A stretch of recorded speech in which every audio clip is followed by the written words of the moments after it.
Our main character is named Michael, who was an ordinary college student until 20 years ago, when the world was overrun by zombies.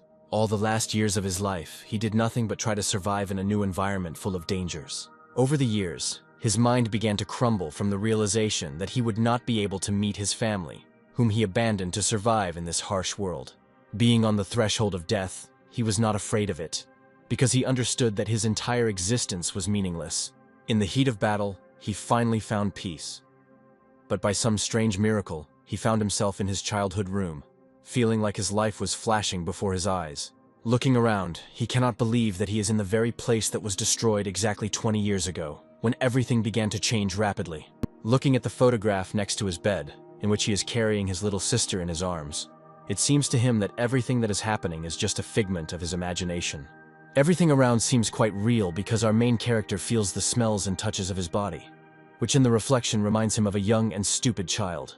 At that very moment, he remembers that it was on this day that the apocalypse began and decides to check where his little sister is now. He remembers how on that fateful day, his cowardice and fear at the sight of danger took over and controlled his body. After seeing the first infected person, he abandoned his sister, who was sitting in a wheelchair, leaving her to die, and then regretted it for the rest of his life. After the memories flooded back, he looked at the calendar and the exact time, realizing that his assumption about the events of 20 years ago turned out to be true. Michael realizes that apparently, he has magically returned 20 years into the past. Opening the door of the room, he sees his younger sister sitting in a wheelchair watching the beautiful flow of life outside the window. Unable to contain his emotions, the protagonist throws himself into the arms of his sister Sylvia in tears, but she does not understand what is happening. The confused girl, thinking that her brother had a bad dream, tries to calm him down. But he, without explaining anything, says that he will not make the same mistakes that he managed to endure. He wipes the remaining tears from his tear-stained face with his hands, and asks his sister to stay home while he goes out for a short while to run some errands. Sylvia asks him not to rush, and takes off one of the hairpins from her head and gives it to the protagonist, saying that when he returns alive, she will give it back. Having promised his sister that he will return soon, the main character changes clothes, realizing that there is very little time left before the apocalypse, and he needs to prepare properly. The main problem after the apocalypse began was resources, and a small 24-hour store was at the price of a human life, so Michael goes shopping. The girls working in the store are discouraged by the amount of goods that our main character buys, and decide that he is crazy. Having collected almost the majority of all the goods from the store shelves, the main character asks if there are any more provisions lying around in their warehouse. When the girls asked him how he was going to deliver all these goods home, the main character pointed to a real van located near the store. After some time, having paid for all the purchases and loaded the contents into the car, even the driver is surprised why our main character needs so many supplies. While they're on their way, the man looks at a photograph of his family and tells our protagonist that he needs to spend more time with his loved ones, because sooner or later it will run out. Having finished unloading the supplies, the man is about to say goodbye to Michael, but he stops him because he wants to tell him something. The protagonist asks the driver to finish work for today and go to his family, since the world will change dramatically in the near future, and he needs to protect them. After some time, Michael begins to make weapons for self-defense from scrap materials. His preparation is interrupted by Sylvia, whose appearance clearly shows that she does not understand what is happening and expresses her dissatisfaction. She starts yelling at her brother because she received a notice about the withdrawal of all the accumulated money from their joint account, and she demands an immediate explanation. Her brother smiles, asks her not to be so angry, and with hope for understanding, says that the apocalypse is coming and asks her to believe him. The surprised girl puts her forehead to her brother's head, thinking that he has a fever, because what he says seems like childish prank. Michael sincerely asks to believe in his words, and asks his sister to enjoy the clean air and peaceful sky above her head one last time. Sylvia says that her brother is acting very strangely today and doing thoughtless and very strange things. But the girl notes that for the first time in her life, she sees Michael so serious, and this makes her not deny what she heard. Understanding the seriousness of the situation, the main character remembers that in the first week after the start of all the events, 90% of the Earth's population will die or turn into zombies. Somewhere in the city after nightfall, an unknown man receives a message from his superiors that makes him angry, and he hears a dog barking nearby. Unhappy that he will have to work all weekend, he throws his phone with all his might towards the dog, splashing out his anger. After which he sees how it turns out to be not an ordinary dog, but a mutated animal that attacks its offender. Our heroes, watching the chaos unfold on the city streets, are overcome with genuine primal horror. Sylvia, shocked by what she saw, asks her brother what is happening when suddenly someone starts knocking on the door of their apartment. The girl hears from the voice that it is their neighbor calling for help, and the main character remembers that in the past it was because of her that they encountered the first zombie. Sylvia rushes to open the door as their neighbor's cries for help become increasingly intrusive. Opening the doorway, she sees in front of her the frightened face of a woman who lives nearby and asks what happened to her. Any emotion disappears from Sylvia's face as she sees an enraged mutant behind the woman. Memories from a past life flash through our protagonist's mind, in which he and other survivors set out on a very important mission. Their group found themselves surrounded on all sides by high-level monsters, and panic reigned among them. The protagonist tried his best to buy some time for his comrades to retreat while fighting against enemies that were superior in strength. Looking around, he noticed his close friend, who asked for forgiveness and simply left him to die while he ran away. Michael remembered that he himself had once done exactly the same thing, leaving his defenseless little sister completely alone. At that moment, he realized how desperate and helpless Sylvia was feeling, and having time to react, threw the weapon he had made towards the infected. Michael asked his sister to close her eyes, promising that he would protect her at any cost, and that everything would be fine with them. He asks Sylvia to stay put and sees how the zombie with a stick sticking out of its skull rushes to attack again, in the hopes of tearing the pathetic humans apart. The protagonist, with ease and composure on his face, parries the attacker's attack and cuts off one of his limbs. He understands that in front of him now stands the first, lowest level of zombies that appeared at the very beginning of the apocalypse, and they do not possess intelligence. Without any problems, with a few lightning-fast movements, he deals with the infected using his many years of experience. After defeating the enemy, Sylvia tugs at the hem of his jacket, asking her brother to stop and stop fighting. Michael hugs his sister, saying that everything is over and that everything will definitely be okay with her. After which, he begins to look around because he hears someone's voice. His sister, not understanding what is happening to her brother, tries to help him, but the main character begins to lose consciousness. After some time, he comes to his senses and sees a strange sanctuary around him, shrouded in a blue glow and draining incredible energy. Moments later, the statues located around the shrine shoot powerful beams of energy from their eyes at our hero. Our protagonist's head begins to split from the huge amount of information entering his brain, and he sees information windows popping up before his eyes. His body begins to change rapidly, and the voice of the system in his head tells him that a restructuring and study of genes is taking place. Having completed the transformation, the protagonist is informed that the recognition of the system's owner is complete, and he finds himself in an altered body. Michael feels his body filling with vital energy, and context windows in his head tell him that he can improve himself and his skills.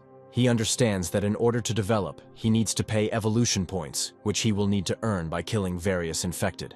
He can spend evolution points on various characteristics of his body such as strength, detection speed, intelligence, and so on. Having received his first points, he decides to upgrade his strength indicators to increase his chances of survival.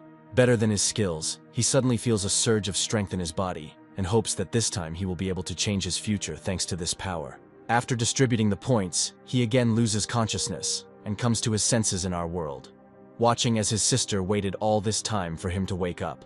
Having regained consciousness, the protagonist's sister immediately says that her brother scared her very much because he fainted too suddenly, and she did not know what to do.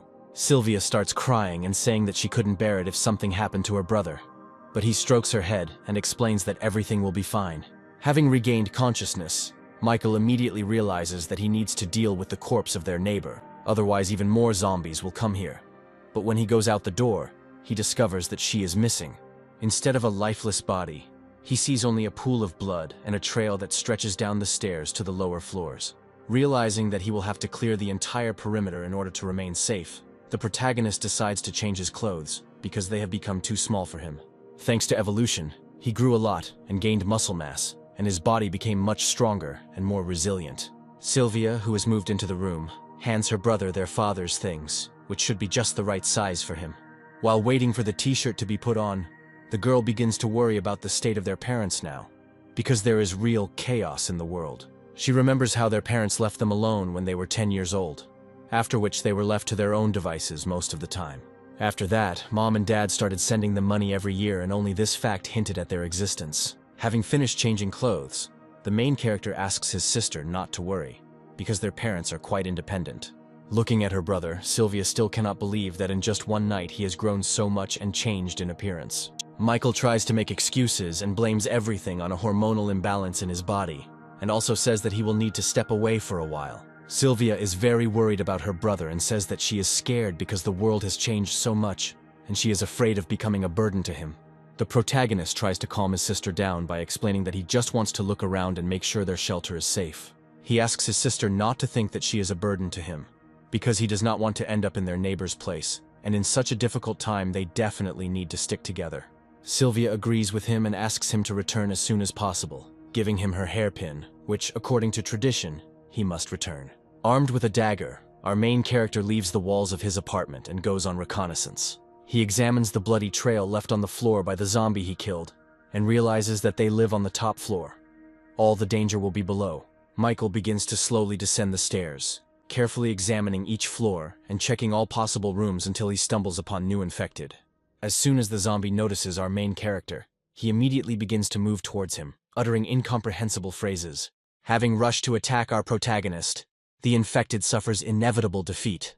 Since Michael has more than enough skills and experience in fighting high-level enemies, the context menu informs the protagonist that for each entry-level zombie he receives 1 evolution point. Also, looking at the upgrade window, he sees that different skills require different amounts of evolution points to upgrade, and to increase the same strength he needs 6 points. The most expensive thing is to pump up the mental spirit, because in a past life, he heard about people who possessed various mental spirit skills, and decides that this is perhaps the most important characteristic.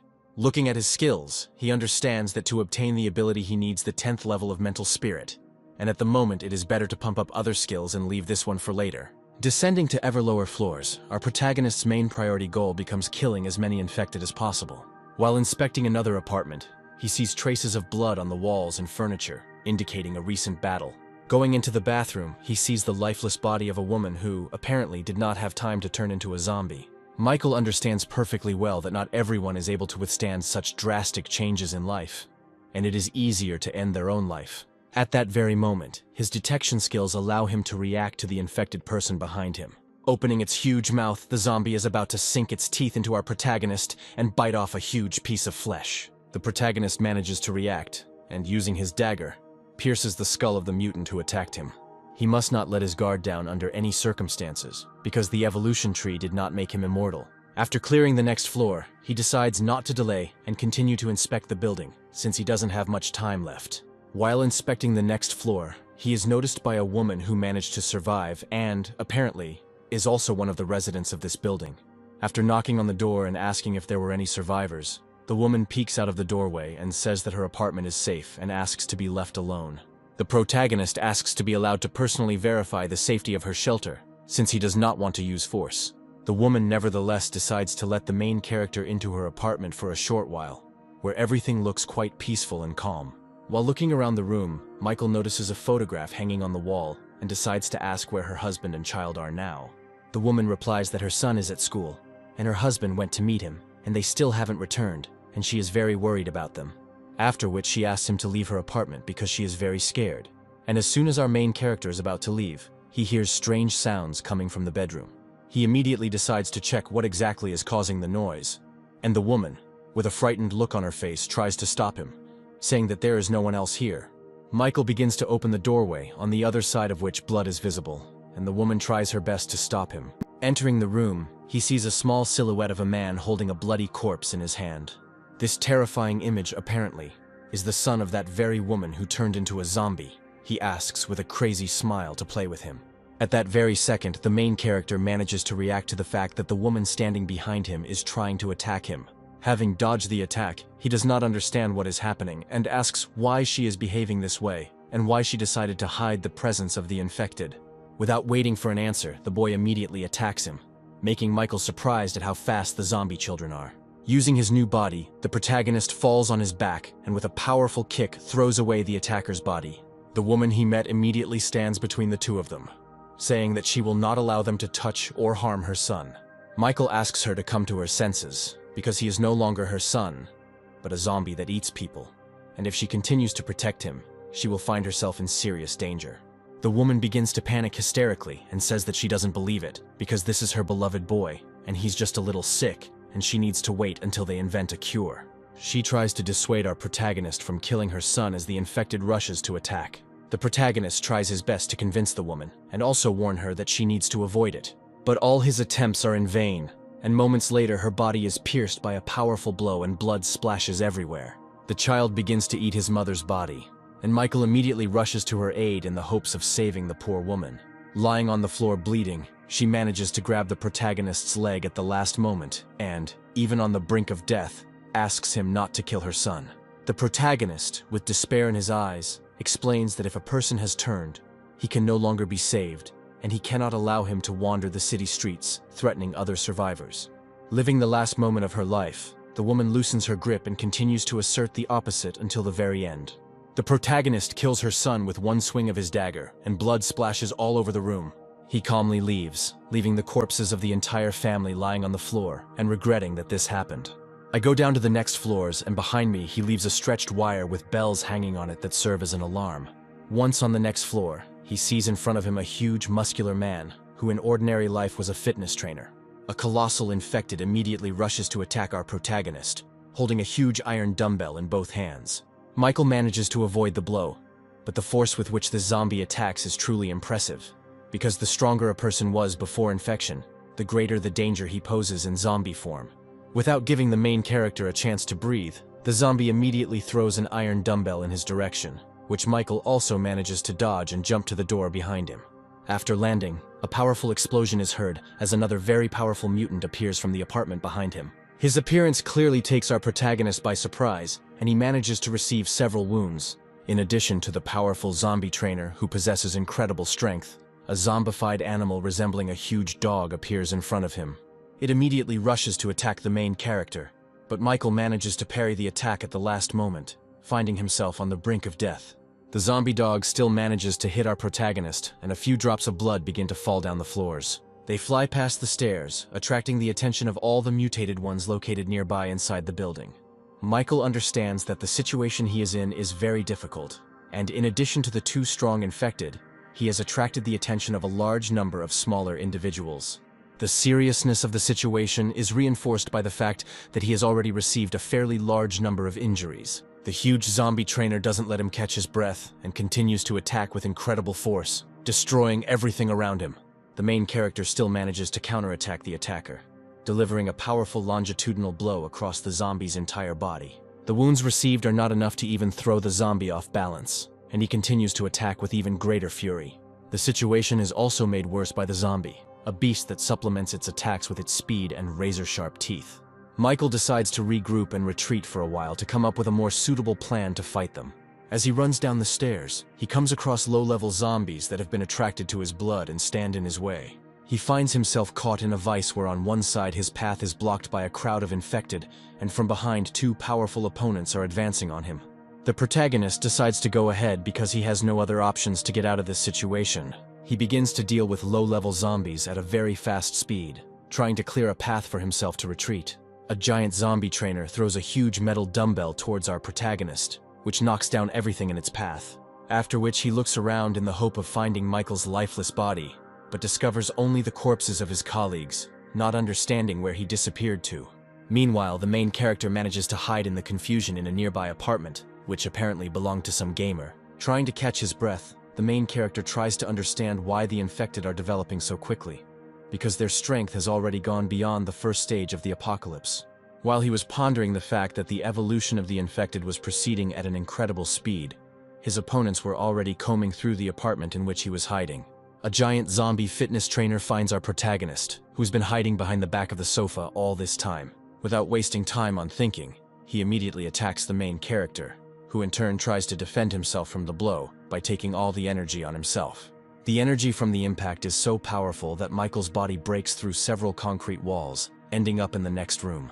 For some time he loses consciousness, and drowning in emptiness, he realizes that even after rebirth he still remains a worthless and weak person, unable to change anything. Lying in a pile of concrete rubble, the sound of the ringing bells he left on the upper floors brings him to consciousness. He immediately remembers his younger sister, whom he promised to protect at all costs, and this thought gives him strength. Michael decides to immediately spend his available points on upgrading his speed and strength, which allows him to get back on his feet. He rushes up to his apartment as quickly as possible, destroying all low-level infected with one blow thanks to the upgrades he received. At this time, Sylvia hears strange sounds outside the door and hopes that it is her brother and decides to open the door. Meanwhile, 2 infected people are standing outside, and light from our hero's apartment is starting to shine through their bodies. But Michael is already rushing to help. Having dealt with the zombie in an instant, he goes to the door and asks his sister if everything is okay with her, asking her not to worry because everything is okay with him. Meanwhile, a couple of powerful infected have already managed to reach their shelter, and he asks Sylvia to close the door and not open it to anyone at all costs. Michael points his dagger towards the zombies, saying that he will not allow them to take a single step towards him. The zombie fitness trainer starts screaming furiously, repeating the same phrase over and over again, asking for a membership card to their gym. Having taken one extra step, the main hero immediately rushes into attack, cutting off his leg, saying that he warned about the consequences. After which he immediately jumps up, soars into the air, and throws his dagger with all his might into the body of the zombie beast. At the same time, as he lands, he delivers a powerful kick to the zombie trainer, smashing his head into the concrete floor. The protagonist hurries to get his weapon back by pulling it out of the dog's body, and at this time the zombie trainer tries to attack him again, although he moves much more slowly. Increasing his stats through skill upgrades allows Michael to cut a mutant's body into small pieces with a few powerful attacks. Our protagonist emerges victorious from this battle, and since these zombies are of a higher level, he receives more points for them. He also notes that there is very little time left before the insane evolution of zombies, and if everything continues to move at this speed, he needs to adapt as quickly as possible. After some time, Michael finishes checking all the floors of his house, completely clearing it of the infected. After such an exhausting night, he returns to his home and decides to take a shower while distributing his accumulated skill points. The protagonist decides to develop his skills evenly, investing a little into each available skill branch. That evening, after resting a bit, he decides to check how his sister is feeling and talk to her a little about what happened. Sylvia says she watched the news, and it was said that zombies had appeared all over the world, but the authorities assured that they would be able to cope with them completely. Michael promises that they will definitely be able to cope, because even in case of failure, he will always be there and will definitely protect his sister. Sylvia says that today she was very scared because she was worried that her brother would not come back. If she could walk, she would make every effort to make their survival easier. The main character tries to encourage his sister by saying that she will definitely be able to get back on her feet, and she, in turn, asks not to feel sorry for her because it is impossible.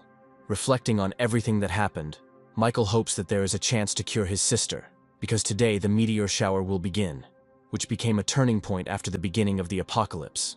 After some time, a huge number of meteorites begin to fall from the sky, and Michael remembers that in his past life, this was the cause of the first evolution of zombies. Inside these meteorites are special cores that can strengthen both zombies and ordinary people. If he can get them in sufficient quantities, he will change the world. Together with his sister, they watch from the roof of the house as a meteor shower begins to destroy everything around, turning our civilization into stone ruins. At one point, one of the meteorites falls right near the house of our main characters, which could well have ended their lives. Looking at the map, Michael realizes that he fell a short distance from their house, and with his speed, he can get there within an hour. The protagonist decides to make some preparations and go to the meteorite crash site the next morning to get the core and try to cure his sister. A smile appears on his face as he begins to believe that a small ray of hope for at least a fleeting bright future has appeared in their lives. The day after meteorites riddled all the fruits of civilization in our world, a huge dusty haze hangs over the city. At this time, Sylvia realizes that her brother wants to go outside the house and tries to dissuade him, saying that it is unsafe. Michael explains that he is going outside on a very important matter, and that he is doing it for her and for all of humanity. His sister, with a displeased expression on her face, asks him not to talk about it, because she would prefer her brother to be safe and sound in exchange for the ability to walk. The protagonist apologizes and says that there is complete chaos, leaving his sister a walkie-talkie with which they can maintain contact. Taking the elevator down to the first floor, the protagonist is slightly upset, realizing that he might have offended his beloved sister. His thoughts are interrupted by Sylvia, who decides to check if the radio is working and apologizes for her behavior, saying that she understands that all this is being done for her sake. Once on the first floor, Michael apologizes and says that he needs to go, and asks his sister not to go anywhere until he arrives. Finally, the girl tells him to check his pockets, in which she left him her hair clip, which he must definitely return to her upon his return. Michael leaves the walls of his house, promising to return before dark, and begins moving towards the fallen meteorite, avoiding unnecessary collisions with the infected. At this time, a group of soldiers in the city is clearing out infected people, trying to keep the situation under control. One of the soldiers reports to the commander that all the mutated in the western part of the city have been eliminated, and their numbers have noticeably decreased after the meteor shower. Meanwhile, a tall and stately woman named Megan receives the report from the soldier and becomes their commander. Her assistant Lena says that the soldiers need to be given new instructions and continue clearing the city. Megan orders them to continue patrolling the area and make sure they don't miss any infected. At the same time, their conversation is interrupted by a man sitting at the table, who jumps up and asks the woman to immediately accompany them to the company. Megan grabs him by the shirt, explaining that she is a police officer, not his personal bodyguard, and that if he values his life, he must listen to everything she orders. Looking at him with a threatening gaze, the girl asks him to express all the complaints that do not suit him in the current circumstances. Fearing pressure from Megan, the man can think of nothing better to do than agree and stop being nervous. Leaving the men in jackets alone, the commander asks Lena to contact Mr. Leonardo, to whom she needs to convey some information. At the same time, the second man sitting at the table looks angrily at Megan, promising that one day he will get this fierce cat. After contacting Mr. Leonardo, Megan reports that all the zombies in the area have disappeared somewhere, and that this is most likely due to yesterday's meteor shower, and that they will continue patrolling for now. Meanwhile, Michael moves towards the crater left by the meteorite, trying to minimize collisions with the infected so as not to attract unnecessary attention. After some time, he finds himself at the very crater from the mouth of which a huge amount of dark energy is emanating. The protagonist decides not to jump to conclusions and to explore the surroundings by climbing the nearest high-rise building. He sees a meteorite fragment located in the center of the crater, emitting a huge amount of energy. And in his past life, he had never seen it in real life. He also notices a zombie near one of the crater walls, who is trying to get out and who is not at all interested in absorbing the fragment. Michael realizes that time is starting to move towards sunset, and if he delays, the zombie can absorb the energy, and this will become a very big problem for him. The protagonist decides to use his speed to avoid confrontation, and simply take the shard and run away. Finding himself at the crater itself, he makes a lightning-fast dash towards the zombie in the hopes of catching it off guard and finishing it off quickly. When striking the infected's body, his homemade weapon breaks as if it were made of glass, and the zombie's skin turns out to be as strong as steel. The zombie girl turns to our protagonist and greets him, and her appearance clearly indicates that she is definitely not a weakling. Michael manages to notice her black eyeballs and golden pupils, as well as tattoos all over her body, and concludes that in front of him is a natural zombie. For a few seconds he is overcome by a primal terror. As in his past life, they were the ones who instilled the most terror into humanity and were superior in strength to anyone else. In an instant, the infected closes in on our protagonist, grabbing him by the remains of his makeshift spear and throwing him into the air with incredible ease. Trying to land on the ground, our main character begins to be hindered by vines shooting out from under the ground like bullets. Having managed to get his dagger, he manages to cut down the annoying plants and remain safe and sound. Michael understands that the original zombies have special abilities, and their strength and speed are at a very high level, making them not the easiest opponents. While he is trying to understand why such powerful zombies started appearing so early, the girl does not give him a chance to think and attacks him again. The protagonist decides not to engage in combat and simply try to take the shard and run away, avoiding unnecessary damage. Numerous vines suddenly appear in his path again, preventing him from doing so simply. The native zombie smiles as if mocking our main character and is simply having a good time. The speed of her skills does not give our protagonist even the slightest second to think and make decisions, and he is constantly forced to defend himself. Their powers are at completely different levels at this point in time, and even when Michael tries to defend himself, he still takes a lot of damage. Realizing the sadness of his situation, he understands that events are developing much faster than in his past life, and apparently, history is changing. At the same time, Michael notices how the meteorite fragment and the zombie are connected by an invisible energy thread.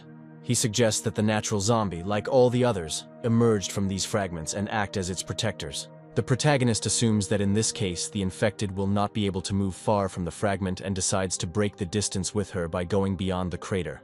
The zombie girl tries to stop the protagonist with a vine branch, but he manages to defend himself and cut them into pieces. Once out of her reach, Michael manages to catch his breath for a while and decide what to do next. He decides to take refuge in a nearby building and use it as a temporary shelter to regroup and come up with a new plan. He takes out a red glass flask from his backpack and decides on an ambitious plan, saying that he will need the blood of a dead man. After some time, he is riding a motorcycle and leads a huge horde of infected that he managed to lure from all over the area. Finding himself near the crater where the original specimen is located, he throws a vial of blood into the air, setting his plan into action. The protagonist manages to break the test tube, and all the contents fall out in a rain of blood. His plan was to use the dead man's blood as bait for a large number of low-level zombies that the primordial zombie would have to fight. Such impudence and insidious plan enrages the female, and she begins to attack with even greater speed and fury anything that tries to harm her. Michael begins to watch everything that is happening from afar, and hopes that his plan will have at least some effect. Even with an incredible advantage in strength, the primordial zombie is unable to deal with the horde of infected rushing towards it so quickly, and they simply overwhelm it with numbers. The original zombie's intelligence allows her to escape from such a difficult situation and use her vine to rise into the air. While out of reach of normal low-level zombies, she begins to attack them from a safe position. At this moment, Michael decides to get closer to the crater and try to steal the shard while the original is busy fighting. The only thing that worries our main character in this situation is the large concentration of mutants, because of which he himself could fall into a trap. The protagonist also understands that he cannot delay this battle, otherwise the fragment will have time to restore the energy of the female specimen and it will become even more difficult. Unexpectedly for everyone present, a very powerful and ominous roar is heard, which can only mean one thing. Looking around, Michael and the original zombie notice a huge and ferocious mutated beast. He immediately rushes to attack the female, as he clearly senses her strength and understands that he must deal with her first.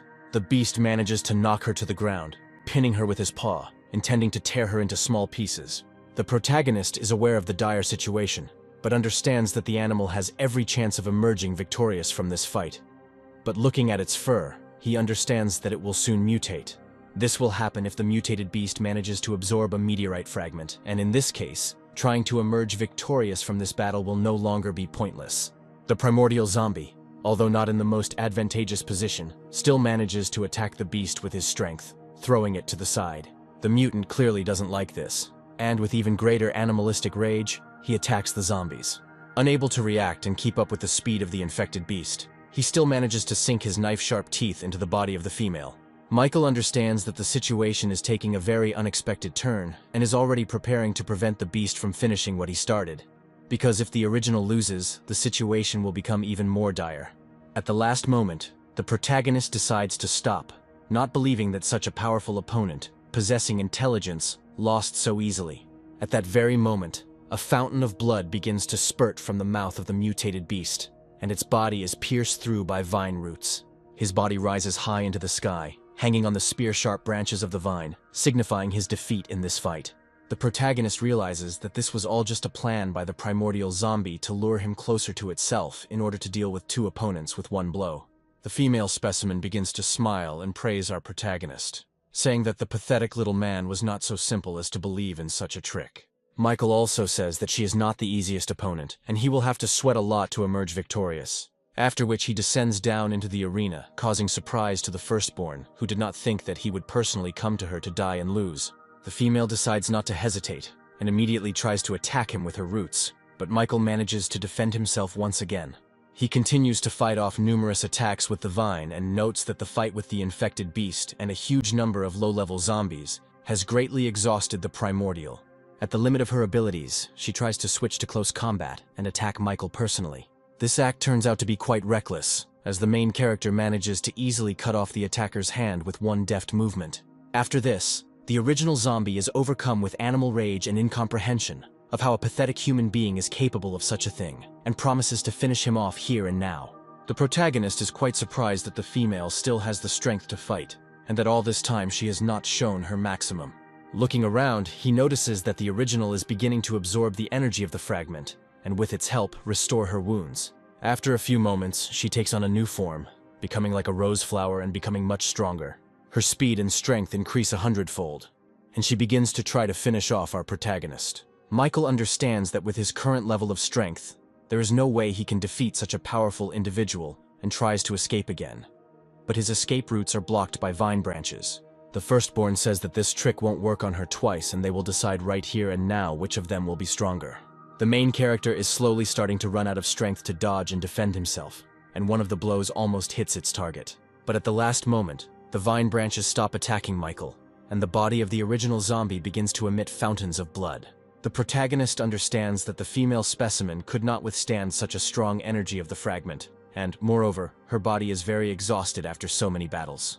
She tries to attack Michael with all her might, saying that some pathetic little man won't be able to defeat her. Without much trouble, Michael repels the next attacks of the original zombie, saying that by continuing to fight, she will kill herself. Using his speed, he closes the distance with her, realizing that the outcome of the battle is already predetermined. The exhausted female falls to the ground and prepares to accept her fate, realizing the dire nature of her situation. The protagonist threatens her with his dagger and says that he knew the outcome of this battle from the very beginning. Looking at the dying primordial zombie, he remembers that in the past he could not even imagine that he would ever be able to defeat such a strong opponent. In the past, due to the enemy's strength, he made the wrong choice and regretted it for a very long time. So he decides to swear to stand on his feet until his last breath, protecting what is dear to him. A context window informs our protagonist that he receives 100 evolution points for killing a native zombie. Michael couldn't imagine that he would receive so many points for defeating her, and decides that in the future, he needs to be more careful with the other shards. After his triumphant victory, he decides to take the meteorite and is surprised that he can calmly touch it with his hands. Touching the shard with his hand, he feels how its energy begins to fill his body, restoring his strength. Michael is in complete shock when he realizes that all of his wounds have almost completely disappeared, and hopes that his sister will also be able to recover and start walking. Just before leaving, he looks back at the body of the infected beast, because he hears strange sounds and assumes that the monster is still alive. A huge amount of energy begins to emerge from his body, plunging the protagonist into horror at the fact that he is facing another battle. His face shows incredible surprise at what he sees, and he cannot believe his eyes. A small puppy with yellow fur emerged from the body of a huge mutated beast. He takes it in his arms and suggests that after the death of the mother, the cub in her womb absorbed all her powers, and because of this was able to survive. Michael suggests that he can tame the newborn monster if he is the first one it sees when it opens its eyes. The puppy begins to happily bark and lick our main character's cheeks, thinking that he is part of his family. The protagonist decides to name his new pet Goldie, and, having hidden it in his backpack along with a meteorite fragment, decides to return to his shelter as soon as possible. Moving through the city streets, a strange energy envelops everything in the area, attracting crowds of infected. This energy comes from the meteorite fragments that our protagonist carries in his backpack and acts as bait for the infected. Before he could reach his shelter, the ground beneath his feet began to crack and crumble into small pieces. Michael manages to dodge and realizes that someone has been following him all this time, and he won't let them get away just like that. A huge number of mutated giant rats, which have been following the meteorite's energy all this time, begin to emerge from underground. The protagonist manages to defend himself from the rodent attack, realizing that his position is not the most advantageous, and now he cannot simply fight them. At this time, Assistant Lena asks her commander to take a rest and at least get some sleep, since she's been standing on her feet for a very long time. Megan says she doesn't have time for that, and continues to observe the situation, and notices our protagonist running in the distance and reporting that he sees a survivor. The girl is quite surprised by the speed at which our main character is moving, and also notices that he is being pursued by a huge pack of giant rats. Although Megan is unable to understand how this man managed to avoid so many attacks from infected animals, she still decides to help him. Meanwhile, the protagonist moves towards their shelter, assuming that this building will be suitable for a temporary shelter where he can catch his breath. Once inside the building, the iron bars and concrete walls manage to hold back the mutants pursuing him for a while. Michael, having managed to reach the garage, sits down on the floor and tries to come up with a plan for his further actions, assuming that today he will not be able to get home and will have to spend the night somewhere else. Opening his backpack to check if everything is okay with Goldie and the meteorite fragment, he discovers that the crystal has simply disappeared. The first thing our protagonist managed to think about was that the shard was missing, or that his little animal had managed to absorb it. All these assumptions are immediately dispelled when the context menu of the evolution tree tells him that the absorption of the crystal is complete and the restructuring process has begun. At that very moment, the main character's body is enveloped in an incomprehensible aura, and he begins to experience a very wild pain that tears him to pieces. A moment later, his body begins to emit a huge amount and waves of energy, throwing back everything that was near him. At the same moment, the rats pursuing our protagonist manage to get through the concrete barrier and enter the parking lot. Michael realizes the dire nature of the situation, but he can't find the strength to gather his courage and even try to get up. And the tree of evolution is to blame for this. His eyes begin to close and he slowly loses consciousness, not believing that he will end up dead here and now. At the last moment, Goldie manages to save her owner by fighting off the rat's attack and standing up to defend him. The small puppy's body becomes covered with a thin layer of electricity and begins to emit a large amount of energy. He stands between the attacking rats and his master's body, ready to give his life for his protection. Goldie begins to fight hordes of rats by attacking them with electric shocks and using her speed and size to her advantage. The number of infected turns out to be too great, and through a breach in the walls, even low-level individuals manage to penetrate inside and surround our protagonist. The faithful puppy can't keep up with such a number of opponents, and has to continue the battle with the rats located outside the building. Before attacking and finishing off our protagonist, one of the rats is struck by a bullet from a gun and inevitably dies. At that very moment, other armed survivors appear in the parking lot and come to the aid of our main character. The gray-haired man asks Megan if they should have brought strangers to the shelter because if he was bitten, they would be in for a very hard time. The commander replies that they cannot abandon the survivor. They need to isolate him and observe him. The survivors manage to take refuge inside the building, while Goldie remains outside to defend the shelter from the infected rushing towards it. At this time, Michael, being unconscious, wakes up in the sanctuary of the Tree of Evolution, which has noticeably changed. His body begins to be covered with clots of yellow energy, merging into one whole with the set of genes that he had. This process takes a very long time, but at some point our main character regains consciousness. While Michael was unconscious, his faithful companion spent the entire time fighting hordes of zombies. Opening his eyes, our main character realizes that his head is splitting, and he is trying to remember all the events that happened to him before losing consciousness. Megan, who is in the same room with him, immediately points a gun at him and orders him not to move and to answer her questions first. Michael replies that he doesn't have time for that and he needs to urgently go about things that are a higher priority. The girl is about to tell the main character that he won't just leave when he suddenly appears behind her. The protagonist manages to disarm Megan and knock her to the ground, replying that she doesn't have the strength to stop him just like that. At that very moment, all the survivors enter the room and ask Michael not to move or make any sudden movements. Otherwise, they will open fire. Megan orders her men to remain still and explains that she is the commander of the military police and that they were the ones who saved him from certain death. One of the two men in suits says that the main character is an ungrateful jerk and they shouldn't have babysat him for 4 whole days. Hearing this, Michael completely forgets about everything that happened, realizing that he was unconscious for 4 whole days. He immediately rushes towards the exit, realizing that all this time his sister is alone and in possible danger. Megan manages to stop him, saying that the street is full of zombies and it is too dangerous, and invites him to stay in their squad.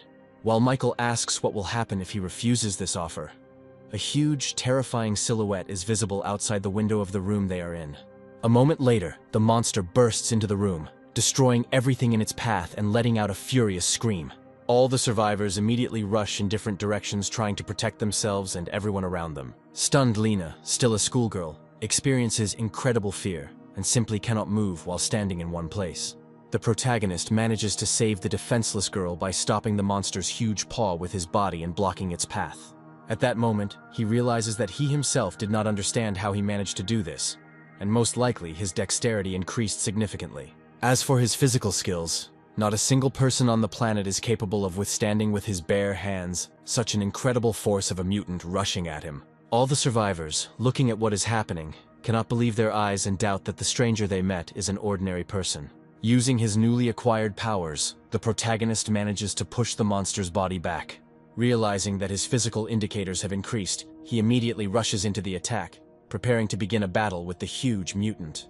At the last moment, his fist stops right in front of the beast's nose, and waves of energy from his blow spread across the ground. The main character realizes that in front of him is not a monster, but his little tame dog Goldie, who has grown a lot in 4 days. He begins to happily wag his tail and lick his owner, rejoicing at his return.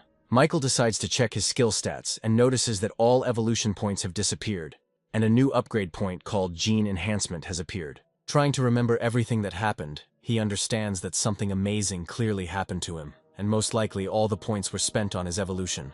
Diving into his consciousness, he sees that the Sanctuary Tree of Evolution has also changed, and apparently, he has experienced the first gene enhancement. When asked what happened to him, the context menu answers that the protagonist reached his limit. and a meteorite fragment helped him overcome it. Michael recalls that every person has a genetic limit, and in a past life, he saw high-ranking fighters who tried to overcome it, but ultimately died. This term is called gene restrictions, and, apparently, our protagonist is able to develop indefinitely, bypassing this prohibition. Realizing what happened to him, Michael, riding a dog, returns to the survivors, who are both surprised and very scared. Michael explains that Goldie was very tiny not long ago, but after eating so many zombies he grew to such a size. Megan, like everyone else present, does not understand how the monster can be his pet. The protagonist says that it's a long story, and he'll tell you about it later. But now he needs to deal with the crowd of infected rushing here. Noticing a huge number of zombies on the horizon, Megan realizes that their strength is not enough to resist such a horde. The girl says that they have nowhere else to go, and they were able to find this place after a week of searching after the start of the apocalypse, and they have no other. Michael begins to warm up and asks the girl not to worry, because 40 kilometers from here there is a military shelter and they can go there. The protagonist asks them to wait in a safe place while he single-handedly deals with all the infected, and Megan says that this is just madness. Michael asks to follow his instructions and then rides into battle on his tame dog. Lena, looking at everything that was happening, asked her commander if this stranger would be able to return safe and sound and escort them to the shelter. Having reached the right place, the protagonist decides not to fight with his bare hands and to rip the road sign out of the ground. He attracts the infected with a loud metallic sound and asks Goldie to stand aside because he wants to test his new abilities. When faced with a crowd of infected, he makes a powerful blow with a road sign, destroying a huge number of low-level zombies in a second. Michael realizes that in a short period of time he has become much stronger, which is why his blows have become many times more deadly. Gradually dealing with ordinary zombies, an awakened infected who has reached the initial level becomes on his way. The classification our protagonist uses has been preserved from a previous life, when the infected were assigned a rank, and this individual, although possessing incredible strength, is still not gifted with intelligence. Trying to deliver a powerful blow to the mutant's head with a road sign does not produce visible results, and the metal bends like plasticine. Meanwhile, the survivors, led by Megan, finish gathering supplies from their old shelter and await the return of our protagonist. The man in the suit starts to panic, suggesting that he might not return and then they will be easy prey while here. The girl says that they need to stick to the plan and not panic, otherwise they will have no chance of survival. The man says that they clearly saw a crowd of zombies rushing towards him, and in such a situation no person can survive, and if they just sit and wait, then everyone will die. He adds that if they hadn't saved this guy that time, they wouldn't be in this situation, and if he voluntarily decided to become bait, then they need to get out of here as soon as possible. Megan asks him to stop panicking and acting recklessly by asking his friend Leonardo to stand up for her. The gray-haired man says that he also thinks that they need to leave because they don't know if that guy is alive and they shouldn't take such a risk. For a second, there is a dead silence among the survivors, and the girl agrees to go and check how things are going at the front. Leonardo and Lena try to dissuade her, but Megan states that this is the best option she can take.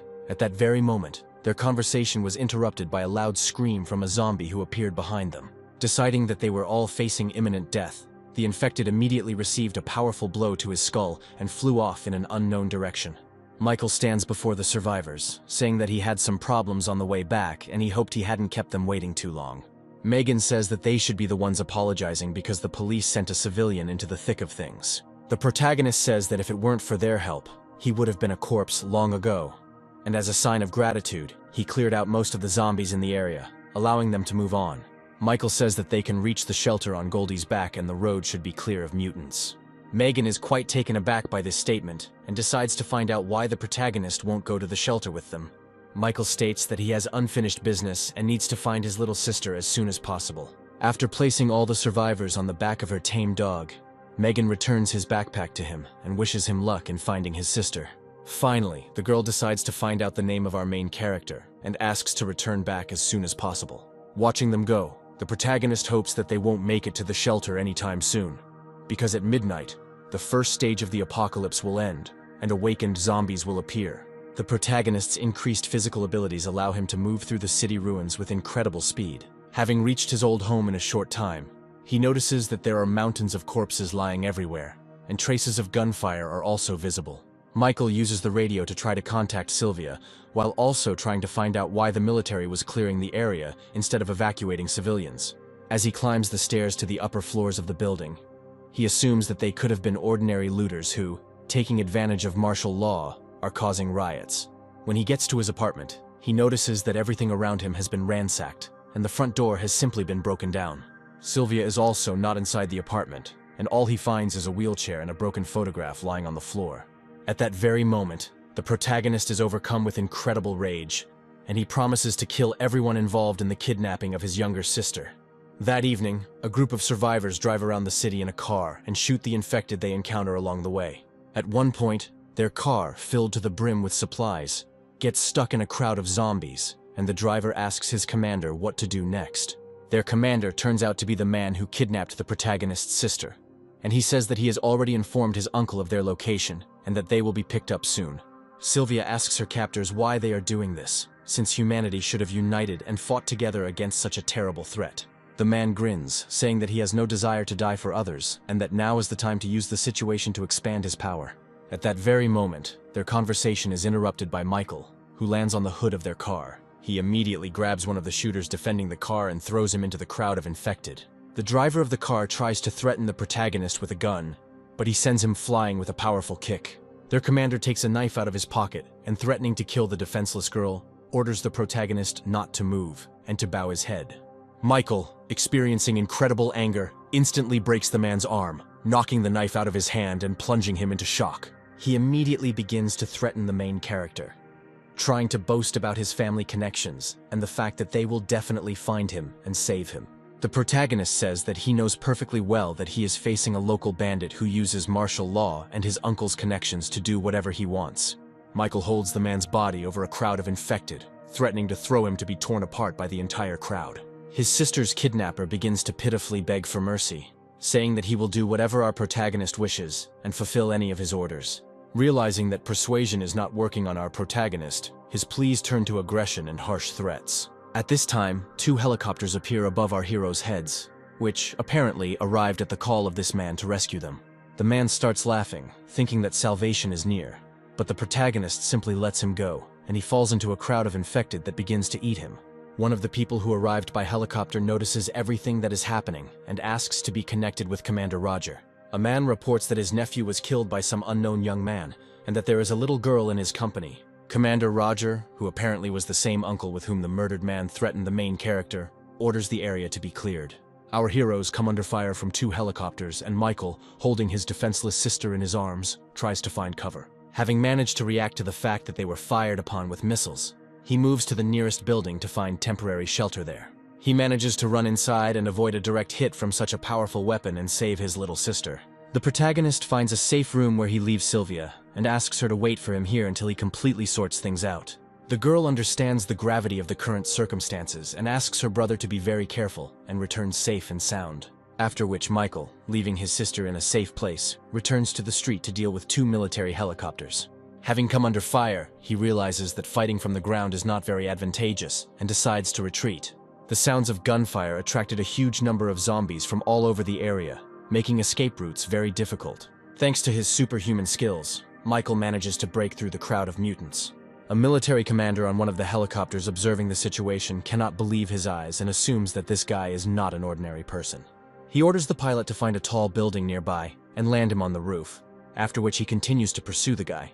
Having dropped off my captain at Michael, I open fire from a machine gun firing up to 70 rounds per second. Seeing how our protagonist manages to dodge the lead rain, the machine gunner cannot believe it, because an ordinary person would already be a corpse. At the same time, the military captain, standing on the roof and armed with a sniper rifle, takes aim at our main character.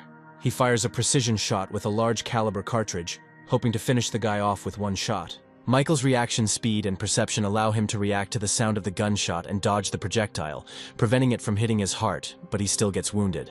The captain is informed over the radio that the object has disappeared into one of the buildings. I have hit it. The blood will attract the infected. Continue observation. Michael is trying to stop the bleeding. How lucky I am. Another millimeter to the left, and I would already be dead. Lost in thought, the protagonist loses concentration for a few seconds and comes to his senses only when a rocket flies towards his building.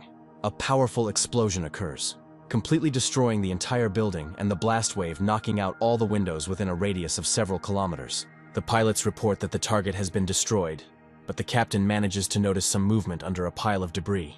The smoke and dust cloud left behind by the explosion clears, and the soldiers see a huge dog with golden fur emitting a terrifying roar. "Goldie, you really helped me out, baby. You came just in time. I really need your help." The familiar releases huge wings from its body and asks its master to attack with it. While the stunned military cannot figure out where this monster came from, Michael, riding a dog, attacks one of the helicopters. At this time, the pilot of the second helicopter, watching his colleague crash, loses sight of our heroes. Panicked, he quickly rushes to report to the captain that the target has been lost, when suddenly Michael interrupts him, climbing into the helicopter cockpit. The squad captain, hearing on the radio that his soldiers were defeated, requests reinforcements, saying that they found a survivor. At this time, Mike, thinking that the battle is over, lands on the ground with the desire to introduce Goldie to his sister. His joy is interrupted by the military captain. "Hey kid, it's too early to rejoice. This girl is clearly very important to you." Mike, seeing that his sister is being threatened with a weapon, begins to scream and demand that she be released immediately. The man, holding the barrel of a rifle to Sylvia's head, declares that he would be interested to see which is faster, the bullet or our hero's reaction. "Put down the weapon. You need me, right? My sister has nothing to do with it. I will surrender without resistance, but promise that you will let her go."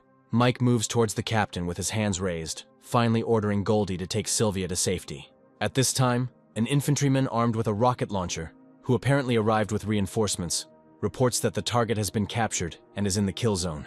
The captain grins and gives the order to open fire, and a shell is fired at our hero, causing a powerful explosion. The soldiers are happy that the mission is completed, but as soon as the fog clears, Michael's faithful dog appears at the site of the explosion, having taken the brunt of the blow. The captain shouts into the radio that the target is still alive and they need to move to Plan B, but it turns out to be too late, and Michael delivers a crushing blow from behind his attacker. The man, having flown several dozen meters and received a ton of injuries, lies in a mountain of debris and, miraculously remaining alive, orders everyone to be destroyed. More missiles are fired towards Sylvia as Michael struggles to save his sister. A moment before the explosion, he manages to cover the girl with his body, taking the entire blow on himself. Falling to the ground, Sylvia looks at her bloody hands, hoping that her beloved brother is still alive. "Brother, don't scare me. Don't even dare fall asleep. What's wrong with you? Don't leave me alone." Meanwhile, the captain still manages to get to his feet, while simultaneously rejoicing that all his limbs are intact and he will not remain crippled. Michael, opening his eyes slightly, wipes the tears from Sylvia's face with his finger and asks for forgiveness for not being able to protect her. "Don't cry, Sylvia.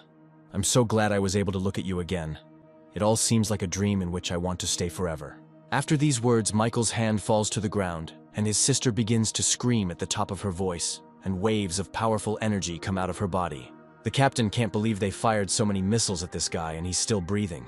But his thoughts are interrupted by the snow that starts to fall from the sky during this warm time of year. Sylvia, in a fit of anger, stands up on her feet as a disabled person, and a huge force begins to accumulate around her. The military captain doesn't understand what the hell is happening before his eyes, because ordinary people can't control the elements. The girl, screaming that it was her fault for what happened and that her weakness led her and her brother to this, begins to freeze everything around her using the newly awakened power of ice. The captain's body quickly begins to turn into an ice statue, and his movements are frozen by ice and the fear of imminent death. At the same time, someone from an unknown control center is observing what is happening and says that the source of the power, Absolute Zero, an S-rank evolution, has been discovered right above them. The girl named Juno is quite surprised.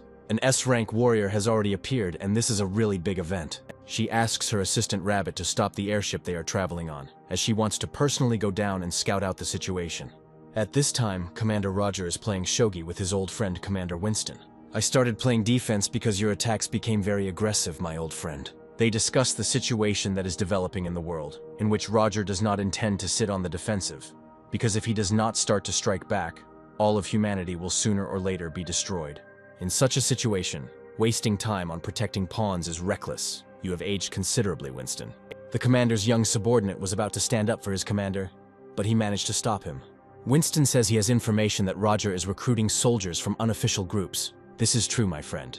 Because in the current situation, whoever gets these troops first will get all the remaining power. His answer is interrupted by a subordinate who reports an incident.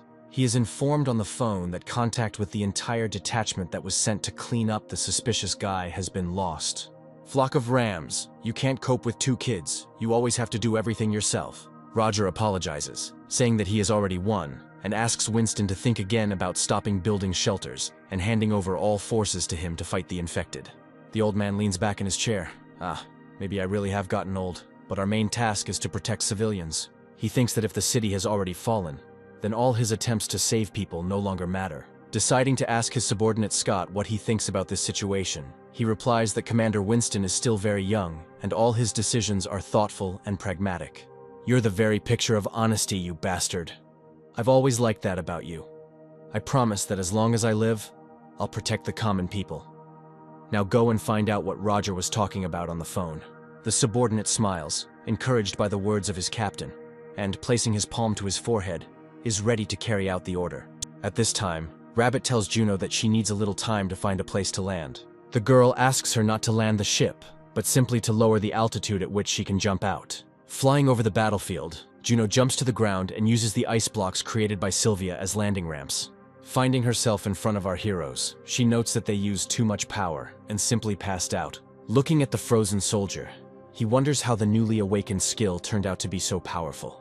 The rabbit uses a radio to report that this is already the 4th of the 12 S-rank warriors. According to the inquiries made, this girl is not listed as the owner of Absolute Zero. Instead, her appearance does not match. Juno, looking at the wounded girl, suggests that there may be several owners of Absolute Zero.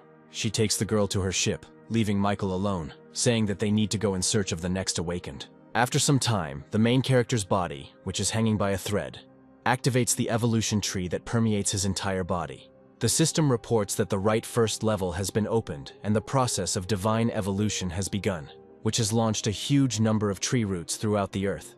The evolution tree began to search the entire area for any living creatures and mutants, starting to destroy them and pump energy out of them. All this power, collected in a matter of hours, began to flow straight into the heart of our protagonist, saving him from certain death. At this time, Commander Winston's subordinate Scott enters his office and reports that he has completed the task given to him.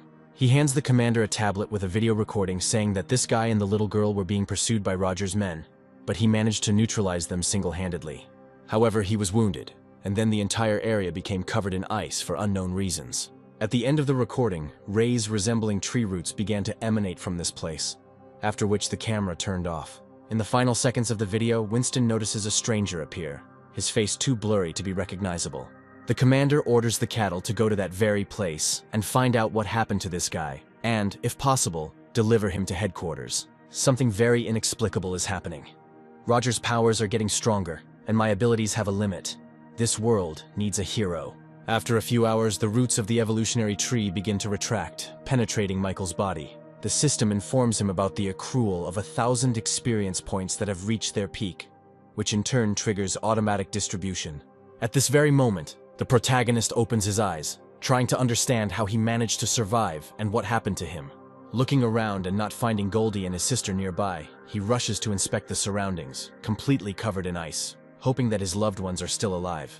In such a hopeless situation, he decides to turn to the Tree of Evolution to find answers to his questions, and penetrates deep into his own consciousness. The system informs the protagonist that the deification plan has been put into action, and that only one attempt has been allocated for its implementation. Michael also informs us that he is awakened, and all his stats have been upgraded to the 5th power level. Looking at his stats, he realizes that his physical strength has increased incredibly since awakening. Thanks to the meteorite fragment he received earlier, he gains a new skill called Absorption. From his past life, Michael knows that skill power cannot be increased and only grows with the wearer's physical characteristics, and therefore his new ability is equivalent to S rank. For a moment, he thinks that he has become the first awakened with a rank. But at the last moment, he remembers that he noticed a similar reaction in Sylvia, and perhaps all this ice in the area is her work. While he was examining the surroundings, he did not find his sister's body, and decides that he needs to find out what happened while he was unconscious picking up a fallen hairpin from the ground. Approaching the very captain, chained in a block of ice, he breaks it into small pieces and says that if the military is involved in this, they don't have long to live. At this time, a man driving a car passing by the checkpoint tells the private not to sleep at his post. It turns out that this is Cattle saying that during such an important period of building shelters, they need to be extremely careful and not let a single infected person into the territory. Commander Roger, who is watching him, and his subordinate, who Scott was visiting, understand that Winston is trying to extract secret information. Meanwhile, In one of the abandoned buildings, the protagonist decided to collect his thoughts and think over a plan of further action. Taking the soul into his head, the thought comes to him that the best way to get into the military unit is to go through the shelter to which he sent Goldie, along with his new acquaintances.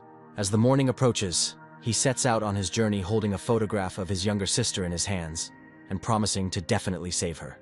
Having set off on his journey and moving towards the shelter, he easily deals with ordinary rank-and-file infected thanks to his new physical abilities. When trying to use his newly acquired absorption skill, the system tells him that it cannot be used on normal opponents. Assuming that the skill requires a stronger enemy to use, he comes across an advanced infected that emits an ominous aura. The infected one turns out to be quite strong as he is an awakened F rank and is easily able to crush the ground under his feet with powerful blows. Analyzing his opponent, Michael surmises that his strength and skin color make him a possessor of a very common rage skill that many had in his past life. Dodging his attacks, he manages to perform a grab and with a powerful blow from both legs, knocks the zombie out. While his opponent is unconscious, he manages to use his absorption ability, and this time it is activated. Before this I only used it on awakened zombies. I wonder what will happen now. As the energy is absorbed from the body of a defeated enemy, powerful waves of multicolored energy begin to swirl around, and the system informs that the absorption is complete, and disintegration has occurred. At the same moment, Michael notices a new rage skill that has appeared inside the system, the scale of which is filled to 1%. As far as I remember, in my past life there were very few people who could awaken 2 abilities, and there were no people with a large number at all. The protagonist understands that now he only needs to collect enough skills and fragments, and with a gene limitation, he will be able to evolve almost infinitely. His thoughts are interrupted by a strange sound and huge waves of energy fall from the sky onto him, similar to those that occurred when he absorbed a new ability. A powerful wave of force pierces his body and Michael, horrified, does not understand what is happening to him. After which, a huge mutated beast emerges from underground and, according to the system, it is at the level of an awakened monster. Michael's insight tells him that someone much more powerful is approaching here. At that very second, right in front of him, a powerful explosion occurs with peals of thunder, illuminating everything within a radius of several hundred meters. After the smoke clears, he sees in front of him his familiar Goldie, who turns out to be alive. The protagonist is very happy about the return of his pet, but he understands that this is not the time to give up, and he needs to deal with this monster. A loyal friend stops him, asking the owner to give him the opportunity to deal with him alone, to which Michael gives his consent. Having received approval from its master, the beast rushes into battle with an opponent who, in appearance, is superior to it in strength. Goldie begins to deal devastating blows with her claws, making Michael realize that he too has evolved greatly during his absence.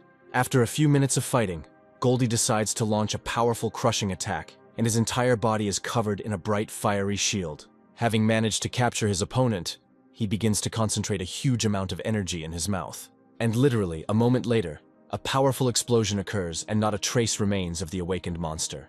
You are a good boy. Congratulations on your evolution. But with such dimensions, it will be difficult for you to move around, and it would be better to shrink back to your previous size.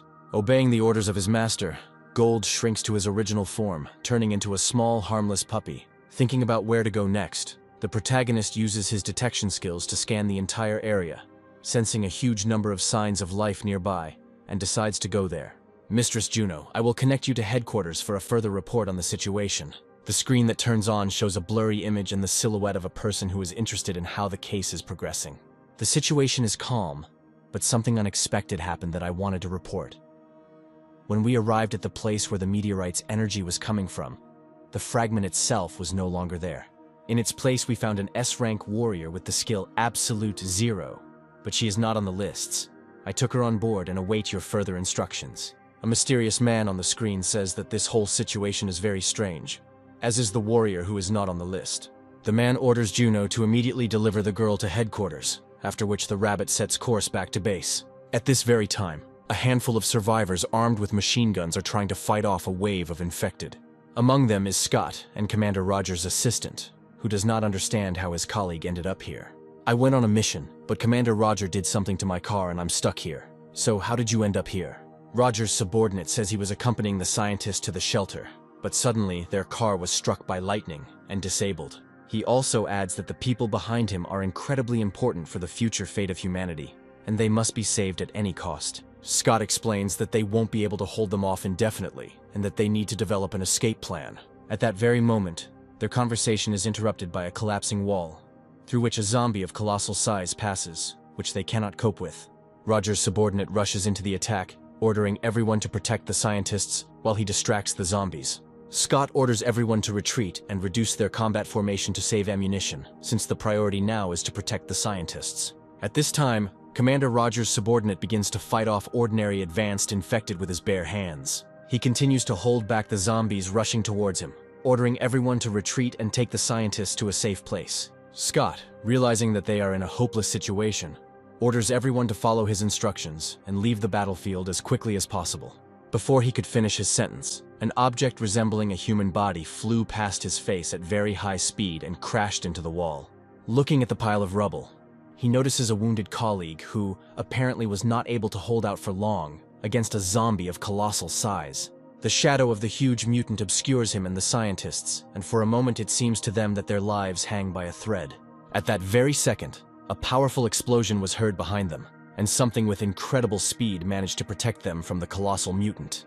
Michael stands on the corpse of the defeated enemy, having already managed to absorb another % of the rage skill. Incredibly impressed, Scott remembers that standing in front of him is the very guy that Commander Winston ordered him to find. When he asks if you are the guy named Michael, the main character replies that it is him, indignant at how the soldier knows his name. Scott understands that the goal of his mission is in front of him and wants to ask the protagonist for some favor. But he is interrupted. First, answer my question. You're Commander Roger, right? The stunned soldier, not understanding what is happening, answers the truth, saying that his commander is Mr. Winston. He also explains that they, along with the leadership, are aware of his situation and the conflict with Commander Roger, and they do not know who he is or why he is here. Remembering my past life, Michael recalls that after the apocalypse, all of humanity fell into madness, and only one elderly general stood to protect it until the end. When the commander found out what you went through, he wanted to meet you in person. I hope you will return to the shelter with us. At that moment, their conversation is interrupted by a powerful explosion, and a mutant appears from the crowd of infected, his hands covered in lightning. Michael asks his new acquaintances to protect the scientists and wounded comrades while he deals with the enemy himself. Goldie, you keep an eye on them too, just in case, but don't transform unless necessary. Otherwise you won't be allowed into the shelter. Looking at the crowd of enemies, the main hero understands that only the one with lightning is awakened, and all the others are low-ranking, and there is no need to use the skill. Before he could even think of a plan of attack, a crowd of pawns immediately pounced on him, and Michael felt that the advanced zombie was capable of controlling the weak. He uses them as a distraction, and while the protagonist is distracted, he tries to attack him with lightning bolts. The protagonist is surprised that the zombies have already evolved to a level where they have begun to develop intelligence and, apparently, events are moving much faster than they did in his past. At this time, the wounded subordinate of Commander Roger says that this advanced mutant is the one who struck their car with a bolt of lightning and knocked them out. During the battle, one of the electrical discharges hits the roof above our heroes, breaking the supports and causing a huge number of fragments to fall to the ground. The fragments of roof and metal falling to the ground raise a huge column of dust, in the outline of which Goldie can be seen taking on her true form. After the smoke and dust clear, all survivors are found to be unharmed, with no idea how they managed to escape harm. The scientist girl says that she imagined it and saw a huge dog with wings that saved them while simultaneously looking at the little puppy. Goldie's mind flashes back to the memory of being ordered not to take on his true form, or he would not be allowed into the shelter, and he is overcome with fear. The little puppy starts rolling around on the floor, pretending to be a harmless and weak creature, so as not to arouse unnecessary suspicion. Meanwhile, another colossal fat zombie intervenes in the battle between Michael and the advanced mutant. Looking at him for a second, the main character thinks that his opponent has the skill to control awakened individuals. He immediately rushes to attack him, deciding that he needs to get rid of one opponent as quickly as possible, because together they will become much more dangerous. The survivors and scientists watching the battle cannot believe that an ordinary person is capable of fighting off such formidable opponents alone. Having exhausted the colossal mutant, Michael manages to use the absorption skill on him and receive another % of rage. After which he tells the electric zombie that it is his turn, and apparently this does not make him very happy. Ultimately, having found the right moment, the protagonist manages to get close to the enemy and use his ability on him. The enemy is defeated, and the evolution tree informs that a new lightning skill has been unlocked, and 1% of its abilities have been acquired. A handful of survivors rejoice at the protagonist's victory, while scientists discuss the crystals remaining in the bodies of the defeated mutants. The professor, wearing glasses, examines the artifact and says that this confirms the results of his research, and that since yesterday these crystals have been appearing on the bodies of the dead. The old scientist extends his hand to the protagonist, saying that his name is Bruce and he thanks him for saving them. In a past life, the professor and his team were able to extract energy from the cores of monsters, and thanks to him, genetic cures were created. In the most terrible times, it was this invention that helped ordinary people wake up and fight back against imminent death. Realizing that the greatest man who determined the fate of humanity stands before him, Michael shakes his hand and says that he is immensely glad to meet them. The intern asks Professor Bruce to come to him because he needs help, and the protagonist says goodbye to him, hoping for a future opportunity to meet him again. While the scientists continue their research on the infected without wasting a minute, Scott helps his comrade up, who thanks Michael. "Always happy to help. You've been hit the hardest. We need to get you out of here. I'll try to find us a car." While they are still trying to decide how to get to the shelter, they hear the worried cries of a group of scientists who are surprised by something. "It's impossible, am I wrong? All dead people should have crystals. Why aren't they here?" Bruce suspects that something is missing in his research, and he had hoped that he could easily use these crystals. Michael understands that the professor has already begun to research the monster cores, and most likely he absorbed them with his ability, so he needs to explain this to the professor correctly. He decides to clarify what exactly Bruce is talking about, realizing that he cannot interrupt his research because of a mistake and try to push him towards the right train of thought. The professor hands him a green crystal and says that he needs to understand where these things come from and how they can be used to fight the infected. Michael says that it is unclear why they are called genetic cores, and he has already managed to eat several of them, after which he became stronger. Bruce, indignant at how one could be so reckless, scolds the young man, explaining that it was too dangerous to eat these kernels because they could contain a virus. After which he continues his reflections on the fact that this in any case helped the main character become much stronger, and most likely they can be used somehow. The professor begins to develop his own theory. The protagonist is internally glad that he has given the professor the necessary food for thought. Pointing to the two fallen advanced infected, he explains that he may have accidentally destroyed the cores in those two specimens while fighting them. Having completed all the preparations and found the car after some time, our heroes move towards the shelter, and Scott, while driving, asks Michael about how he ate the cores. The protagonist says that the zombie cores he ate were the first to awaken, and that he was just lucky, but that it would be too dangerous for ordinary people to eat them. Michael understands perfectly well the military man's desire to become as strong as possible, but warns him against rash actions. Scott says that Captain Roger is secretly gathering awakened soldiers, while Winston spends his time building a shelter, and he wants to protect his commander. "Don't worry about your captain, he will never lose to Roger, and I am 100% sure of it." After some time, our heroes reach the walls of the base, where construction of a shelter is in full swing. Watching the preparatory work progress, Scott explains to the protagonist that the awakened ones with combat abilities went to Roger's troops, and the rest are helping Winston with the construction. Getting out of the car, Michael notices a red-haired girl driving towards him at high speed and asking him to get out of the way. Having lost control, the girl falls off the scooter, and the main character manages to catch her in his arms. Realizing the situation she found herself in, the girl immediately begins to bow to our protagonist, asking for forgiveness for the inconvenience. Scott, standing nearby, realized that his friend Olivia was in front of him and asked the girl what she was doing here. "Captain, we are so glad you are alive. Commander Winston was unable to contact you and we thought you had died on the mission." Scott hits the girl on the head, saying that this is not what he asked, to which Olivia replies that she came to meet the new survivors. "Michael, I'll report everything to the captain for now, and you go through the screening procedure along with the other survivors, and I'll try to arrange a meeting for you with Winston as soon as possible." Watching the scientists and his new friend go, Michael realizes that it's best not to rush into trouble until he gets used to the new environment. Meanwhile, Olivia asks all the survivors to line up for further testing to see who among the people might be infected. The protagonist understands that Commander Winston is doing the right thing, because in his past life, he knew of many cases of terrible tragedies following security breaches. After filling out the form given to him, after some time, he passes by a familiar girl who is accepting forms from other survivors. It turns out that it is the girl he saved earlier, Lena, who is very happy to meet our main character, and that he is safe.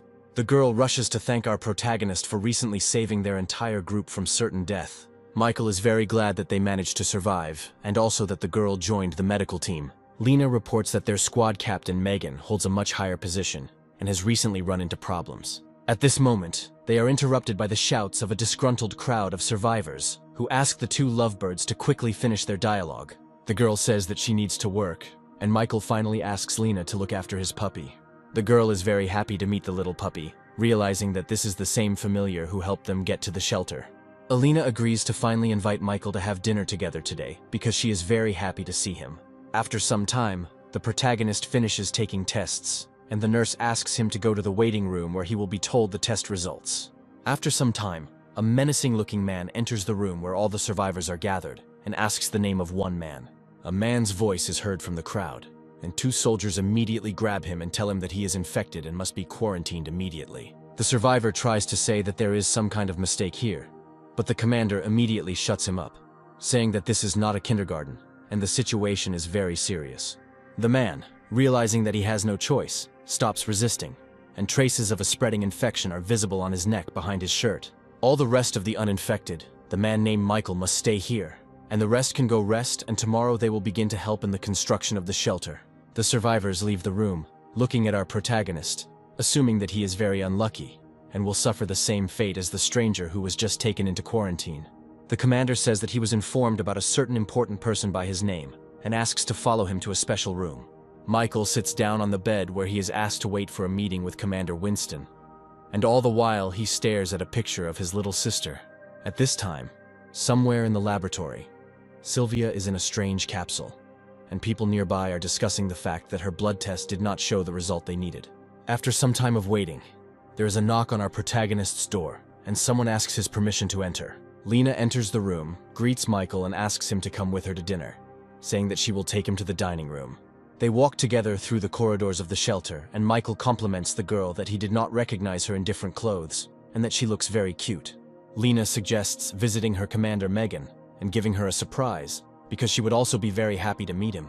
The girl also says that the problems she spoke about are related to the fact that Megan has awakened, and Commander Roger is trying with all his might to lure her to his side. This information begins to anger the protagonist, realizing that this headstrong warrior is trying to stick his nose where it doesn't belong. Their conversation is interrupted by an alarm, which informs that a conflict is occurring in the dining room on the 3rd floor. The girl suggests that this is most likely related to her commander, and Roger's subordinates are again trying to bother Megan. At this very time, the mustachioed man tells Megan that Roger greatly appreciates her abilities and once again asks her to come over to their side. The girl says that she will not give up her principles for any money or values that they offer her, because she is disgusted by Roger's policies. Megan is about to leave, but she is stopped by two men whom Michael saved with her and block her path. One of them says that they don't want to work for Old Man Winston all their lives, and since she is a very capable girl, they don't just remind her that she needs to choose the right side. Megan begins to lose her temper, and her body begins to emit a huge amount of energy, and her eyes begin to glow red. Everything around begins to tremble, and the man notices that the telekinesis that the girl possesses is incredible, and now he understands why the captain needs her so much. After which he says that not only she awakened her powers, and they both have F-rank abilities, fire element and metal transformation. A man throws a ball of flame at a girl and says that today she will go with them no matter what it takes. Michael, who appeared at that very second, manages to repel the attack with his bare hands, reflecting the flying fireball. Everyone present understands that standing before them is the same guy who was able to single-handedly save them a few days ago. At that very moment, a mustachioed man behind them asks where this boy came from and why he dares to interfere with their conversation. The awakened man with the power of fire asks his commander not to worry, because now he will teach this young boy a good lesson. As Michael prepares to reflect on two awakened people, he considers whether it is possible to use absorption on people, but at the last moment he stops, realizing that this could lead to their death and attract unnecessary attention. Already familiar with a large number of skills awakened from his past life, he understands that half of his strength will be enough against the metal transformation.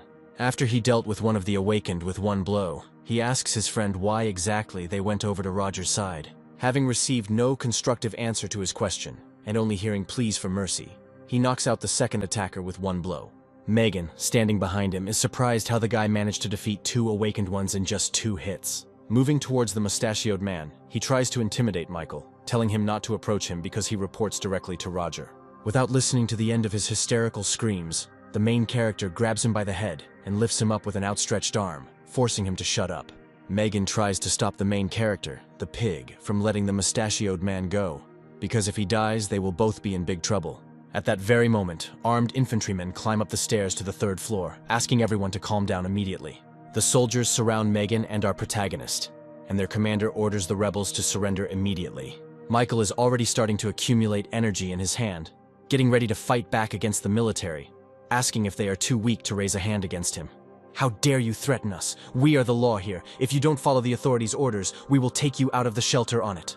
Megan manages to stop the main character, asking him to calm down. Otherwise they, along with Commander Winston, will suffer greatly.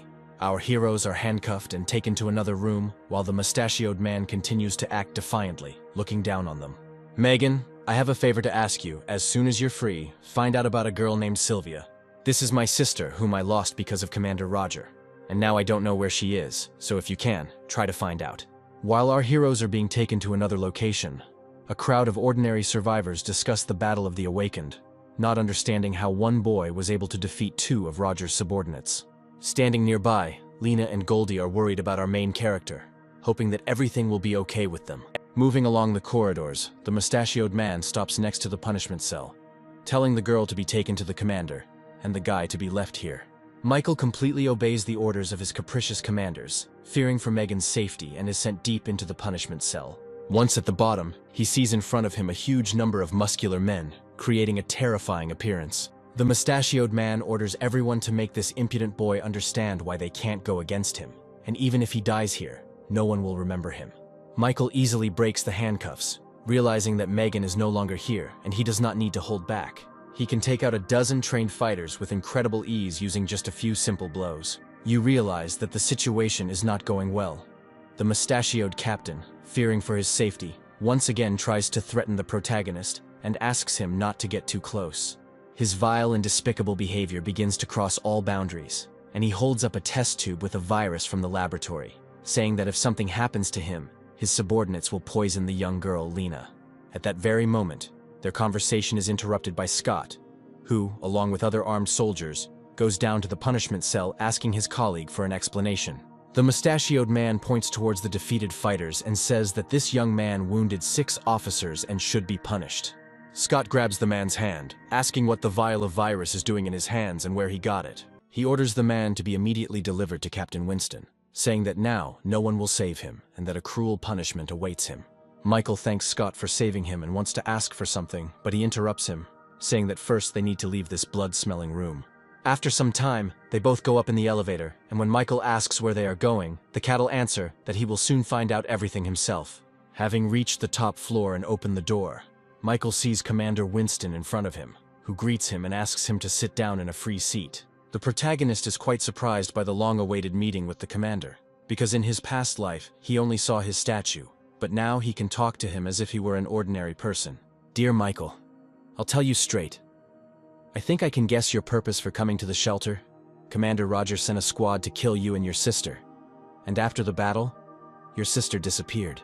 The protagonist is quite shocked by old Winston's knowledge and asks how he found out about it. And after a few seconds, he adds to his answer that since he knows the reasons for his appearance here, he must guess that his main goal is revenge. When the apocalypse started, Roger and I were military men, but he only cared about power and wealth, not other people.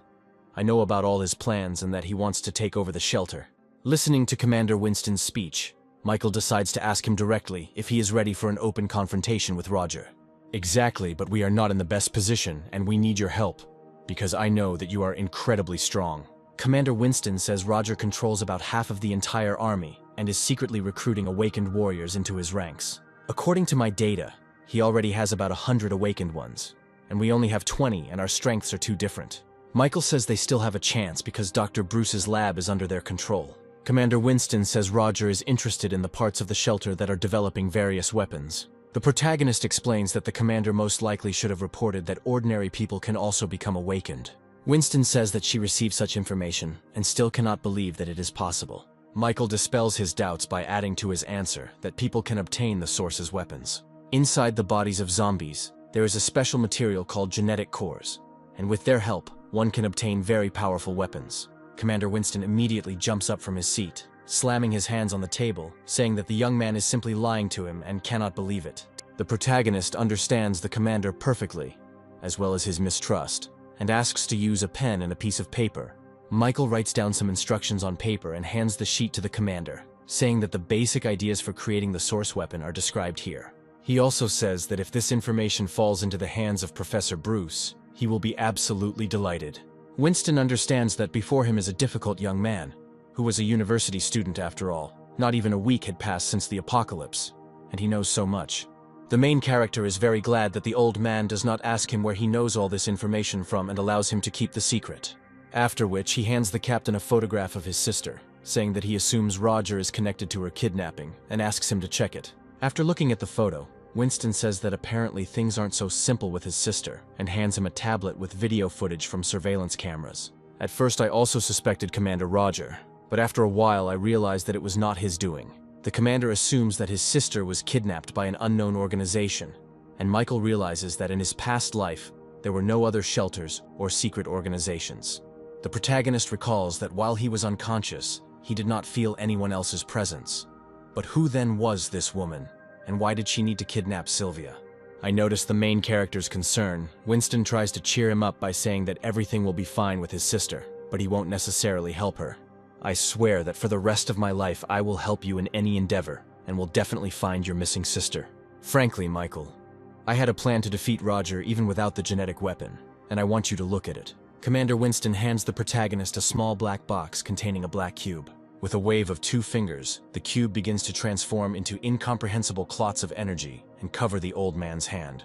A few moments later, his body, and in particular his left arm, is enveloped in a black substance that resembles armor. Throughout human history, countless myths and legends have created many rumors about those commonly referred to as gods who created this world.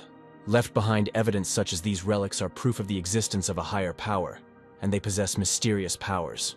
After humans reached the peak of their development, they learned about hidden places on this planet called ancient ruins. The small cube I have with me is a relic of the ancient civilization, the armor of the sky god. Michael is very surprised that myths and legends are not fiction and decides to ask if Winston knows where the ancient ruins are. The commander replies that he was appointed to his position more than 40 years ago, and his main motive is to protect this secret. He says he only has one relic in his possession, but with their current technology, it's difficult to obtain them without solving the ancient ruins. Michael recalls that in his past life, the commander had to reach the 2nd floor of the ancient ruins to defeat Roger. Young man, I hope you can help increase the rate of ruin mining and speed up the opening of the 2nd floor. And as a reward, you can choose any relic available there. The protagonist thanks the old man for his help, clarifying that he needs help in finding his sister. Winston gives his consent and also wants to discuss ideas and directions for building a shelter, hoping for the help of our protagonist. Having finished the negotiations, Michael leaves the commander's office, and at the exit Scott is waiting for him, asking how everything went. On the way to the living quarters, he says that the meeting went well, and that things will only get better in the future. Commander Winston spent the entire night in his office, pondering the information he had received from Michael and solving organizational issues. Already in the early morning, he decides to contact Professor Bruce to convey to him the information he received about a powerful weapon. While the professor explains that he is busy with research that was prompted by a young man he recently met, Winston says that he also received some information from him. They are both surprised that one young man has had such a strong influence on the course of their common confrontation in the fight against the apocalypse. Bruce says he never thought that 2 old men who were almost 200 years old would be helped by some young guy and forced to move forward. Winston suggests that Michael's appearance in their hideout is not a mere coincidence, and that perhaps he will be a new hope for them. Our main character is met by Megan and Lena, who are happy to see him and that he is doing well. Megan says that after she was captured, Commander Winston immediately sent several people to her who managed to save her. After which our heroes realize that the situation is gradually improving and head to the dining room to have a little snack. Meanwhile, Commander Roger is beside himself with rage, realizing that Michael, whom he sent to kill his people, has come to the shelter. In a fit of rage, he orders the recruitment of awakened people to continue and the training of their special unit to be strengthened. Assuming that Commander Winston is trying to strengthen his position, he is in no way going to give in to him. That evening, 2 sentries stationed on the walls of the shelter take turns at the observation post. While one of the soldiers is looking around through binoculars, the second one reassures him, saying that there has been no danger for several weeks, and there is nothing to worry about. Suddenly, the man notices a huge crowd of zombies moving straight towards them. and the entire shelter is alarmed. All people are informed that a large group of infected has appeared 15 kilometers away from them and is moving towards their base. And according to rough estimates, there are more than 10,000 individuals there. This can't be. Our base is still under construction and we are completely incapable of dealing with such a number of enemies. Winston immediately contacts Commander Roger, who says that he is aware of the situation and that if they do nothing, the walls will be destroyed. He also says that his awakened squad is the only one capable of fighting off such a number of infected, and he has one condition. In exchange, Roger asks that Winston hand over all his military powers to him and resign. In a fit of rage, the Commander Winston does not understand how, in such a hopeless situation, when the lives of other people are at stake, Roger cares about gaining power and authority. My dear friend, I told you long ago that in an extreme situation, only with absolute power can you rule like a king. Winston doesn't understand what to do in such a hopeless situation, when the lives of tens of thousands of people are at stake. The commander gives his consent, after which the cattle immediately begin to try to stop him, saying that under no circumstances should power be transferred into Roger's hands. We have no choice but to ask him for help. I can't look for profit when the lives of my people are at stake. At this very time, Roger orders all their forces to be transferred to the front lines to fight the zombies, and also immediately begin mobilizing their awakened squad, because he doesn't want his shelter to be damaged. Meanwhile, panic and rumors about what is happening outside the shelter walls begin to reign among the military. Commander Winston comes down to the people, asking for silence and reporting that a huge horde of infected is moving towards them. He asks people to remain calm because they should not be afraid, and let everyone be ready to defend this place at the cost of their own lives. Right now, more than half of the shelter's forces will be sent to the front along with Commander Roger's vanguard to protect all of humanity. The old man gives a fiery speech, trying to raise his fighting spirit and inspire the soldiers to defend all those remaining people for whom all this was started. Meanwhile, panic begins to break out in the corridors of the residential sectors, and Scott rushes to meet with Michael. He informs him that the shelter is currently being attacked by more than 10,000 zombies, and Commander Winston was forced to turn to Roger for help. He also reports that the commander was forced to make a deal that included the complete transfer of power and command over the shelter. Michael can't believe it, saying that this can't be done and asks to tell him where the commander is now. Scott says that Winston has already gone to the front lines and he also needs to hurry, after which he hands the protagonist a map indicating the escape routes. Finally, he asks not to worry about Megan and Lena and promises to take care of them. The protagonist understands that the wave of zombies moving towards them was supposed to appear only after a month, as it happened in his past life, but everything is going much better. Meanwhile, the military, using helicopters, observes a huge concentration of mutants moving towards the shelter. Using military equipment positioned around the perimeter, as well as bombs, they try to stop the advancing horde. Unfortunately, this is not enough, and although they manage to thin the ranks of mutants, the main forces of zombies move towards the shelter. I begin to transfer military equipment towards the base. A detachment of awakened people of Commander Roger arrives at the front line. The man leading their squad declares that after much training they are finally ready to fight in real life. Awakened humans are able to easily fight off ordinary low-ranking zombies. This image instills confidence and optimism in ordinary soldiers, who hope that the power of superhumans will help them cope with this threat. The morale of the awakened begins to rise, and they are confident in their abilities, saying that dealing with mutants is as easy as crushing ants. At that very moment, one of the warriors in the squad tries to warn his friend about the danger approaching him. Before he could react, his body was instantly cut into 2 pieces by a very powerful and dangerous enemy. Behind him is a mutated awakened zombie possessing truly incredible strength. The squad leader says they have about 200 people, which is enough to deal with regular zombies. But the awakened ones outnumber them, and at this rate, they will lose. At this time, on the walls of the shelter, the commanders watch the battle unfold. Commander Roger is informed that 50 men from his squad have already died and he orders them to retreat immediately. Old Winston, we cannot afford to sacrifice the awakened just like that, and must give them a chance to regroup. The 2 captains are also informed that due to the sudden attack, the amount of military supplies is running out very quickly, and there is still about half of the available weapons left. Commander Winston orders a team to be formed, and the mines in front of the shelter to be restored, and also orders that civilians be taken to the bomb shelter if necessary. He distributes the task among his subordinates, ordering them to manage their defense points and not allow the slightest mistake. Looking at this, Roger understands that even in an emergency, his colleague is able to issue tasks in an organized manner, and he truly deserves respect. After half an hour of preparation, the wave of zombies reaches the last line of defense, which is lined with mortars and traps along the road to the shelter. Roger says that they don't have enough power from him to fight for a long time, and they have no choice but to admit their defeat. He asks them to stop showing off and follow him, because if he and the other awakened ones unite, they will still be able to fight back. There is nothing we can do in this situation, and if we continue like this, we will all eventually be finished off. Scott, realizing that the situation is becoming hopeless, wants to take Commander Winston to a bomb shelter because it is becoming too dangerous on the front lines. Unexpectedly for everyone present, one advanced zombie manages to get right up to the walls of the shelter. He rushes to attack Commander Winston, and everyone present does not even have time to react to save their captain. The old man is called out by someone's voice, asking if all the fun is over, after which, in an instant, the mutant is cut into pieces. In front of our heroes stands Michael, armed with several katanas, who apologizes for his lateness, as he spent too long looking for the armory. The old man is surprised by the appearance of the protagonist, and he, in turn, asks the commander to be a little more trusting and not doubt that he will leave them. Michael asks everyone to remain calm, promising that nothing will happen to the shelter and that he himself will be able to deal with this whole crowd of infected. The protagonist jumps off the walls of the shelter, and in mid-flight, his faithful familiar Goldie transforms into a colossal beast, taking on her true form. At this time, all the people present on the walls are surprised by the behavior of the young man, considering him a complete madman who just jumped from the high walls and is now going to die. A powerful and colossal column of fire flares up in front of their faces, rising into the air in front of their faces.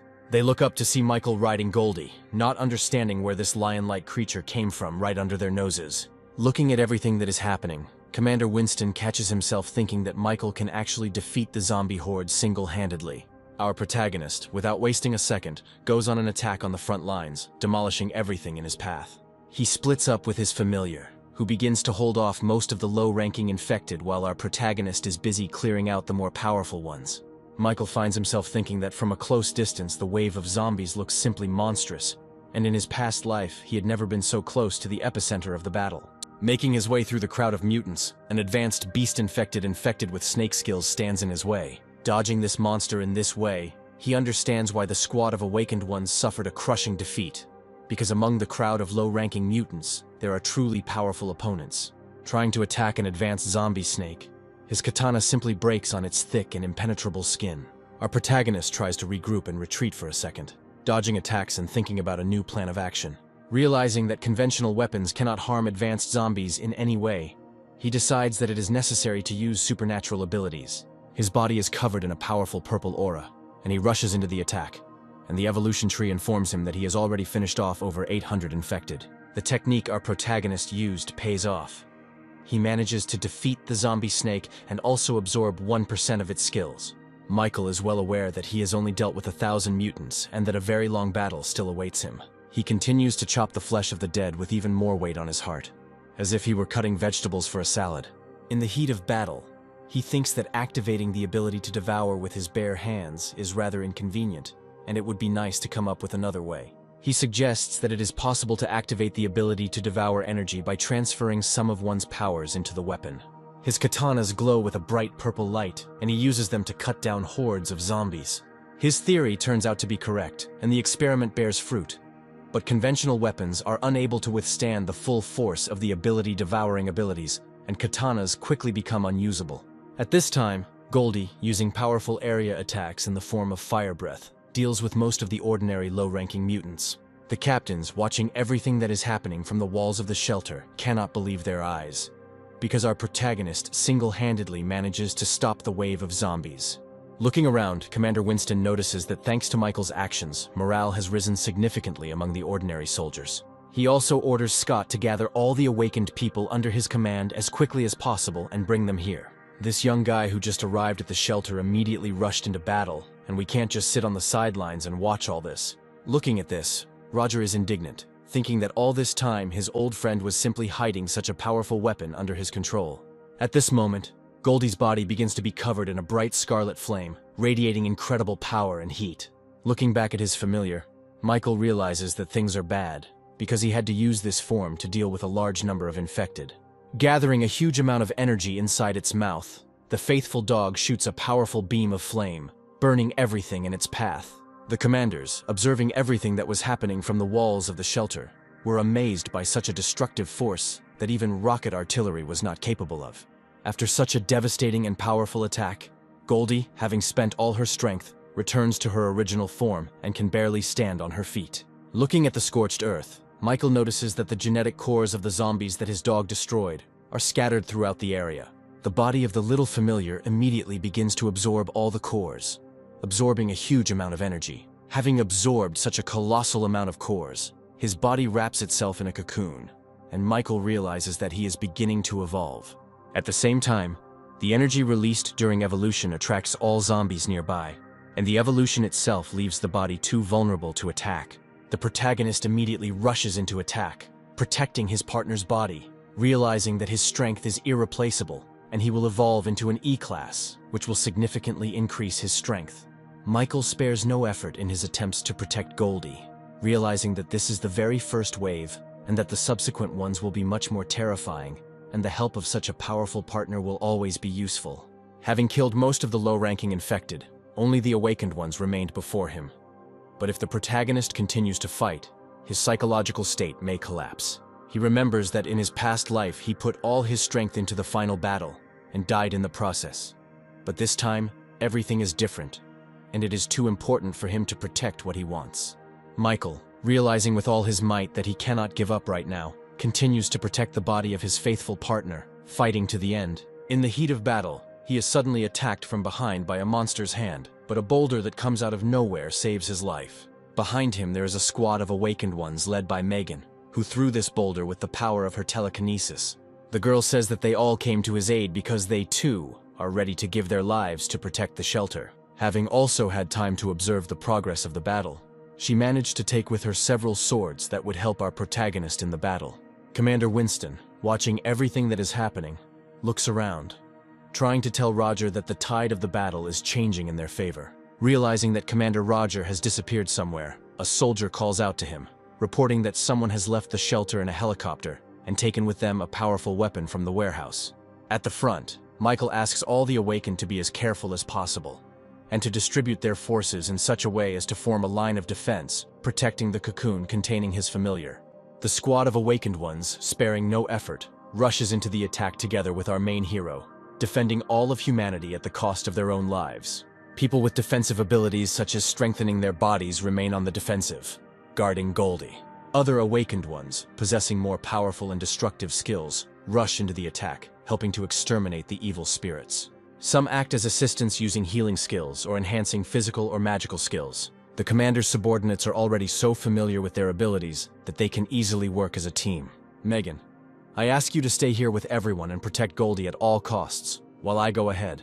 The girl is very worried about the main character's exhaustion, but he tries to calm her down, saying that it doesn't matter now, and every second can be decisive.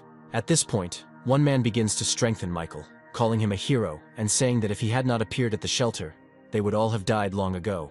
The protagonist immediately rushes into battle, thinking that before he could look back, he had already become a hero to other people. Meanwhile, the awakened frontline fighters encounter massive zombies and try to call for reinforcements. They tremble in fear, expecting a quick death, but the main character, rushing to their aid, saves them at the last moment. Using his incredible speed and strength, he cuts the body of an infected zombie giant in half with one movement. He asks people to regroup with their team and not get lost alone, concentrating their firepower and helping other people. Michael also understands that his psychological state will not last for too long, and he needs to finish everything as soon as possible while the enhancement is still in effect. With incredible speed, he begins to deal with crowds of ordinary infected, using the blades of his swords like a true chef. He deals with more serious large opponents using his absorption skill, sucking out their strength and abilities. At this time, the squad of survivors defending Goldie's evolution continues to repel the attacks of the mutants rushing towards them. Commander Winston notices a combat helicopter flying past the shelter walls. Using the radio, he immediately contacts Commander Roger, asking him to stop immediately and return to base. It seems you've already guessed what I'm going to do. I can't stay alive unless he dies, and I'll do it with my own hands. Roger, stop right now. I may not pay attention to what you did in the past, but do you at least understand what you are going to do? Old Winston, listen to me. Don't act rashly. I will ask Michael for forgiveness on your behalf. If you apologize, everything will be fine. Commander Winston is asked to resolve the situation peacefully to prevent something irreversible and irreparable from happening. Roger starts screaming in rage, saying that he can't just let this brat survive and demands that he be given command of the entire shelter immediately. He understands that there are not so few zombies left, and the main character is now very exhausted and weak, and all he needs to do is destroy them. At this time, panic also begins to reign on the battlefield, as all the survivors from the awakened squad do not understand who sent the helicopter. One of the men, who has the ability of incredible vision, says that Commander Roger is on the helicopter. At this moment, a huge number of missiles fly out of the helicopter, moving in the direction of our protagonist. Megan uses her telekinetic powers to try to stop the swarm. But with her current strength, she can't control things that are moving at such a fast pace. An incredibly powerful explosion occurs, which is visible even from the walls of the shelter. The survivors cannot believe that Commander Roger simply killed the Vault hero, and for what purpose he did it. Despair hangs over the people, and they decide that it's all over because the rest of them won't be able to defeat the awakened zombies. The girl, standing in front of a wall of flames, does not believe that Michael just died, screaming into the air that his sister is still alive and waiting for help. At this point, Commander Roger declares that the young man died heroically in battle, and that they should not lose their fighting spirit and continue to defend the shelter. Let me command the battle, for thanks to me the dawn of victory will come very soon. At this point, he states that the commander himself attacked the protagonist, and Winston cannot simply turn a blind eye to this. Megan asks all survivors not to believe Roger's words, saying that he deliberately attacked Michael. Someone from the squad of awakened ones says that they don't have time to sort things out because they are in the thick of things and need to think about how to survive. At the same time, some awakened mutants who managed to survive the explosion and are still moving towards the walls appear from behind the wall of fire. After which, at that very second, they fall face down on the ground, and behind them appears our main character with an imperturbable and terrifying look. After I found out that it wasn't you who kidnapped my sister, I wanted to forgive you if you worked together with Commander Winston. But you used the lives of innocent people in the shelter to threaten the commander into handing over his military powers. Listening to his speech, Commander Roger cannot believe his eyes, not understanding how he managed to survive after such a sudden and powerful attack. Now that the situation is not in your favor, you tried to eliminate me at the cost of other people's lives. Ignoring the zombies attacking him, Michael continues to read his speech while fighting off all sorts of evil spirits. He makes a few light swings with his katana, and the infected standing next to him disappear without a trace. Roger tries to order his subordinates to kill our protagonist, but none of the survivors dare to attack him. The commander begins firing at the protagonist with a rapid-fire machine gun, trying to personally deal with him. Michael takes off into the air trying to reach the helicopter while simultaneously deflecting all the bullets flying at him with his blade. A moment later, he finds himself behind Roger, who immediately begins to beg him for mercy, saying that if he spares him, he will appoint him deputy commander of the shelter. Don't follow Winston, because I doubled everything he promised you. Everything he has will become mine, and if you are a smart person, you know which choice is right. After which the helicopter begins to fall, and pitiful cries for help are heard from its cabin. A few seconds later, the protagonist lands on the ground, his entire katana covered in human blood. The protagonist thanks Megan for saving him and being by his side on the front lines all this time. He explains that thanks to that short pause when she slowed the missiles with her power, he managed to hide behind the bodies of 2 advanced zombies. After which, thanks to her power, she continued to heal him, and only thanks to this he survived. The protagonist also adds that it is too early to let down one's guard, as the battle is still not over. Listen to me. Time is running out and I won't waste time on trifles. Commander Roger has been sacrificed, and from now on, Winston is in command of all the survivors and the shelter. This man-made fortress is humanity's only refuge and our home, and the crowd of zombies left after their battle is a small group compared to the initial wave. There are only a little more than 1,000 zombies left, most of which have awakened, and although there are far fewer of them, we must definitely cope. Our only advantage is Goldie and I will spend all my strength to win at least a few more minutes of time for him. After such an inspiring and fiery speech, all the survivors immediately rush to the aid of the main character, defending the cocoon with all their might. Michael goes forward to fight the awakened while a group of survivors tries to buy time. The main character, having much greater potential in combat skills, begins to destroy more powerful enemies by fighting them alone. If a wave of zombies breaks through my line of defense, Goldie and the entire shelter will be destroyed. In the heat of battle, the protagonist's weapon cannot withstand such a powerful onslaught, and once again breaks into numerous fragments. Trying at that very moment to come up with a plan on how to continue the battle, a new blade flies behind him at breakneck speed using telekinesis. He immediately catches it in mid-flight, and in the blink of an eye destroys the two awakened mutants standing in front of him. Michael realizes that Megan helped him and hurries to thank her. But at the same time, someone is moving underground at breakneck speed in their direction. The survivor, who possesses the power of stone and fortification, asks to provide this to him, and tries to stop the underground enemy with his forces. For a few seconds, everything is quiet, and they are happy that their friend managed to stop the attack, and it was just incredible. But a moment later, the mouth of a huge mutated beast appears from underground and swallows the cocoon with Goldie. All the survivors observing the situation realize that Goldie has just been absorbed, and the situation is becoming very dire. The zombie beast's enormous body begins to emit a colossal amount of energy, becoming covered in a shining golden aura, after which two huge wings, which Michael's faithful familiar once possessed, grow from his body. The protagonist is immediately overcome with fear, as his thoughts revolve around the fact that Goldie has just been absorbed, and his strength can no longer be counted on. He plunges into despair, not understanding how he allowed this to happen, and once again faces the fact that he is losing someone who is very close and dear to him.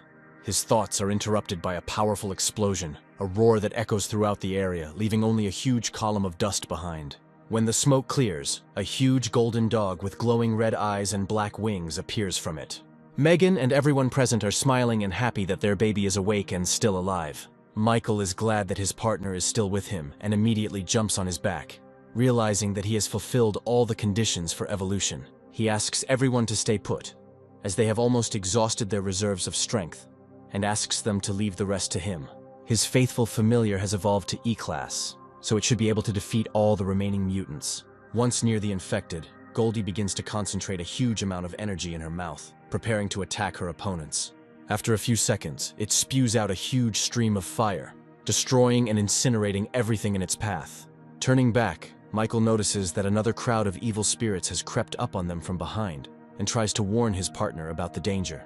A huge zombie with a bull mutation, possessing very high strength and defense, grabs Goldie by the tail. The dog immediately manages to react and, turning his head 180 degrees, attacks the offender with a powerful energy beam. The enraged bull immediately rushes to attack, but Goldie manages to block his attack by grabbing him by the horns, after which he throws the bull to the ground and takes off into the air with the help of his giant wings. While in the air, he begins to accumulate a large amount of energy, and all survivors immediately rush away, realizing that a powerful attack is about to occur. Goldie releases a huge beam of fiery energy onto the ground, destroying everything within a radius of several hundred meters. People looking at the huge wall of flame understand that if they had delayed even a few seconds longer, only ashes would have remained of them. Scott and Commander Winston, watching from the walls, rejoice, realizing that their main ally, Michael, has proven to be a very reliable and first-class warrior. Thanks for your hard work, buddy. You've dealt with a lot of monsters, so you can go down to the ground. At that moment, Goldie manages to react to the sharp spears of energy flying at him and manages to dodge. The survivors on the ground also notice strange rays of light that were released in the direction of the main character. Michael looks around, trying to see the remaining infected survivors, as he no longer senses the presence of monsters. From the dissipating fog emerges an E-Class zombie with a bat mutation whose attacks contain a powerful poison. At that moment, one of the awakened squad comes to the main character's aid, saying that there is only one zombie left and inviting Michael to rest and leave all the work to him. The protagonist tries to stop the naive man, telling him not to come closer to this person because she is different from ordinary zombies. The man assumes that this is usually a low-ranking infected who doesn't even have time to take a few breaths before his body is torn into several small pieces. All the survivors are in shock, realizing that their friend was just destroyed in 1 second, and they are paralyzed with fear. Everyone step back immediately. She is on a completely different level. If you get too close, you will simply die. Goldie, this also concerns you. You were poisoned with a strong poison. If you strain yourself, it will start to act faster, and this must not be allowed under any circumstances. Megan tries to stop Michael, saying that going alone and fighting such a powerful enemy is pure suicide. The protagonist explains that it is useless, and that if they go with him, they will simply be a burden.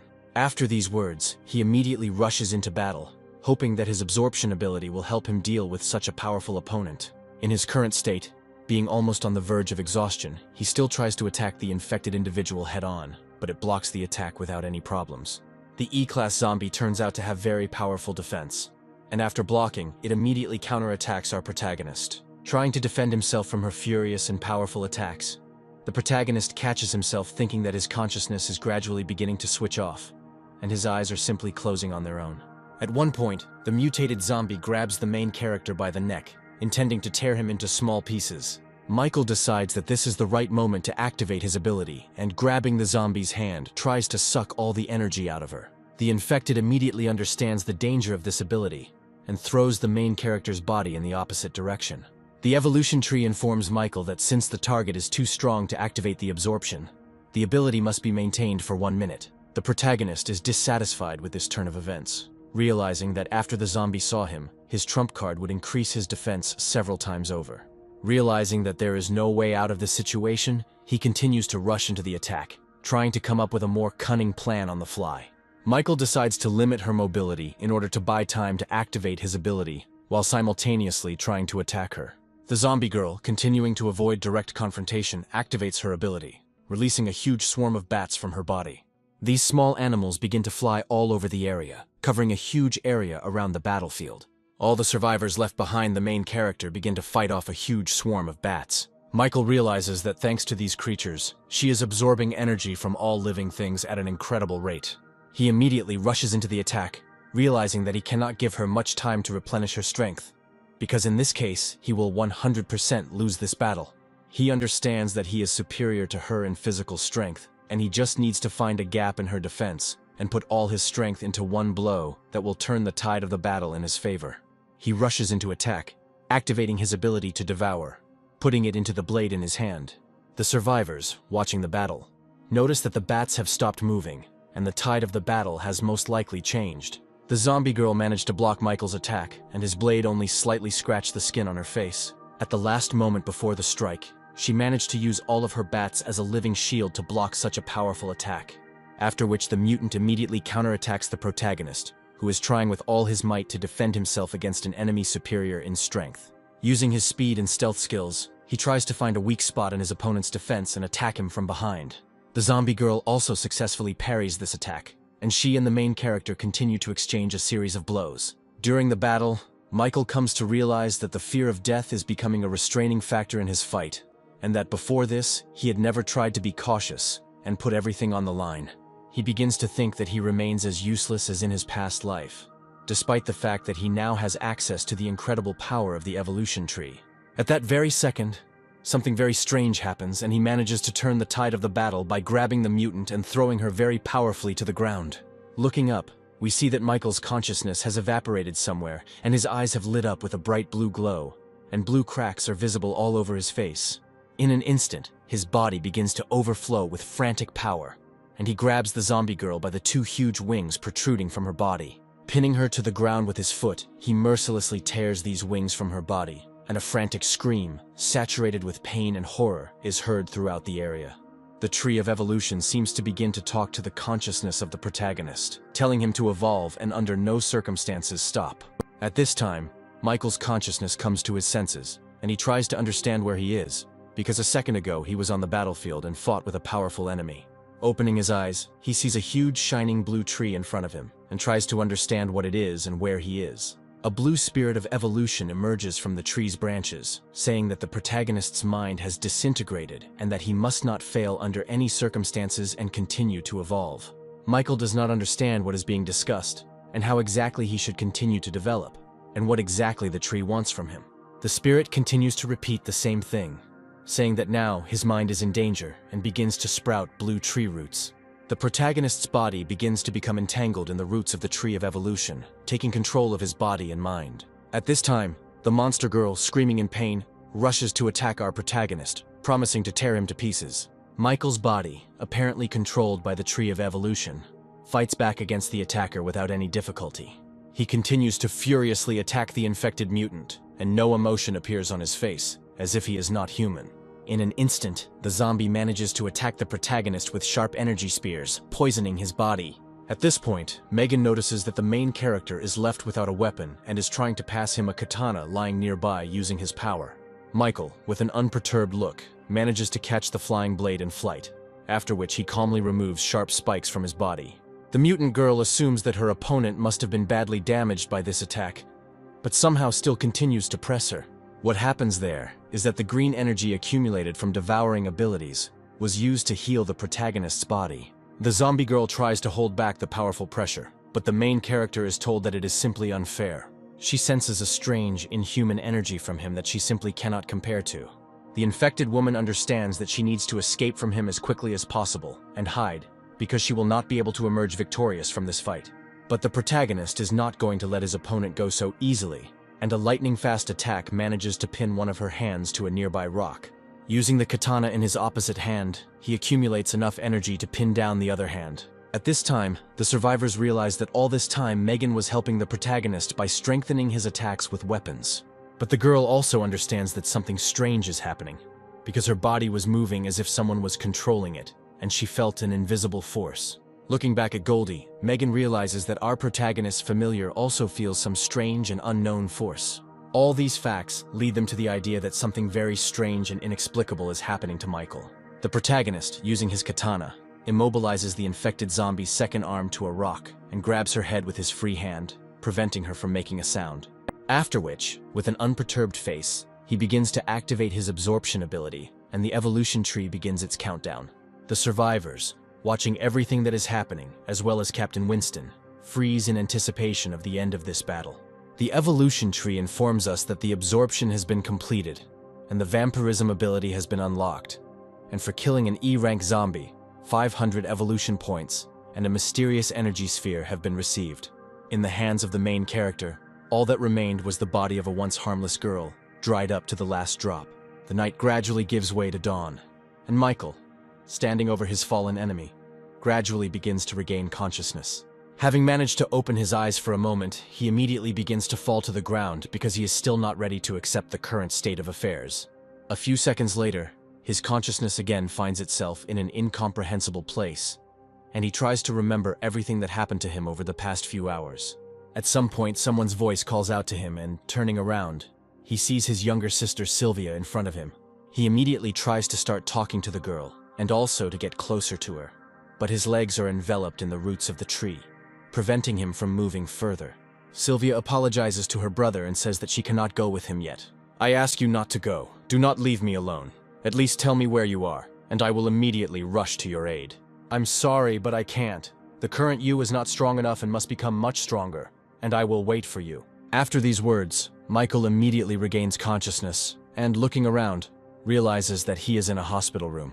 Remembering that the battle with the zombie horde was successful, he sets himself a new goal: to find the very person who kidnapped his sister and to understand the evolution tree. He immediately transfers his consciousness to the temple tree from which his path to becoming a hero began. After a long time of sorting through the trophies obtained during the battle, he finally finished distributing his skills. He sees 3 new types of notifications in front of him. The first is a kill, because a crowd of zombies allowed him to get more than 10,000 evolution points. The second is the ability to devour, which at some points can take quite a long time and informs about a large number of abilities. Thirdly, it is a treasure, because killing a rare monster gives a certain chance to get a rare energy source, which in this case was obtained after killing an E-rank zombie.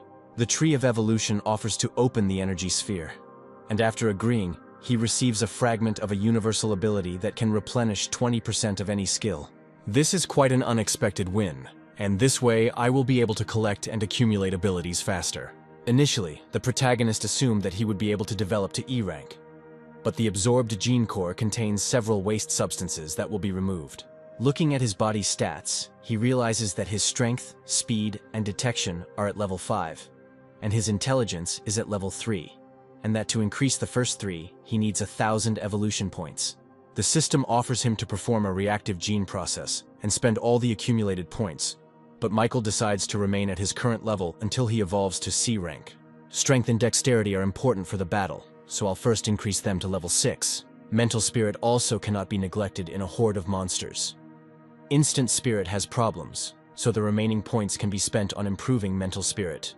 After successfully distributing the upgrade points he had accumulated, the protagonist decides to go out onto the balcony of his room and admire the sunset. He is interrupted by Megan, who asks how long ago he regained consciousness and what he is doing here. The girl says that now for all the survivors of the shelter he is a real hero, and some even call him the god of war. Michael says that he is not worthy of such a title because he could not even protect his little sister, and he does not have the qualifications to become a real hero. The girl says that the main character was unconscious for 3 days, and every morning Commander Winston came to visit him in the hope that he would regain consciousness as soon as possible. Looking at Michael's thoughtful face, Megan assumes that he wants to leave the shelter's walls and decides to ask him about it directly, after which she receives an approving answer, marking the beginning of a new chapter. Before setting off, Michael decides to look in on the commander, who is very glad that he has regained consciousness and is doing well. They both sit down, and the old man asks if the protagonist's body has completely returned to normal and stopped moving after the injuries he received. Commander Winston, I'm here to ask you about what happened today and how the genetic medicine research is progressing. When you were in a coma, I went to the research lab. The creation of genetic medicine is almost complete. We are preparing for injections into people.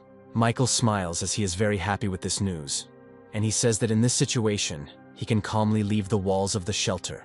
Winston can't believe his ears and asks our protagonist why he decided to leave them and for what purpose. You must know why I came here. Now that what I wanted to do here is ready, I need to go in search of my little sister. I approve of your decision, young man. So tell me everything you need for your further journey and what kind of help you need. I will go to the central areas of the city and conduct an investigation there to find evidence of the disappearance of my little sister, because the appearance of a horde of zombies may be connected with this.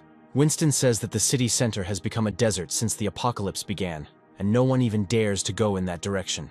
Michael asks him not to worry because he knows perfectly well what he is doing, and there is nothing more important in his life than the task at hand. The commander understands that he won't be able to stop the main character so easily and doesn't even try to convince him otherwise. He asks him to wait for a while and contacts the research laboratory by phone. After 15 minutes of waiting, he receives a call, and Winston asks Michael to go with him to a place because he wants to show him something. The research lab is an amazing place.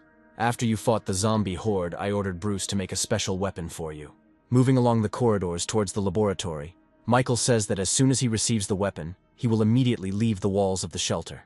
Through the transparent windows, he watches as awakened people in the courtyard engage in competitive sparring to determine their strength levels. Some of the survivors will be assigned to the SHIELD team. They must ensure the safety of the shelter, remain and guard the base. The second type of people will be a team of hunters, which will have many different squads responsible for clearing nearby areas of zombies and collecting various supplies. The third type will be a team of super warriors, which will consist of the most unique people who are capable of fighting a horde of zombies and possess high fighting qualities. Michael can't believe that Commander Winston will be able to prepare such a detailed plan to protect the survivors in such a short time. At that very moment, all the awakened people gathered on the street notice our main hero through the windows of the building and begin chanting his name, calling him a hero. The protagonist tries to justify himself by saying that he once again does not like this attitude towards himself and that he is just an ordinary survivor. After some time, they reach a secret elevator, which takes them down to the lower underground floors where the laboratory is located. You saved everyone. I'm not exaggerating. Without you, the shelter would have been destroyed, and your departure will be a serious blow to us. Michael already wants to start making excuses, but the old man hits him on the back and says that he is just joking and understands perfectly well the situation he is in. Finding himself at the huge and fortified walls of the laboratory, he asks Bruce to open the gates, as they have come to obtain a new weapon. At the entrance, they are met by a professor who asks them to follow him quickly, as he still has a lot of work to do and time is limited. Bruce opens a huge armored capsule containing a small cube, and he says that it is a metal with a memory effect and is made in the image of the armor of the Sky God. He hands it over to Michael and asks him to test it, and he in turn agrees and begins to pour some of his power into the metal. The mysterious cube quickly begins to absorb energy and takes the form of 2 incredibly sharp and durable daggers. Bruce says that thanks to Winston's observation, he combined the fighting method and combined it with the Sky God's armor, which resulted in a similar material. Its original state can change into the form you want. Try putting your ability there. Michael tries to transform the metal again and the blades turn into a ring that envelops his index finger. For now, I'm looking at this as a weapon. When the second layer of ruins is opened, I'll let you choose a new one. Michael thanks the professor and says that he is immensely happy with such a generous gift, after which he hurries to leave the laboratory as quickly as possible. Finally, Michael asks Winston where his partner Goldie is now, and he replies that he saw him in the company of Lena. After these words, Michael hurries to leave the shelter walls as quickly as possible, and the professor asks his friend if he is worried about the young man. Until now, I didn't believe that this guy could really handle more than 10,000 zombies, and suspected that he would replace not only Roger, but also me. and use the shelter's resources. While packing all his things, Michael visits Lena thanks to her concern for Goldie, and the girl asks him to be careful and return back safe and sound as soon as possible. Upon exiting the shelter, our protagonist is met by Megan, who doesn't believe that he will simply leave the fortress walls and leave them alone. Michael says that he is simply not used to this kind of thing, and he cannot leave his sister alone waiting for her to show up. In that case, let me go with you. The city center is too dangerous, and perhaps I can provide you with acceptable assistance. I thank you, but it's too dangerous. I don't want you to risk your life. The shelter just survived a zombie outbreak and you all need each other. Finally, Megan screams and asks Michael if he will come back to them, and if they will be able to see each other in the future. The main character says with confidence on his face that he will definitely return, and they will see each other soon. After several hours of flight, our heroes find themselves near the nearby quarters of the place they were heading to, and observe a huge cluster of mutated zombies there. All this time, while the main character was in a coma, some zombies managed to evolve to C rank and pose a very serious danger to him. Since the evolution tree reacts this way, and I feel a large amount of energy accumulated there, I definitely need to go and check this place. At this moment, Goldie does not feel any fear because he wants new adventures, and also to sort things out as soon as possible and return to rest. While combing through one of the buildings from which a huge amount of energy is emanating, he does not feel the presence of zombies. Goldie's sense of smell is stronger than mine. Maybe there really is an infected person who can hide his smell and presence. Michael takes out his blades and asks his familiar not to rush into hasty actions, as they need to be more careful and study their surroundings carefully. Having climbed up to the main floor, the hero notices a white-haired man with a little girl who calls him Big Brother and holds an apple in her hand. The man immediately notices our hero and reacts to him by standing up to defend his sister. The protagonist greets the survivors, but he couldn't even imagine that he would meet ordinary people in such a dangerous zone where everything is teeming with awakened mutants. The man covers his sister, saying that he doesn't believe they were caught up so quickly and asks the girl to stay behind him. After which he rushes to attack our main character, calling the name Blake and saying that he will not surrender to him and will avenge his sister. Michael dodges the attack, saying that he clearly has him confused with someone else and that he doesn't know any Blake and has no idea who he is. The stranger immediately notices his mistake and rushes to apologize, saying that he mistook the main character for someone else. They bow together with their sister and ask for forgiveness, saying that they are very sorry and did not want to cause him unnecessary trouble. Michael asks them not to worry and decides to introduce himself as quickly as possible, asking his new acquaintances to state their names. The stranger man says his name is Aaron and his younger sister is Amelie, after which he spends 20 minutes explaining what happened to them. Aaron explains that the little girl is actually his wife's sister, who was raped by Blake's men and then fed to the monster. Now I only have this girl left, and I can't allow anything to happen to her in memory of my wife. The protagonist is overcome with rage, and he tries to calm Aaron down by promising that these scoundrels will definitely get what they deserve for such behavior. That's not all. Blake used people to lure zombies and feed that very monster. Michael understands that under normal circumstances, if it were a zombie or a beast, they would simply start a fight. But these people are feeding the monster, and something is clearly wrong here. The protagonist's insight tells him that something is wrong with his new acquaintance, and asks him to let him examine his hand. He discovers something resembling a plant seed on its shoulder, and assumes that the monster needs human food, because it is plant-like and cannot move in search of food. Such plants have a certain camouflage or luring method, like a piranha that tricks food by dragging it into its lair. When the virus began to spread throughout the world, most living beings became infected and turned into mindless, bloodthirsty monsters, including ordinary plants. Since the monster plants were very rare, they had a source of life force in the depths of their roots and a huge gene inside their body. Because of such unique characteristics in his past life during the apocalypse, every time a mutated plant-type monster appeared, it attracted countless people who fought to the death for it. Michael could never have imagined that he would encounter such a monster, and he needed to destroy it as soon as possible to obtain the source of life force. The protagonist's thoughts are interrupted by Aaron, who asks if everything is okay with him, and why the protagonist is simply standing there without moving. This place is not safe. You will be found quickly, and I am sure that those who are looking for you are already somewhere nearby, especially since you have seeds attached to you that give away your location. That's it. It's not surprising that every time we hide, ours very quickly finds that we need to get out of here urgently. Michael tries to reassure his new acquaintances by saying that he will definitely help them in a difficult situation and destroy all those who offend them. The man does not believe the protagonist's words, and the fact that he alone is capable of defeating so many enemies who have weapons and superpowers. Michael says that he also lost his little sister because he was not strong enough, but assures Aaron that he has enough strength to protect them both. The man agrees with him, realizing that if he continues to live in constant hiding and running from problems, then nothing will change. We won't do anything. We'll just rest here and wait until they find us themselves, because with their help, we can infiltrate their base. After a few hours of rest, the main characters hear a crowd of people climbing the steps towards them. Looking at the thugs, Aaron says that Blake is not among them, and that they are ordinary pawns who do dirty work. One of the bandits says that because Aaron and his sister ran away, the boss punished him very severely, and he is going to take revenge for it. After these words, he runs up to him and starts hitting him with all his strength with his fists, using his face as a punching bag. Michael already wants to help his new friend, but he stops him, saying that he is fine, and there is no need to interfere.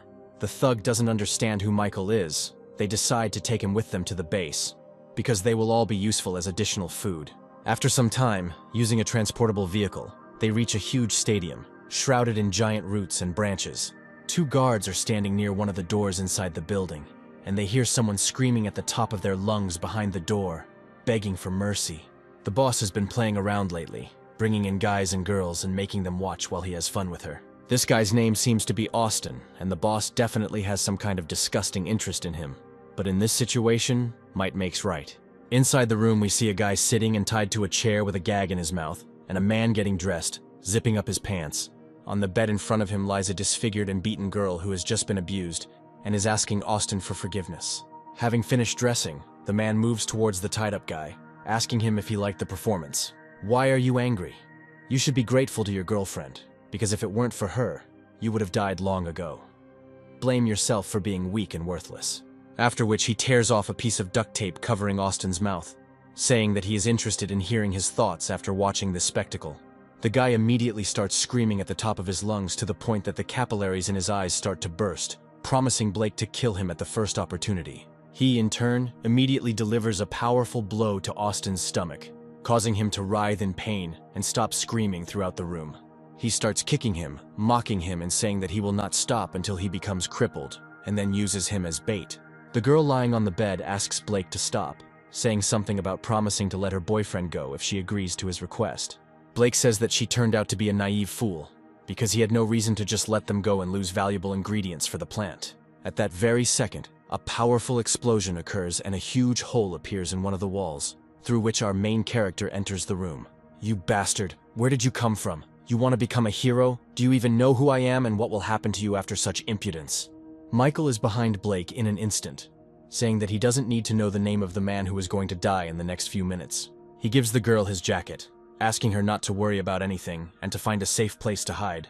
Blake immediately starts screaming at the top of his voice, telling the guards standing outside the door to immediately go inside and grab this insolent fellow. At that moment, the rest of the team members appear and ask him to save his strength, since they have already dealt with his henchman. Austin, who had been tied to a chair all this time, notices Michael and calls him by name, saying that he knows him. The protagonist recalls that once in elementary school, he was bullied for not having parents, and Austin was the guy who always protected him. Blake's body begins to change, and he visibly activates his ability, saying that after such a heartfelt meeting between his classmates, it's time for them to die. He attacks the protagonist with a huge mutated hand, and Michael realizes that he has the ability of the Beast Claws, which is too weak at this stage. Unless the claws have a strong nerve-paralyzing poison, this is one of the most useless abilities. The main character, without any problems, inflicts a huge amount of damage on Blake in a few seconds, forcing him to retreat. His opponent, realizing the seriousness of the situation he found himself in, begins to beg for mercy and asks not to kill him. At the last moment, Austin and Aaron stop Michael and ask him to let them deal with him themselves. They say he should know how badly he treated them, as well as their girlfriends and wives, and they want to pay him back. Looking at them, Michael feels the presence of a small part of the potential of the awakened bodies, and decides to give them the opportunity to realize it. He agrees, but asks them not to force the issue, and to be wary of the poison of his sharp claws. Blake realizes that these two guys clearly want to die, and he can use them as hostages to escape from here. The boys immediately begin to attack Blake using steel bats as weapons, and try to overpower him. "You want to kill me, but you are just a worthless piece of trash who can't even protect your own women. Blake doesn't understand where these guys get so much confidence after everything they've been through. He begins to get furiously irritated by the fact that some worthless people like them look down on him, and he promises to destroy everyone who is here. Although Blake is seriously injured, he still manages to hold his own against two opponents, keeping up with each one's movements. The girl, watching all this from the side, asks the main character to help her boyfriend, because they could die in battle with this villain. I understand their pain. They hate him because they are weak and desperately trying to protect what they love. They try to atone for their guilt, and in search of change and strength they take unprecedented risks, putting their own lives at risk.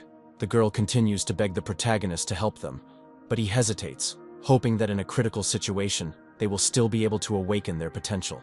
At the last moment, he decides not to risk the lives of innocent people and rushes to attack Blake. At that moment, his body becomes very heavy and he stops, and everything around him begins to shake and tremble. He looks at Eren, in whom the power of gravity control has clearly awakened, although he himself does not understand what is happening. Gravity control is a B-rank ability that controls gravity and can control the gravity of any location, and its control increases depending on the user's strength. Looking at Austin's body, which is in Blake's beastly hand, Michael realizes that something strange is happening to him too. He doesn't believe that both of them suddenly developed powerful abilities, and Austin simply disappeared and appeared behind the offender's back, having received a very rare A-rank ability, Shadow Rupture. Shadow Rupture is an ability that covers the user's body, turning them into a shadow and allowing them to change into any shape, as well as dive inside objects to avoid damage. Austin says that he is not going to kill Blake just like that. He will cut him into pieces slowly and painfully, mocking him just like he did with other victims. He decides to let him feel the despair that their wives experienced and cuts out his tongue so that he cannot scream and speak. After which, without stopping, he cuts off Blake's hand with a malicious grin, causing him to scream in pain. Michael watches with a straight face as Austin mocks the body of his fallen enemy, realizing that after everything he's been through, this is a natural outcome. After some time, they both stand in front of Blake's lifeless body, which simply lies on the floor and does not move. A few seconds later, Austin also falls to his knees and starts coughing up blood, trying to figure out what's happening to him. Michael says that apparently Blake managed to poison him, and I also spread throughout his body. At that very moment, the building begins to shake, and Eren grabs his friend, saying that they need to run as quickly as possible, because apparently the monster living within these walls has awakened. I'll stay to deal with this monster, because that's the reason I came here, and you're going outside, because you'll only get in the way. The wounded boys, along with their sisters and girlfriends, rush to leave the stadium as quickly as possible, hoping that Michael will have enough strength to fight the monster alone. Austin notes that he has known the main character since elementary school, and, although a lot of time has passed since they met, he has changed a lot. That weak look that was in his memories has completely disappeared, and in front of him stands a real mature man, whom one can truly rely on and believe in. Meanwhile, the plant's roots begin to penetrate every centimeter of the building, demonstrating all its monstrosity. Outside the stadium, huge roots begin to rage from side to side, and the monster's real body is revealed.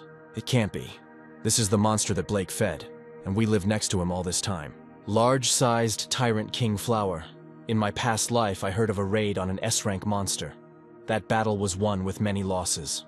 The system informs Michael that at this stage of development, the flower is only D rank, and its energy is very unstable. The monster says that the protagonist is very strong, and he, in turn, is amazed that the plant can talk and has already acquired its own consciousness. You have destroyed my puppet, and now you must take his place and be the source of food for my development. I'm not going to do that. If you're trying to scare me into becoming your puppet right now, then stop talking nonsense. Michael orders Goldie to stop the flower's body while he goes inside its torso and tries to finish it off. The protagonist activates his absorption ability, and then begins to cut down the giant vines of the flower in hopes of destroying it and absorbing its ability. The system says that the enemy's body is too large and its ability cannot be absorbed, and therefore Michael needs to destroy the plant core himself.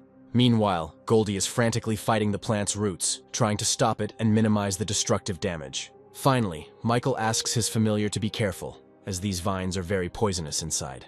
Why are you helping a person work with me and absorb him? I feel a huge, unimaginable energy in his body. Goldie replies that no one wants to make money with an ugly plant like you and is simply making fun of it. Meanwhile, the main character penetrates deep into the roots of the plant, where everything is covered in mucus, and there is an incredibly rotten smell.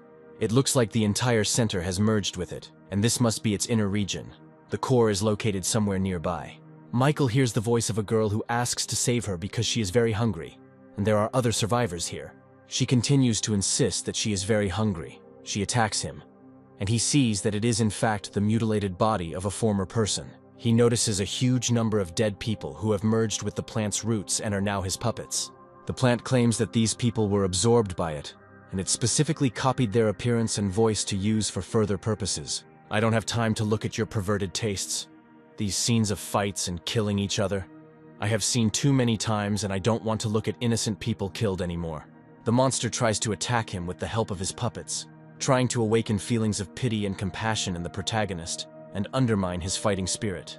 At one point, he even uses the body of a little girl, calling the main character his brother, and trying to awaken warm, loving emotions in him. Michael claims that this is not his real little sister, but he still can't just cut into pieces what was once an ordinary person.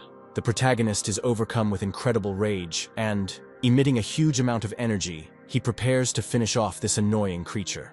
The plant grins and says that Michael wants to die as soon as possible, and now it will strangle him to death with its own body. The protagonist activates his absorption ability, soaking his blades in it, and starting to chop up all the plant roots that come his way with frantic speed. This causes the monster incredible pain, and the protagonist manages to break through a huge layer of overgrowth to the mutant's core. The plant is indignant and furious, not understanding how an ordinary person is so sure about where the core is located. Michael could never have imagined that such a huge monster would turn out to be such a small core resembling a human eye. He asks the monster not to be afraid of death, because ultimately he is an ordinary infection that must be eradicated from this planet. I try to touch the core and use the absorption ability, but blue roots suddenly shoot out of his hand, and the protagonist doesn't understand what's happening. The tree of evolution located inside his body actually begins to absorb the remains of the plant monster. What is happening to me? Why does your human body have such a pure plant source? Who are you anyway? Michael is immediately transported to the Temple of Evolution and asks the tree why it absorbed the flower of the Tyrant King before him.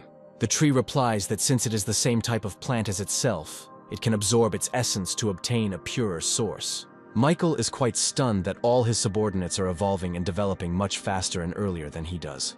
The evolution of the tree opens a contract for the main character, which can be concluded in order to obtain the abilities of other people without killing them. The essence of the skill contract ability, equivalent to the level of the Devour ability, can absorb ability fragments, so that the ability contract increases. Michael realizes that now, in addition to absorbing the skills and powers of zombies, he can safely contact people and also acquire their skills. Finally, the tree informs Michael that in the realm of plant creatures, there is someone much more powerful than himself. Having returned back, the main character assumes that it is precisely what is in the very center of the city that the tree was talking about. Meanwhile, the survivors outside notice that the monster's body simply collapsed to the ground, and most likely our protagonist emerged victorious from the fight. Austin asks his friend to go and check the situation, and also to find out if everything is okay with Michael, and what condition he is in now. Meanwhile, the protagonist still manages to find a source of life force, thanks to which he can heal himself and also enhance his current skills. At this moment, Aaron finds him, with little Goldie in his arms, and he says that they were very worried about him. The man reports that they found the familiar lying in the ruins of a building and decided to take it with them, for which Michael thanks him. He also adds that this place is very safe, and he should bring Austin here because they need to deal with his poison as soon as possible. He places Goldie's body in the life force source and says that he has done well and needs to rest and recuperate. After a few minutes, Aaron manages to get his friend to the source and also place him inside to help him neutralize the poison. By this time, Goldie has managed to restore all her powers, and Michael suggests that Aaron also dive into the source to restore his powers, as well as enhance his current abilities. Looking at them, Michael realizes that they will need much more time to recover, and decides to check something. He collected a lot of fragments that can be used to increase the level of the ability contract, and decides to activate it on one of the guys. He touches Austin's body, thereby activating the ability contract and trying to subjugate his power. The system informs him that the ability contract has been activated, and the main character has received a new skill, shadow breaking. Michael asks his familiar to stay here and protect the source of life, and he will go on patrol to scout the area.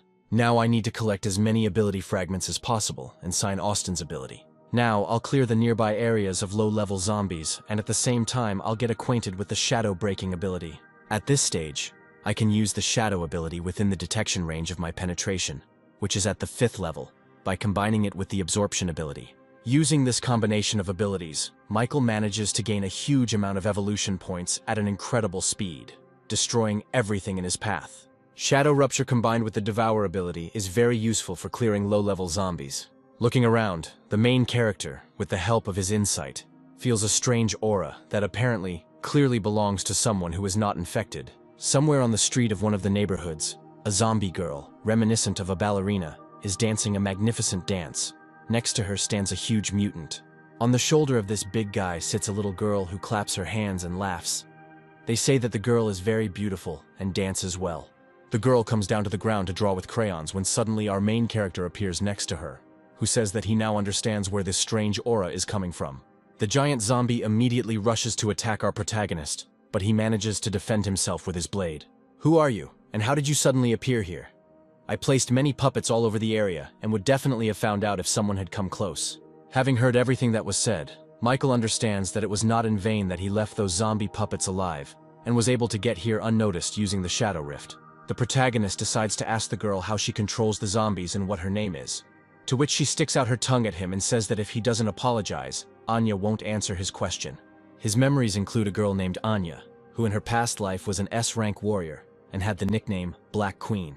In his past life, after the apocalypse, the Black Queen was the first human to be infected with the virus, but for some unknown reason, the virus damaged her body, but prevented her from losing consciousness. Thus, Anya became a zombie with a human consciousness and possessed two abilities: destruction of the mental spirit and control of zombies. One side of her personality wanted to kill her, and the other tried to survive. As a result, people were divided into two camps. Some treated her as a person, and the others wanted her destruction. Eventually, the Black Queen chose to be a loner, and rumors circulated that she was cold-blooded and a demon in human form. Michael apologizes and says he had no bad intentions and just wanted to be friends. Anya says that they already came to her, and she said that she would not be friends with them under any circumstances. You understand that someone has already come to her. Michael asks her to describe these people, and after thinking for a bit, the girl suggests drawing what they look like. The girl draws two strange people on the ground and says that a few days ago they came to find her, but she ran away. Anya also says that they were all dressed in black cloaks, and their target is zombies, as well as evolved beasts and other ability holders. At that moment, the earth beneath their feet begins to crack, and the protagonist manages to grab the little girl and save her. A huge mutated beast rushes out from underground at them, and Michael asks Anya to hold on to it as tightly as possible. Using a combination of his abilities as well as incredible strength, he destroys the monster in one move, cutting its entire body in half. Anya is quite surprised by the protagonist's strength and begins to feel as if she is facing a prince who simply shines and sparkles. Michael promises to take her to a safe place, and the girl calms down, realizing that the main character is not like those evil guys, and most likely will not do her any harm. After some time, they return to the place of the source of life where Austin and Aaron finished their recovery, and all this time were waiting for his return. Michael says he found this girl while he was on patrol, and decided to take her with him. We've become much stronger after absorbing the life source, and I'm also interested in the ability you just used. The ability I just used is your Shadow Gap, and I can open the possibility of borrowing other people's abilities. After the explanation, Michael asks the guys to come closer to him, because the situation has changed very much, and they need to plan their next steps. Michael explains to his new friends that the situation is getting complicated, and staying here could be dangerous, so he suggests that they go to the shelter and wait for him there. He also, realizing the seriousness of the situation, asks the guys to look after two defenseless girls while he deals with other matters. Noticing how little Anya is playing with Goldie, he decides to send his familiar along with the survivors for additional protection. Austin suggests that the protagonist go with them and not risk his own life if it is so dangerous here. I will refuse this offer. The center may contain information about my sister and I need to find out. Aaron gives Michael approval, noting that since he now has Austin's ability, they will only be a burden to him. The protagonist also says that he will take little Anya with him, as she is very unique and is temporarily not suitable for being in the shelter. Friends inform the protagonist that they will be waiting for him at the shelter and ask him to return safe and sound.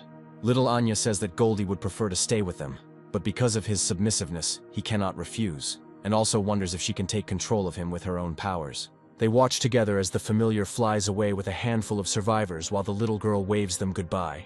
Michael dresses his body in a shadow cloak, and Anya is surprised by his appearance and the fact that he begins to shine at that moment. The girl doesn't understand why everything around her has turned black, and the protagonist explains that he isn't in the shadow of his ability, and that he can move much faster and remain unnoticed. Michael understands that there may be many unknown things in the city center, so they must be prepared for this, and decides to spend the accumulated evolution points. In total, he has more than 20,000 points at his disposal, which he spends on improving each of the main characteristics. He decides to spend the remaining points on detection, since with the help of the shadow rupture, he can increase his advantage in battle. I confirm the distribution of skills. The evolution tree informs him that after exiting the menu, his body will undergo changes. Such a colossal amount of points releases a huge purple aura around the main character's body, which slightly frightens little Anya. This situation does not cause much damage to health or the surrounding area, but the protagonist realizes that although he is still an F rank, he feels like he has reached the standard of a D rank. At the same time, somewhere near the city center, a small group of survivors is wandering around, clearly busy with some kind of search. A guy in glasses named VJ expresses his dissatisfaction because they have been searching for several days, and so far have not seen even a hint of an entrance to the ruins. Looking at the map, the leader of their squad, a guy named Alan, says that the entrance should be somewhere very close. VJ says that if he is so confident in his assumptions, then it's time to check whether the entrance is really somewhere nearby. He places his hand on the ground because his A-rank density ability can determine the density of a substance, change it, and control its molecular structure. While he is busy searching, a girl named Theodora asks where another member of their squad has gone, to which Alan replies that she has her own mission, and she can suddenly go somewhere. At one point, VJ announces that there really is a large space below, and perhaps a passage can be made there. Having received the coupon's approval, he uses his ability to awaken the earth and reach the supposed entrance located below. A group of survivors standing in front of the entrance to the supposed ruins sense an ominous dark energy emanating from below. At this time, Michael and Anya both suddenly felt some strange energy and tried to get to its source as quickly as possible. As they move towards the supposed source of energy, they encounter a massive B-rank monster, which is completely defeated and burned to ashes by an incredibly powerful force. At the same moment, Michael assumes that, besides him, one of the survivors may also be looking for an entrance to the ruins, and most likely this energy comes from them, and they have clearly gotten ahead of him. After 10 minutes of searching, our heroes manage to find the very hole made by the search party, which leads to the entrance to the ruins. Michael begins to worry about what might be waiting for them downstairs, so he tries to warn Anya and asks her to stay outside. The girl begins to get indignant and says that she also wants to go to the ruins with her older brother Michael, because she is very strong and can also be useful in battle. Having succumbed to the persuasion of little Anya, he nevertheless takes her with him, and they descend into the depths of the ruins, beginning to move along their dark and narrow corridors. When they reach the fork, they notice that a handful of survivors have gone to the right, because on this side the knight's armor is completely broken, and on the other it is completely untouched. The protagonist immediately concludes that the survivor clearly did not come down here alone, and the group could have split up. The protagonist, along with Anya, decides to move in the opposite direction, where the knight's armor remains intact, and also assumes that they serve as guards. His fears immediately come true, because at that very second, the seemingly lifeless armor comes to life, saying that invaders have been discovered in the ruins and must be destroyed. Michael, deciding not to stand on ceremony and without wasting much time, uses the shadow rupture technique, and in a matter of seconds deals with all the soulless puppets.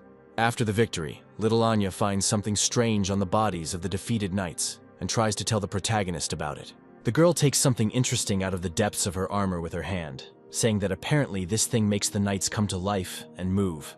She holds a small blue crystal in her hand, saying that if her memory serves her correctly, it is called an energy core, and that there is a lot of energy in this crystal.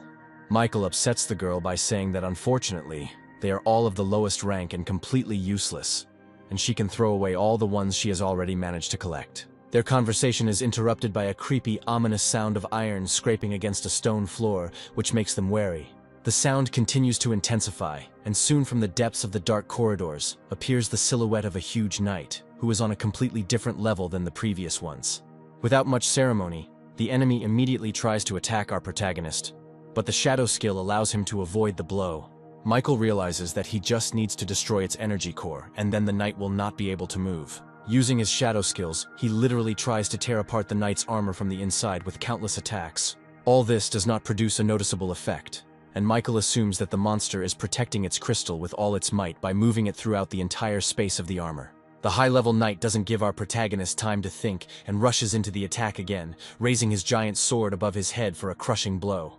The blow is so powerful that it literally splits the stone slabs on the floor where our main character was supposed to be. Everything that happens in a few moments takes on completely different circumstances, and an incomprehensible energy projectile tears off the knight's right hand, in which his sword was located. Apparently, Michael managed to dodge and throw an enchanted weapon at his opponent, after which he decides to use his physical skills and literally crushes the monster's iron armor with a powerful kick. This damage no longer allows the knight to move, and after victory, the protagonist discovers an energy crystal and a stone tablet inside his armor. You understand that this crystal already represents at least some value. He asks Anya to keep it for herself, after which he tries to visually inspect what use this stone plate could have, which looks unfinished and needs to find the second part. His thoughts are interrupted by a sudden earthquake, which causes the stone slabs beneath their feet to shift from side to side. After a few minutes, a passage opens before our heroes, leading down to deeper levels of the ruins. Michael assumes that the stone slab in his hand is a guide and tells Anya that they will most likely have to go down. Descending the steps, they find themselves in front of a stone bridge leading to a small arena, in the center of which is a giant armored spider. The protagonist hands the girl a stone slab, ordering her to stay here and not take a single step to the side until he deals with the enemies. Having noticed our protagonist, a swarm of small spiders immediately pounces on him, clearly controlled by the main specimen in the center of the arena. Michael immediately rushes to attack them, realizing that he will definitely have to face other survivors who have descended into the ruins, and his main goal is to get as many things as possible and increase his combat power. During the battle, all his thoughts are occupied not with how strong his opponents are, but only with thoughts about who the people are who managed to descend into the ruins before him. The giant spider's strength proves insufficient to resist our protagonist, so his thoughts are occupied only with how he can force the evolution tree to increase its level. Realizing that at the moment this is not the most important task facing him, he tries to finish the battle with the giant spider as quickly as possible and unravel the secret of the stone slab. Having finished the small battle, Anya is surprised by the strength of our protagonist, who asks not to overpraise him because he was able to win only thanks to his knowledge of the enemy's weak points. As a reward after the battle, he was able to find the second part of the stone slab, as well as an intelligence crystal, which increases this characteristic by 10%. After which he again asks the little girl to hide the crystal in her purse, and also to return to him the second part of the stone slab. As soon as Anya takes the crystal in her hands, it immediately splits into atoms, and her body is enveloped in blue flame, and she feels how her intelligence begins to increase. Michael tells the girl that she unknowingly absorbed a crystal, which increased her powers, and now her skills will be much stronger. After which he decides to combine the parts of the stone slab. After the plates connect, they immediately release a huge amount of energy, and a hologram of an upside-down pyramid appears in front of them. Looking at the hologram, Michael realizes that this is a map of the ruins, where rewards and dangers are marked with lines and colors, and that the 5th floor is where the strongest enemies will be waiting. Little Anya notes that, looking at the map, she finds it strange that there is no path to the 3rd floor, where none of the corridors lead. The protagonist also finds this very strange, but their conversation is immediately interrupted by an incomprehensible movement from the arena, where the remains of the defeated spider monster are lying. Looking up at the map, they both notice that the arena's downward movement is synchronized with the appearance of a passage to the 3rd floor of the ruins. Immediately after this, the pyramid-shaped hologram begins to shrink, turning into a small star with an energy core in the very center.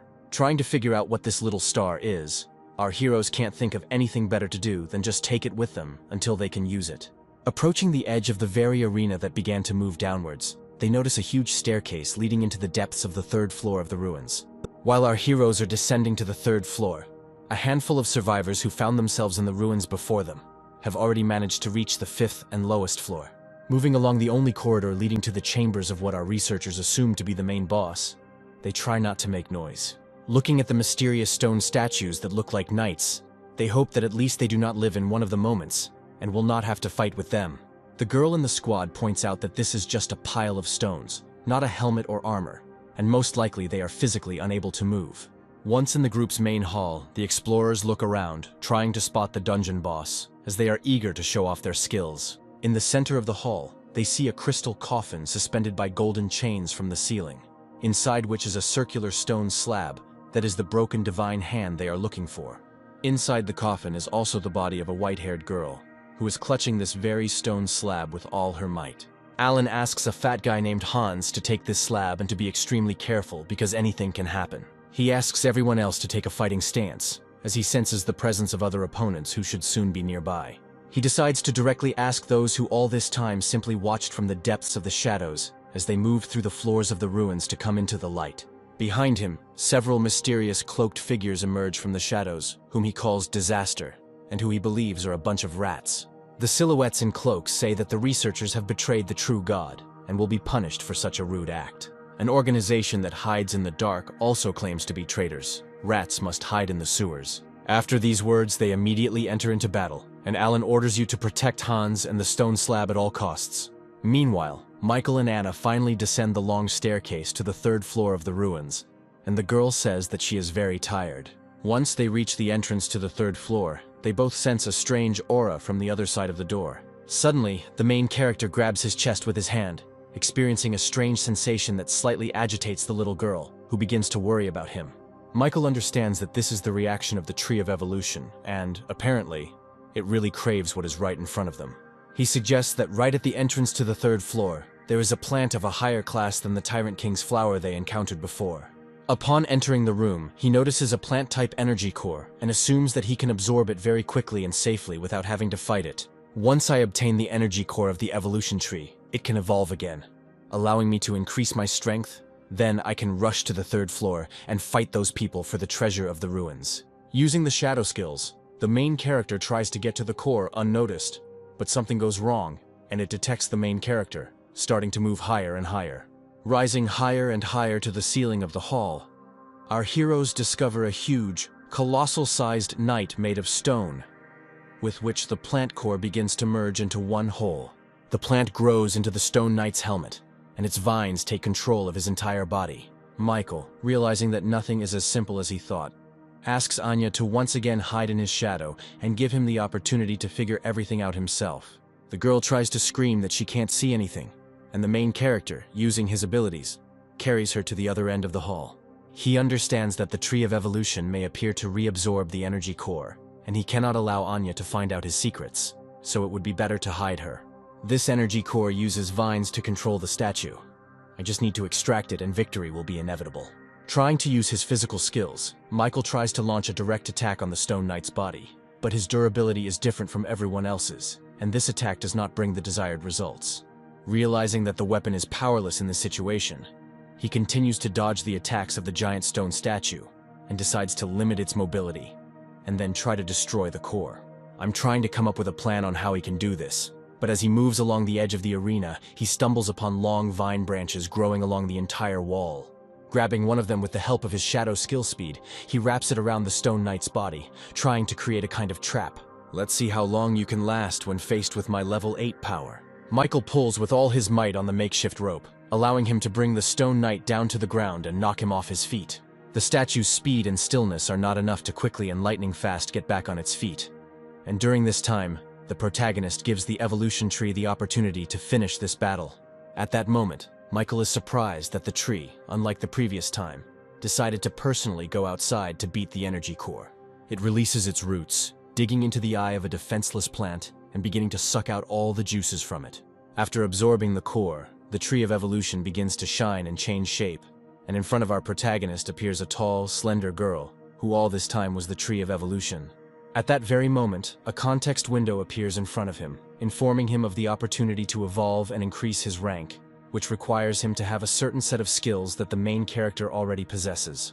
I accept the offer of the tree. Michael feels how his body begins to overflow with energy, and all his characteristics begin to noticeably increase. Once promoted, all of his skills also level up, and the tree informs him of the required levels of dexterity, intelligence, and detection to advance to the next rank. Thanks to the tree with a brush, the upgrade happens much faster and more conveniently. Remembering the past, to increase the level, I ran like crazy, killing a cloud of monsters. Looking at the girl, the protagonist decides to clarify whether he should still call her the Tree of Evolution, to which he receives consent. Michael also asks why his evolutionary tree chose him as a victim for revival. to which he receives the answer that she cannot answer his question right now, and she does not have a memory of all the events. My evolution is the key to unraveling my past life. It's no wonder you helped me during the attack of the infected horde and allowed me to continue to evolve. My memory seems to be linked to your evolution, so your growth is very important for both you and me and the discovery of additional information. After these words, the evolution tree disappears again, disappearing into the system, and Anya appears behind the main character, rejoicing at his victory. The girl is slightly shocked because she does not understand at what moment the victory in the battle occurred, but nevertheless, she is very happy for her brother. The jubilation of our hero's victory is interrupted by an unexpected earthquake, after which the ground beneath their feet begins to crack, and tongues of flame begin to emerge from its cracks. After a few seconds, the floor literally explodes, and silhouettes in cloaks jump out of the ground, as well as Alan, who is fighting with them. He notices our protagonist, and they exchange glances for a moment, trying to comprehend the situation and figure out if they are enemies. Having decided to land next to our heroes, he is surprised that besides them, there are still people in the dungeon, and, apparently, they have not fully explored all the floors of the dungeon. Noticing silhouettes in cloaks, Michael remembers what Anya was talking about, and decides to ask her if she had seen these people before, to which the girl replies that she had not seen Alan and his friends. Their conversation is interrupted by mysterious silhouettes in cloaks, who order them to immediately give them the broken arm of the divine stone. But he says that he is not going to give them the artifact he found under any circumstances, even taking into account the fact that 2 of his squad have already been seriously injured. Watching their conversation, Michael realizes that they were apparently fighting for the treasure found on the 5th floor of the ruins. Having learned the name of our protagonist, Alan apologizes for dragging him into this story, but really hopes that he can help him deal with these enemies. Vijay tries to dissuade his friend by pointing out that the stranger is only at E rank, and there is no point in asking him for help. At this time, the silhouettes in cloaks, who are D ranked, begin to laugh, saying that no matter how many scum you recruit into your team, death awaits you all. Alon says that they are at a disadvantage, and he feels that the protagonist is not an ordinary person, so he boldly offers to join the battle. Vijay continues to insist that a person with such a low level of strength will not help them in any way in the fight, and besides, he has a little girl with him who will act as ballast.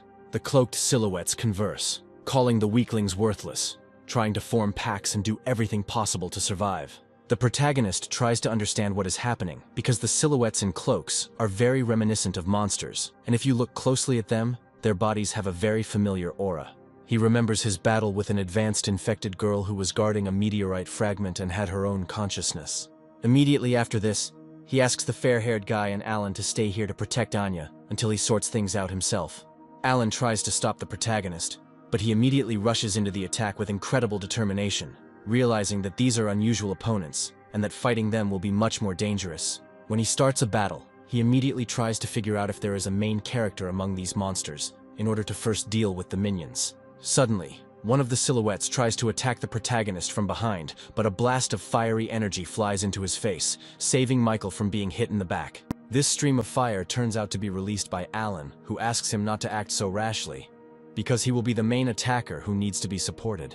Looking at him, Michael realizes that this man is a D-rank awakened being with a very strong flame ability. At this time, the silhouettes and cloaks begin to talk to each other in relation to the main character, not understanding how a low-level person can be so fast, and that they sense divine power in him.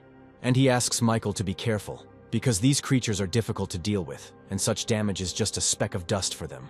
After these words, the protagonist instantly approaches one of the monsters, and with a powerful blow of his blade literally cuts its body into 2 parts.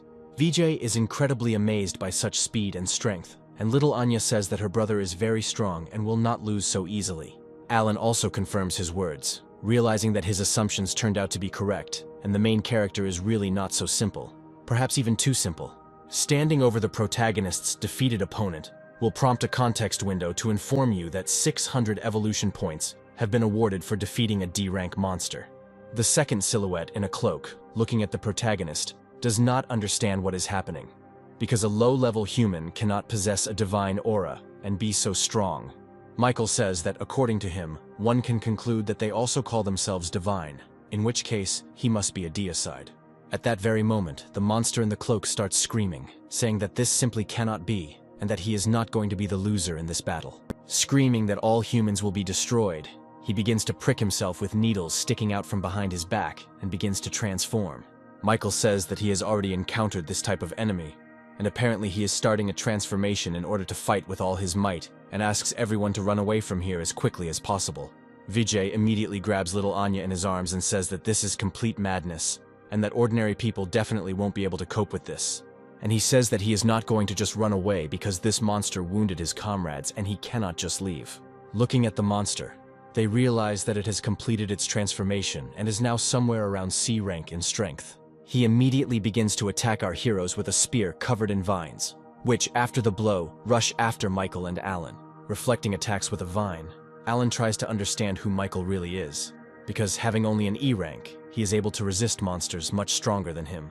At the same time, he charges a huge fireball in his hand in order to assess how powerful the enemy in front of him is. Trying to attack the monster standing in front of him, he realizes that his attack does not even leave a scratch on his body, and this is very sad. Taking advantage of the moment of confusion, Michael at this moment finds himself behind his opponent, trying to attack him with his daggers. The monster manages to react to this by defending itself from the attack, and they say that such a pathetic nothing will never be able to defeat it. The protagonist realizes that this native type of monster is much stronger than what he has encountered before, and it seems that they continue to evolve at a breakneck pace.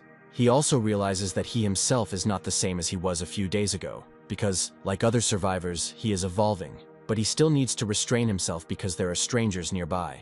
Michael fights the monster using only shadow rupture and his own physical skills, but even this is enough for Alan and Vijay to be amazed by its colossal strength.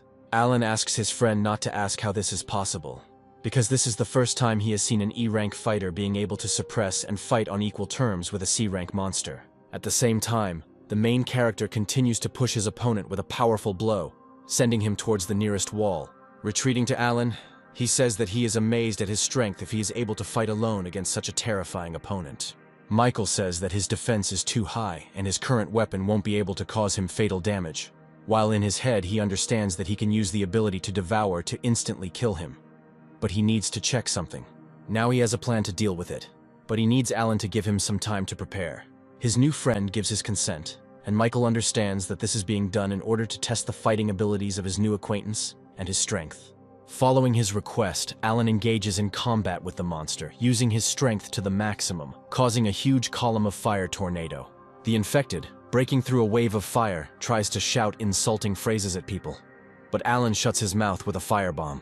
"Even if I can't defeat you here and now, I can at least make you shut up for a while." The protagonist understands that fire abilities are very powerful, and it is not surprising that the guy was able to reach D rank in such a short time. Considering the destructive explosive power and large attack area, he assumes that this ability will be very effective for him in the future. He hopes that in the future, he will be able to find an opportunity to make a contract with him for the ability. But for now, he returns to the body of the defeated Stone Knight to take his spear. At this time, Alan tries his best to distract the monster, dodging its attacks and simultaneously trying to inflict at least some damage on it. All this running around begins to drive the infected into an unprecedented rage and infuriate him, which is why he wants to end the battle as quickly as possible. He uses his needles to catch up with the fleeing guy and finish him off right then and there, but Michael arrives and doesn't let him do it. Throwing a stone spear lying on the ground with all his might, he throws the mutant away, saving Alan's life. The guy can't believe what he just saw, because an ordinary person cannot have such strength to lift a giant stone spear and throw it such a distance. Unfortunately, the force of the throw is not enough, and the monster manages to catch it in flight and survive. At that very moment, Michael, who had arrived, began to try to press from the opposite end of the stone spear, trying to prevent the monster from having the opportunity to recover and counterattack. Alan also immediately comes to his aid and begins to help, creating efforts to defeat their common enemy. The infected tries to suppress their morale by saying that a pathetic little human who only knows one attack won't be able to do anything to him. Alan declares that in order to deal with such a worthless person as he only needs to know one attack, and he begins to concentrate a huge cloud of flame in his hand. He asks Michael to stand still and not lose his position, after which he releases a huge column of flame, which, performing a reactive function, pushes the spear towards the monster. Trying to resist this effort, the infected person catches himself thinking that his consciousness is beginning to change, and as if someone is trying to take control of him. For a moment he stops, lost in his own thoughts, saying that Anya is the sweetest and most beautiful girl in the universe. This second is enough for our heroes to squeeze out the last of their strength and send the mutant flying on a spear towards the nearest wall. Looking at little Anya, they understand that she tried with all her might to control this monster for at least 1 second. She had to spend all her strength on it. Fortunately, these efforts proved sufficient for our heroes to achieve victory and overcome such a formidable enemy. Just after the crushing victory, Michael helps Alan get to his feet, grabbing his hand and activating his ability, forming a contract for the ability of fire. Immediately after this, Michael asks his new acquaintance to tell him everything he knows. I tell you that these people in black cloaks belong to an organization called Catastrophe. They are extremely mysterious. Their location cannot be determined by the usual human methods. What kind of organization is this, and what is their purpose? Asks the protagonist, recalling that he had never heard of such an organization in his past lives. The only thing that is clear to me is this, and the fact that they are constantly catching the infected, but I can't tell myself more. The protagonist realizes that his words almost exactly match Anya's testimony, and also decides to clarify how they were able to find these ruins. And he says that they are mercenaries, and came here as part of a mission. And as for the recruit, they themselves do not know. This is a broken arm made of divine stone, the loot we got on the 5th floor. You dealt with the disaster, and this thing should belong to you. There is no need for this. You can keep it for yourself, because without it you will not be able to complete the mission. Michael realizes that he has already acquired enough and was able to sign a contract for the fire ability. But he has one request. He shows Alan and everyone present a photograph of his younger sister and asks if they know any information about it. And he replies that at the moment he doesn't know anything, but he will try at all costs to help in her search. At this moment, their wounded friend begins to cough up blood, and the girl tries to hurry her commander, saying that they need to find a doctor as soon as possible. Alan asks for forgiveness and says that they need to go, giving the protagonist an address where he can contact him when he finds himself in another city. Leaving the ruins, VJ asks the commander if they will really just leave because they outnumber him, and they could try to take away from him all the treasures that he managed to find on the other floors. And he says that even if they are at the peak of their strength, all together they won't even come close to being able to cope with him. Because in that battle he only used half of his strength. He really impressed me, but what you say seems too exaggerated to me, since he is only an E rank. You may be right, but when I was around him I felt a discrepancy between his manifested strength and his personality. But even despite this, he creates a feeling of reliability, and that next to him you will be protected. When Anya asks why they didn't take those treasures, Michael says that he likes Alan and he will give him a chance to prove himself in the future, so it will be a gesture of goodwill. Alan, if this stranger is really so good, why didn't you invite him to Skynet and even reveal our true identity?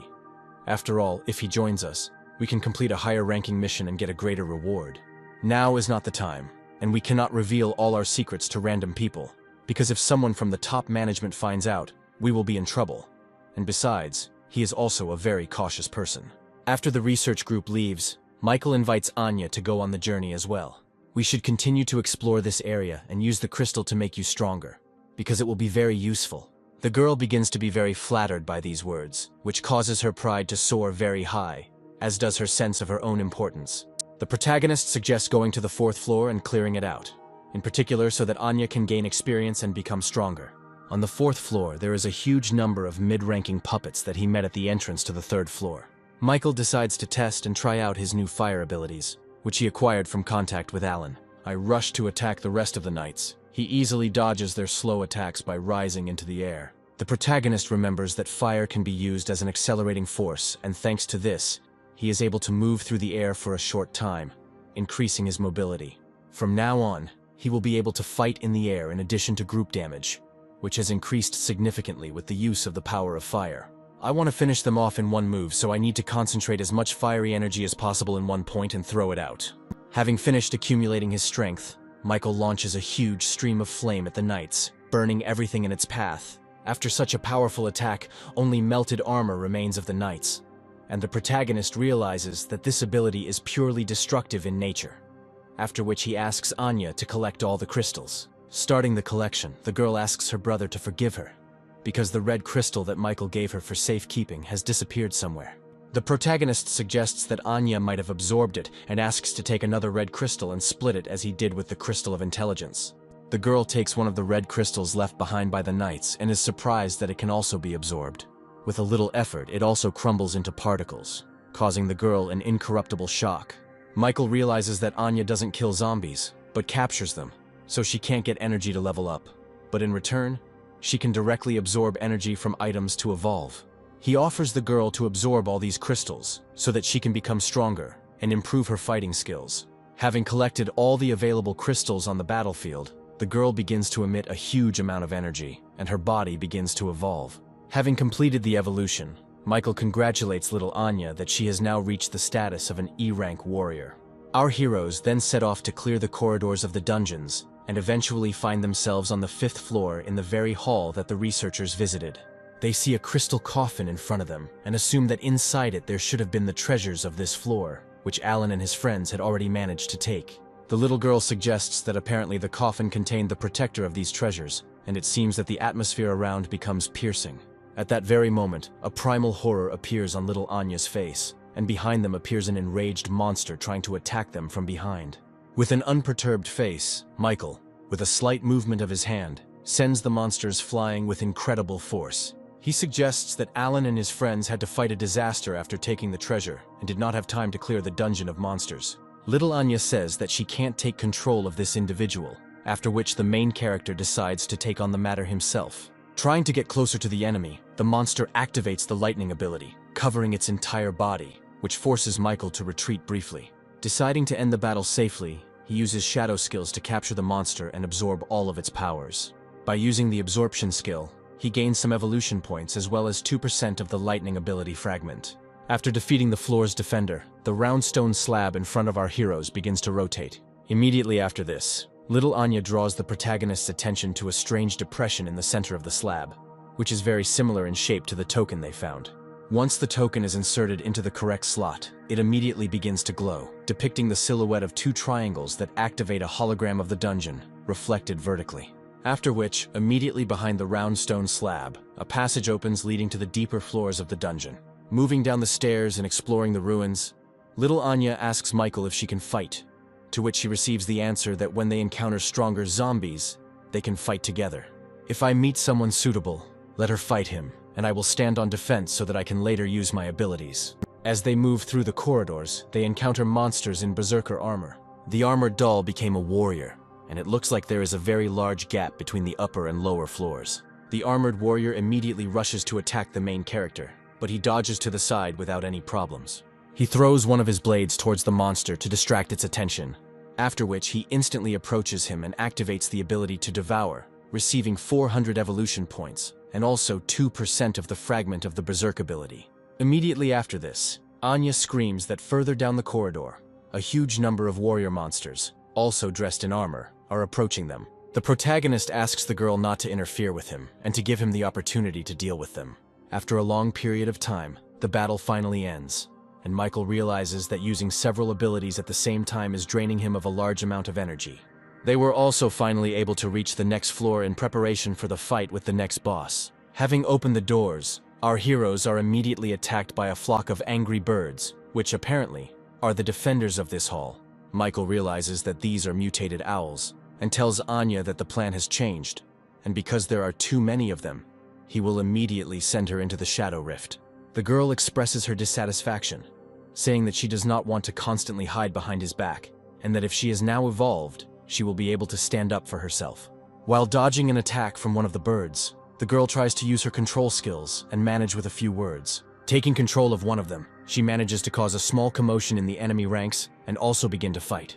Looking at everything that is happening, the main character understands that Anya has really increased her powers, and he shouldn't worry so much about her.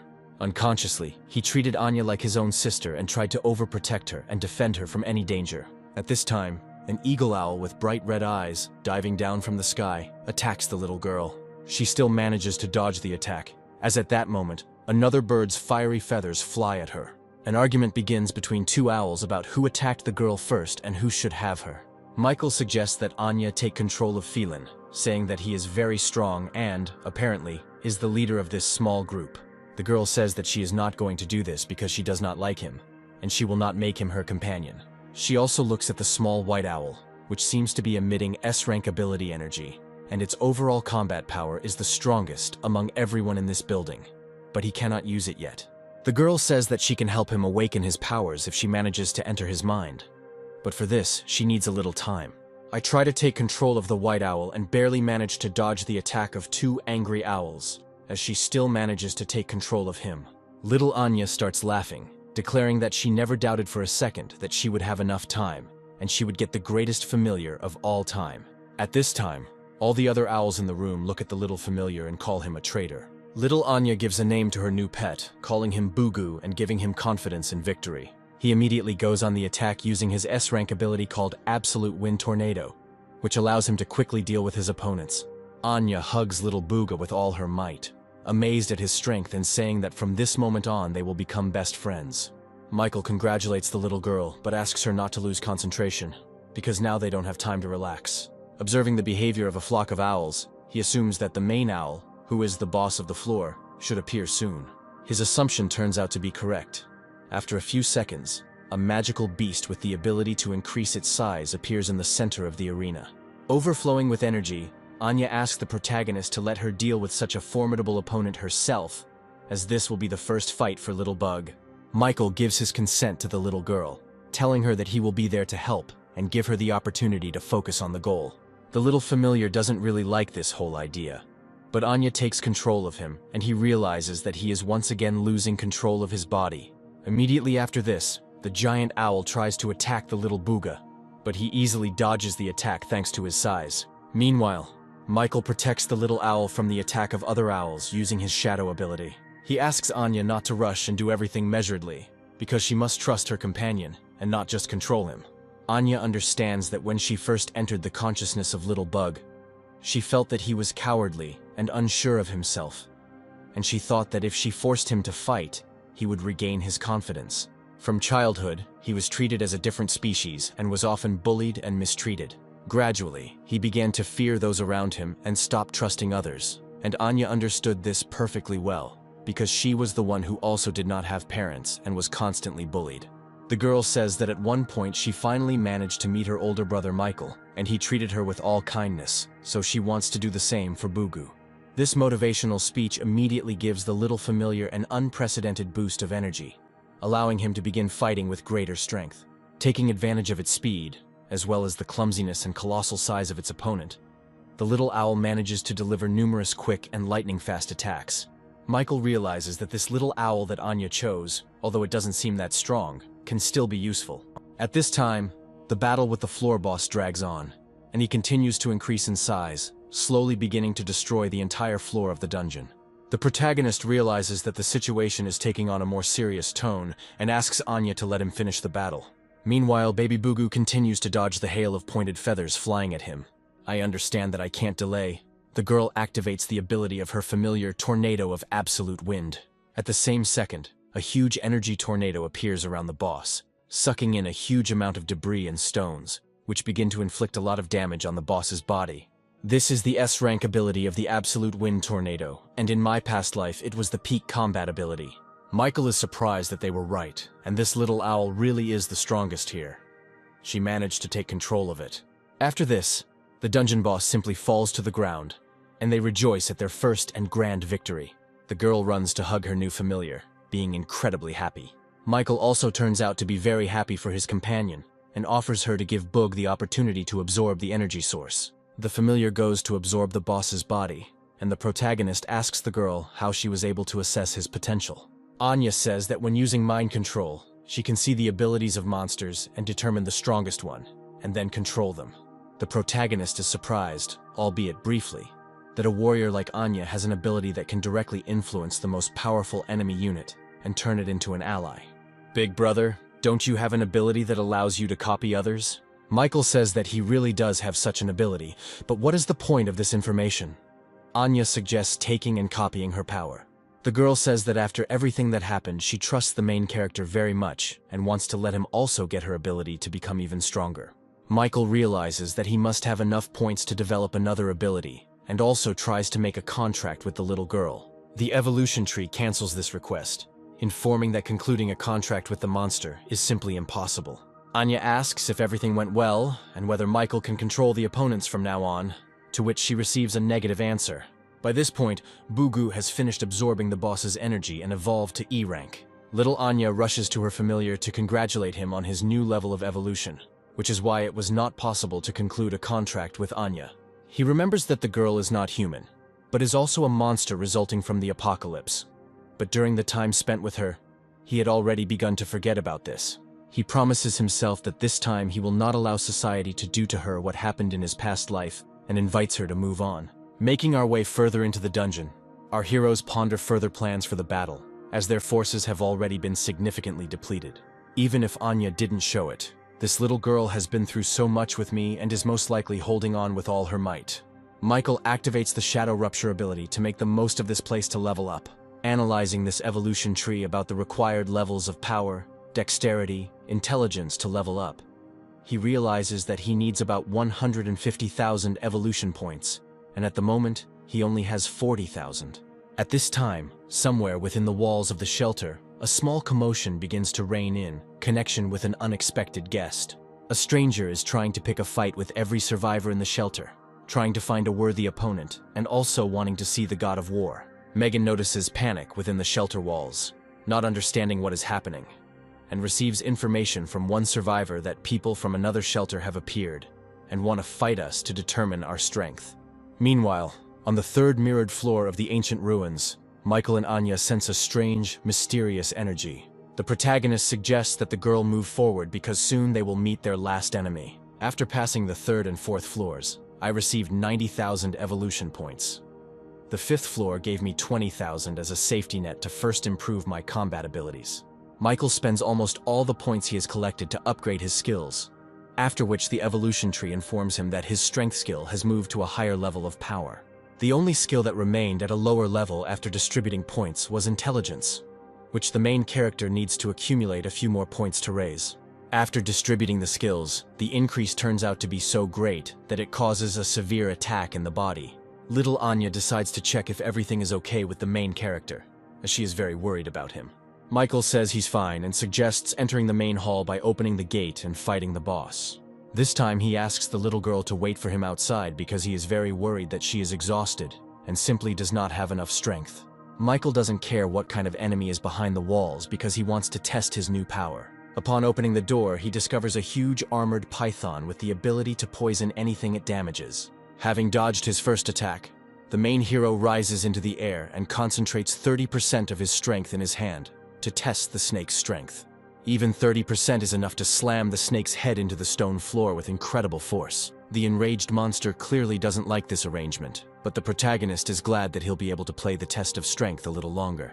The monster decides not to stand on ceremony, accumulates a huge amount of poison in its mouth, and splashes it towards the main character.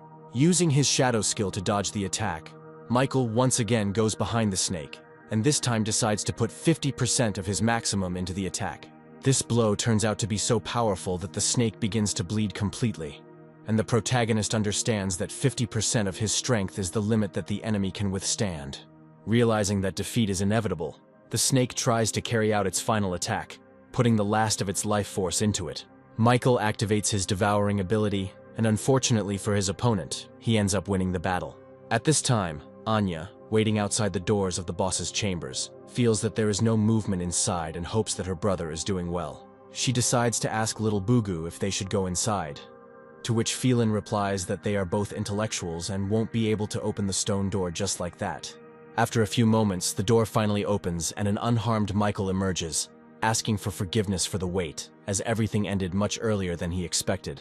He also looks at the little girl and says that he has a gift for her, which makes her sparkle with all the colors of the rainbow. He hands Anya a small gold medallion, saying that it will suit her very well and that she needs to try it out. The girl says that this icon is very beautiful, but she still doesn't know how to test it, and Michael asks to simply activate it like the energy crystals.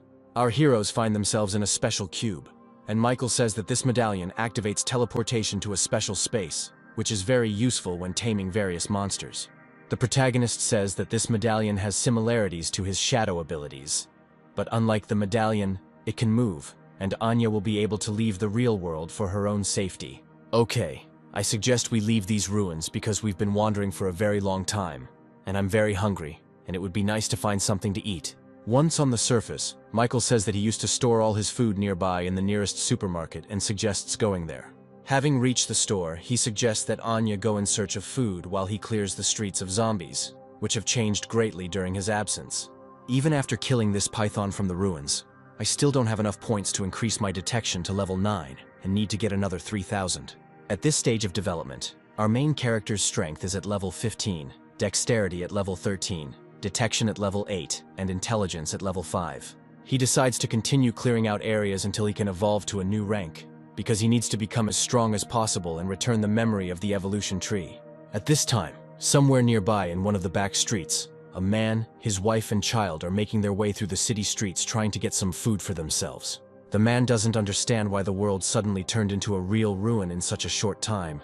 But remembering the words of one young man, one must always seek resources for survival. At that very moment, the foot of a huge monster appears above the car in which he was trying to find some supplies, about to crush him. His wife, standing nearby, tries to warn her husband about the danger, and that in just a few seconds he will be dead. I think that he has already ended up in the next world, when our main character unexpectedly saves him and orders him to get out of here as quickly as possible, otherwise he might not be around next time. After which, an E-rank monster falls to the ground, for which Michael receives 400 evolution points as well as a fragment of the enlargement ability.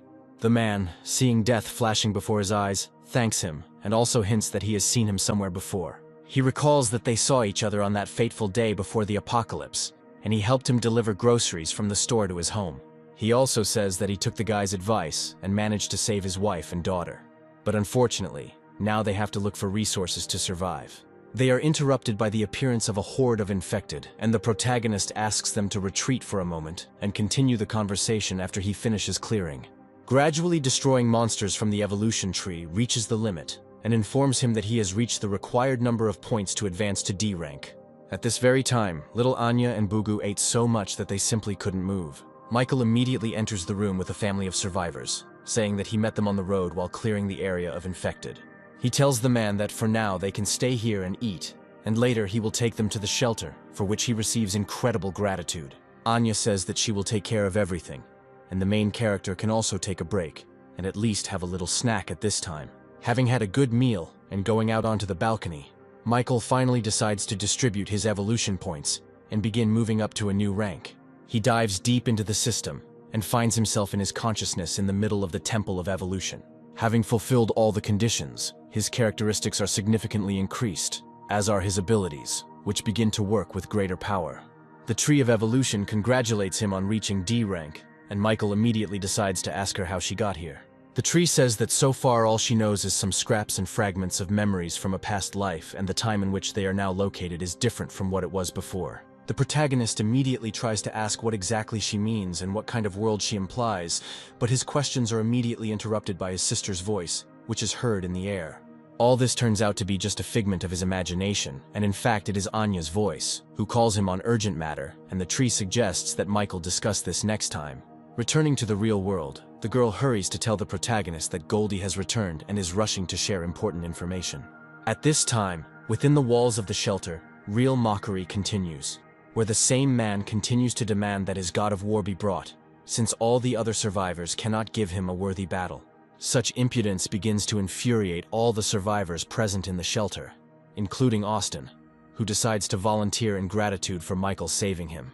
Climbing into the ring, the man begins to laugh at yet another pathetic corpse who decided to volunteer. They begin to fight, and Austin immediately decides to use his shadow rupture abilities, but the man's insight allows him to strike even at sterile creatures.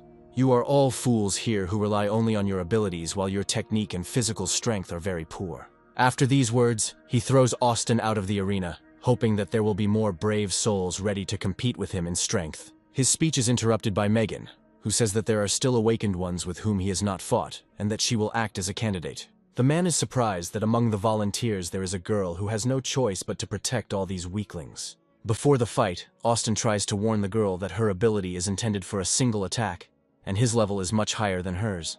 Having climbed into the ring, the man offers the girl to make a deal, and if she agrees to have dinner with him, he will not beat her. At the same moment, Goldie manages to reach the shelter gates together with Michael, who is rushing to help the survivors. Right at the entrance, he is met by Olivia, who has lost her glasses and tries to stop the protagonist, demanding that he undergo a test. At this time, Megan is completely broken and covered from head to toe in abrasions. Well, listen. Victor would definitely like you, and if I ruin your beautiful face, he clearly won't like it. With her last bit of strength, the girl tries to attack her opponent, which surprises him that she still hasn't given up and is still trying to resist. I am surprised by such determination. He says that since she wants to die so much, he will let her do it. At that very second, a powerful blow from Michael's palm sends the insolent man into a deep knockout, face down on the ground. All the survivors in the shelter begin to rejoice at the arrival of the god of war, in particular Megan kneeling before him.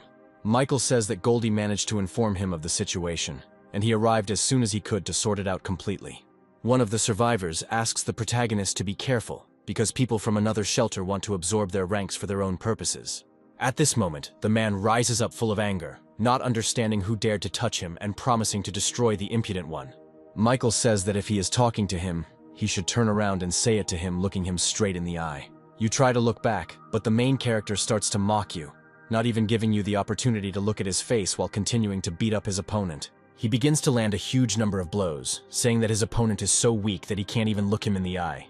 At this moment, in Commander Winston's office, a man is pressing him with all his might, demanding an immediate answer. The one who puts pressure on him turns out to be the commander of another shelter named Rick, who demands that he hand over control and command to him.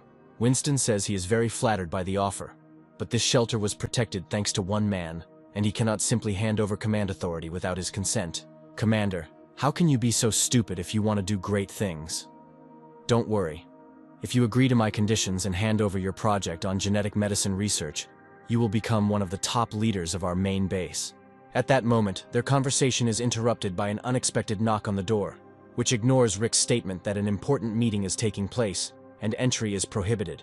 Michael enters the office, dragging the body of the man he had defeated in one hand, wondering who had the nerve to commit such an outrage. He throws the body of the defeated enemy on the floor, asking the commander if this dog is his subordinate. Looking at Commander Winston, he says that it looks like this man is an outsider and asks him to immediately leave the shelter and let him talk to the commander. Commander Rick is immediately surprised by such impudence and asks who this impudent boy is, to which he receives the answer that this is the very god of war. In a fit of anger, he begins to shower Commander Winston with threats, saying that he will regret his actions more than once.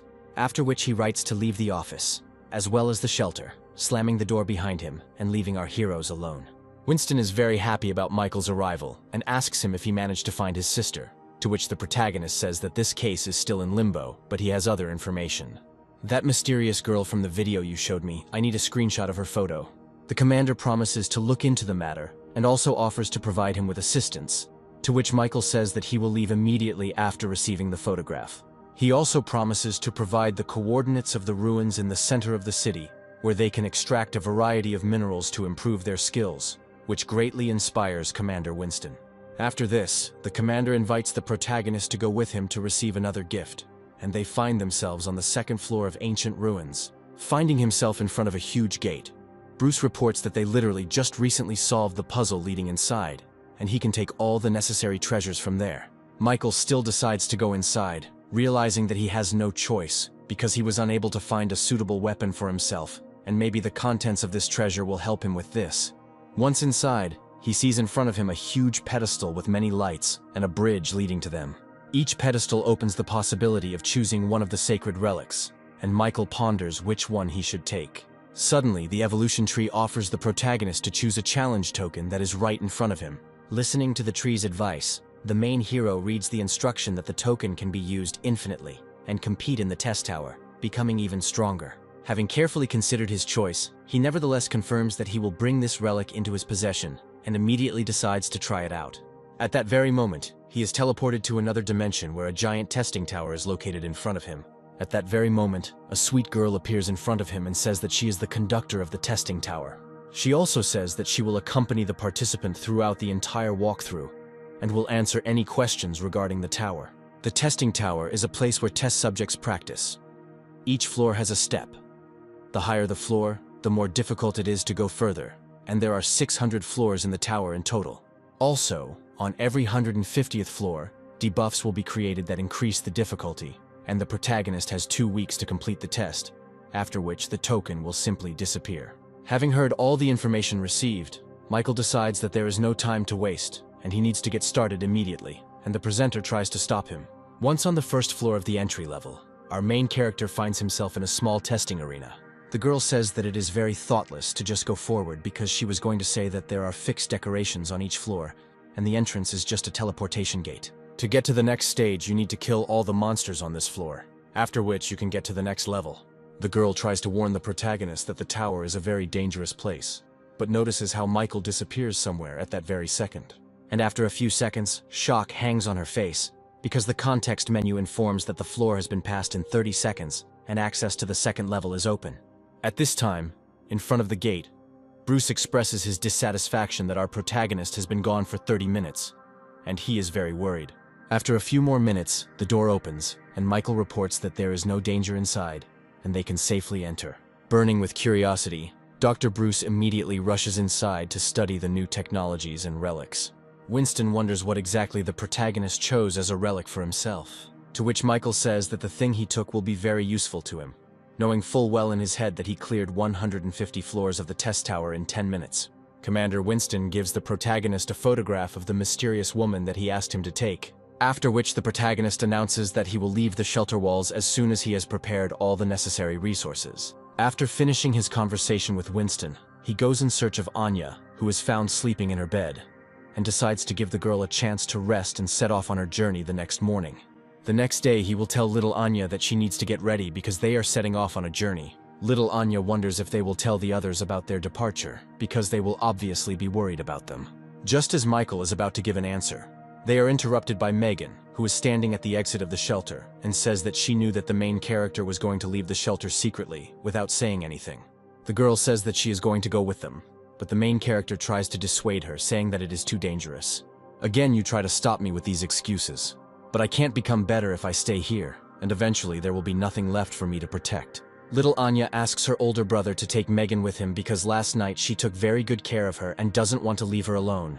After carefully considering everything, Michael still agrees to take Megan with him, hoping that she will not become a burden to them.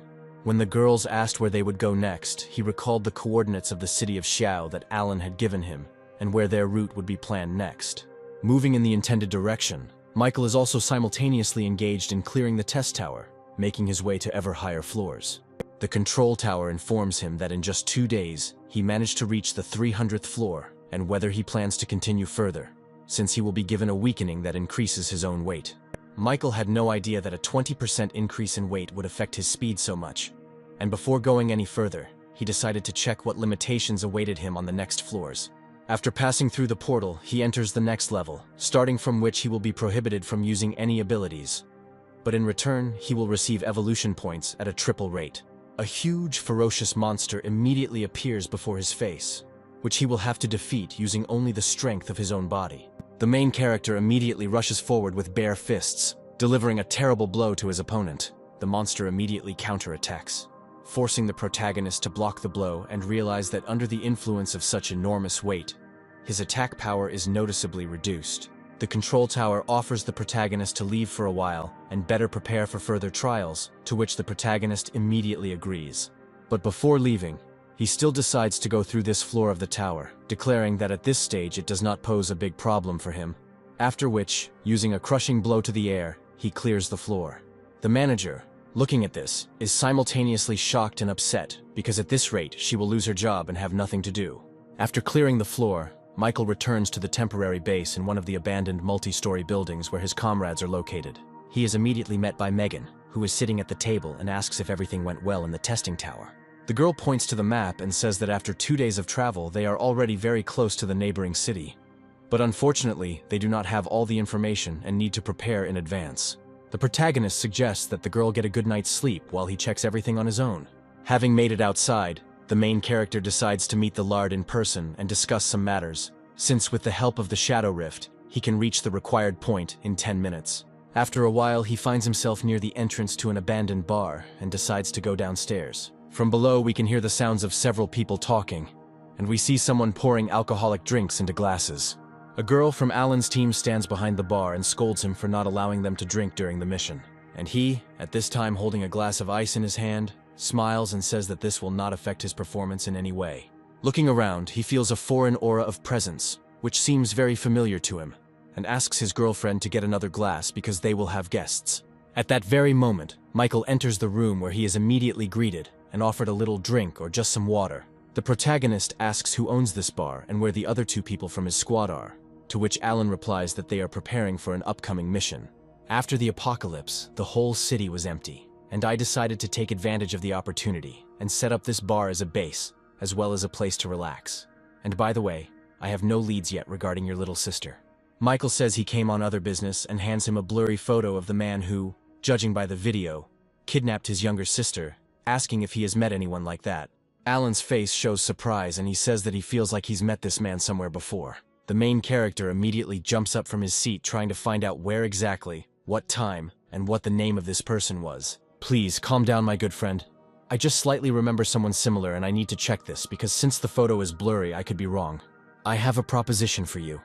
I'll go check if my memories really match your photo, but in exchange, you'll help me finish the mission I'm on now. Michael immediately agrees to these conditions, and Alan shouts that this needs to be celebrated. But the girl behind the bar immediately stops him and says that it is too early to celebrate. The protagonist sets out on a journey, reading this assignment and realizing that he needs to investigate a certain disaster. And this also interests him greatly, as does the search for his sister. At this time, Alan talks with the girl about the photograph shown by Michael and tries to justify why he had to lie about the fact that he only slightly remembers this man. All this was done to protect the main character from rash actions, because if what is depicted in the photograph is connected with Skynet, it could lead to a catastrophe. At this time, Michael goes to the place indicated in Alan's assignment in order to investigate the causes of the disaster and understand who is behind it all. We see how memories of the distant past, even in peaceful times before the apocalypse, emerge before us. Even as children, the guys from Alan's squad would rummage through trash bins in search of at least a small piece of bread. They are met by little Alan, accompanied by some girl who offers help in exchange for them going with him. After some time, all the children are happy because Alan helped them steal food from richer people. The girl asks Alan why they should take them with them, to which he replies that in their situation they need to stick together and unite, because that's the only way they can survive. While the children laugh and enjoy their meal, Alan discusses his future plans, even though this all happened in the distant past. Even in our time, somewhere in a wasteland surrounded by forest, there is a mysterious technological base. Arriving within its walls, Alan descends in the elevator, simultaneously nostalgic for his past life, and hoping that his acquaintance is not the one who kidnapped the protagonist's sister. Finding himself in the right room, he goes inside and sees in front of him that same little girl, who turns out to be the woman who kidnapped Michael's sister at the very beginning of their journey. They greet each other, and when the girl asks why he is not on a mission, Alan replies that he was just passing by and decided to see an old friend. She asks him to stop useless talk and speak directly if he has any questions. He says that nothing can be hidden from her, and asks Juno to look through her list of tasks, as he is curious about something. The girl is surprised. I hope that he finally decided to help her and that the headquarters mission is also good. She hands him a stack of documents, giving him permission to look through everything he needs if the situation requires it. Ala begins to scroll through the lists of documents in search of the name Sylvia, since that is the name of the main character's sister. Unexpectedly for himself, he finds the personal file of little Anya, and remembers that he saw this girl in the company of the main character. He is quite surprised that she is also Juno's target, as she is on her task list. He returns the documents to her and the girl asks what happened to him, and why his facial expression changed so abruptly. And he tries to change the subject by explaining that everything is fine with him, and asking why she is so late in fulfilling her assigned duties. Juno explains that her superior is putting a lot of pressure on her because 9 targets have been found so far, and 1 is still missing from the list, so she has to work a lot. Upon hearing the information that the general staff wants to take possession of the last victim, the puzzle in Alan's head begins to come together into a single picture. At this time, our protagonist is combing the area around the place where the task assigned by Alan was supposed to take place. As he examines the ruins of multi-story buildings, he hopes that the search will not take much time, and that he will be able to find information about the disaster that occurred. Making his way deeper into the ruins, he finds the infected captured and chained up, which is already a sign that he is on the trail of the mysterious events taking place in this area. Michael is about to deal with the low-level mutants when, thanks to his innate senses and reflexes, he realizes that someone is attacking him from the shadows. Thanks to his phenomenal speed, he manages to dodge the attack without receiving serious damage. An intelligent mutant comes out to meet him, who is a demon of an organization called Catastrophe, and who also knows how to talk. The girl says that she feels the aura of someone named Thorn in the protagonist's body, and, apparently, he absorbed some part of it. I don't understand what you're talking about, but next time your companions will also feel your aura emanating from my body. At this very time, somewhere in an underground prison with a huge number of cells, someone is being held prisoner. Making his way through the corridors of the punishment cell, Alan stumbles upon a cell behind which sits a fragile, gray-haired girl. It turns out that this is the main character's sister, and she immediately asks not to waste time on her, because she will under no circumstances join their organization. I didn't come to convince you, but to find you at someone's request, and that person's name is Michael. Sylvia immediately jumps out of bed and runs to the bars, not believing her ears, glad that her older brother is alive. After which she immediately begins to cough because her body is very wounded since she was forced to work for Skynet, and she did not want it. Alan immediately starts to bare his teeth, saying that Skynet is a bunch of scoundrels, and assures the girl that her brother will definitely get her out of here. Little Sylvia clutches her tattered clothes, and her arms show multiple cuts and bruises from very long torture. Alan says that he will try to inform her brother as soon as possible that he has found her and where she is at the moment, asking her to be patient for a little while. I ask you to forgive me, but now I can't help you because I'm quite weak, and I can't get you out of here alone. Sylvia, I ask you not to be sad because as soon as your brother receives information about where you are, he will come here as soon as possible. The girl immediately begins to cry hysterically, saying that from that very day she felt guilty about her brother's death, but just the thought that he is alive gives her hope. Alan hears the sounds of footsteps coming from the depths of the prison corridors and says that he needs to leave because he should not be seen here. The sounds come from two lab technicians discussing how they have been given permission to use a puppet drug on a female test subject that will make her obey any orders. Alan hears their conversation and how they smirk, justifying their behavior by the fact that they simply have no choice because the impudent girl does not want to cooperate with them. He can't believe his ears, and the fact that the people imprisoned here are treated so cruelly that even the price of death is not an obstacle. Literally 1 minute later, a powerful explosion occurs and flames spread to all corners of the cells where the prisoners are sitting, reaching Sylvia herself. Alan approaches the bars with burning and hate-filled eyes, declaring that he will immediately get her out of here himself, otherwise he will regret for the rest of his life that he left her here. At the same time, an alarm sounds on all floors of the complex, and a loudspeaker announces that the S-rank target Absolute Zero has escaped. Juno immediately grabs one of the workers trying to find out who did it, to which she receives in response that it was some mercenary. The girl can't believe her ears and the fact that it was her friend, when suddenly a huge, big guy appears and promises to personally sort everything out. He says that he just returned from a mission and really wanted to have some fun because he is the commander of the group at the complex they are in. Juno only asks to stop them and not kill anyone, to which he receives the answer that he does not promise anything, but will definitely punish the violators. At this very time, Alan is trying to leave the laboratory territory unnoticed through the ventilation ducts. Having made their way to another part of the complex, they climb out with Sylvia and hurry to escape as quickly as possible. After walking a few dozen meters forward, Alan is immediately hit in the face with a powerful punch from around the corner. The impact is so powerful that his body simply flies to the opposite end of the room, creating a powerful explosion and a pile of debris. The menacing man says that he overdid it a little, and that most likely this puny guy is already dead. He is upset that he will have to find an excuse for Juno, who asked to leave all the violators alive. But unexpectedly for him, his thoughts are interrupted by a powerful stream of flame burning the right side of his face. Alan, rising from a pile of rubble, orders not to approach the little girl while he is still standing. The man grins, and after a few moments takes on the appearance of a bear, as he has an A-rank ability and can transform into a beast with its skills and agility. He immediately rushes to attack him in the form of a bear, declaring that the ability to control fire is quite good, and he wants to find out which of them is stronger. But he tries to keep an acceptable distance and attack with long-range attacks, because he is significantly inferior in physical strength. You're trying to hit me with these pathetic and insignificant tongues of flame. Let's see how long you can last. Even in confined spaces, the Alan still has to use brute force to defend himself from enemy attacks. At the same time, he uses the flame power of a long-range attack to knock the enemy aside with a powerful explosion. A squad of fighters rushes to the commander's aid, but he asks them not to interfere, as he wants to deal with him himself. The soldiers who arrived in time could not believe their eyes that someone inside the headquarters dared to start a riot. I repeat for the last time, don't even dare to get involved in the battle, because none of you have the right to go after my glory. From the conversation between the laboratory workers, he also understands that before becoming captain, Alan was a candidate for his position, but for some unknown reason he decided to leave the organization. He immediately rushes into the attack with even greater fury, leaning his whole body and pushing away the ranged fighter. Alan's body begins to give out and he begins to cough up blood, as close combat is not his specialty. Without thinking twice, he immediately uses his speed and reaction to step back in order to close the distance. Sylvia asks if everything is okay with Alan's condition, to which she receives the answer that everything is fine, and she needs to find a safe place and under no circumstances get into trouble. Having gathered his strength, All's body begins to emit a huge amount of energy, and his flame takes on a completely different form.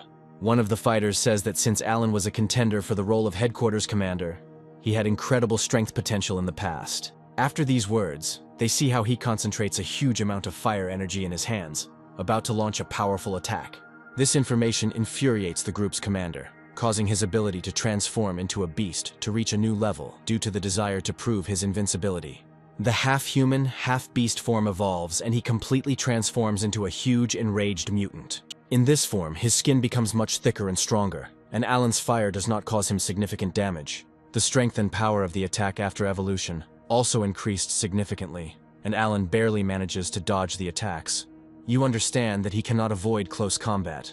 He decides to respond to the bear's attacks by adding powerful explosions of fire to his physical attacks. The bear man declares that this is his victory, and he will prove that he did not become the leader of this headquarters for nothing, despite the fact that Alan claimed this place much earlier. After these words, a powerful explosion occurs that throws the bear's body to the side, causing him to be surprised. In front of him stands a completely wounded and bloody Alan, whose blood begins to turn into fire, making him much stronger. He says that it is his turn to show his true strength and reveal to him the technique of furious fire. The headquarters commander rushes to attack him, sincerely not understanding why such a powerful gifted person decided to leave them and become a mercenary. And he produces a powerful flame attack, explaining his actions by saying that Skynet only disgusts him with its goals and methods. A mysterious man watches their battle through CCTV cameras, smiling at what is happening. The white-haired man orders the subordinate standing next to him, calling him the King of Swords, to go there and finish this mess. Taking advantage of the short respite after the battle, Sylvia uses her ice power to try to freeze Alan's bleeding and wounds a little, thereby helping him. He thanks the girl for the fact that, being in such a wounded state, she still uses her powers to help him.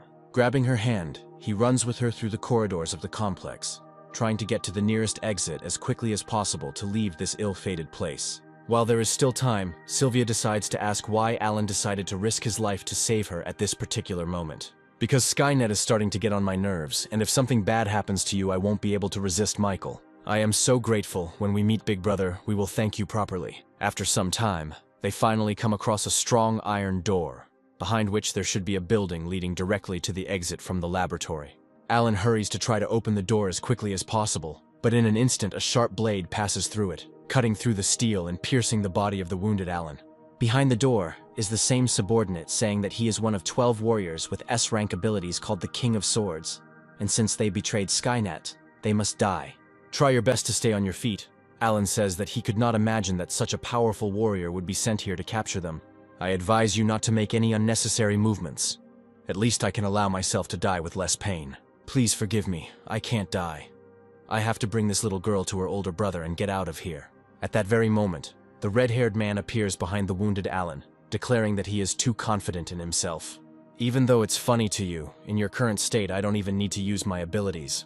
Alan immediately tries to react and attack his opponent, who just by looking at him, is incredibly stronger and faster than he is. Using only one blade, the King of Swords inflicts a huge number of dozens of small cuts, causing colossal damage to the body of his opponent.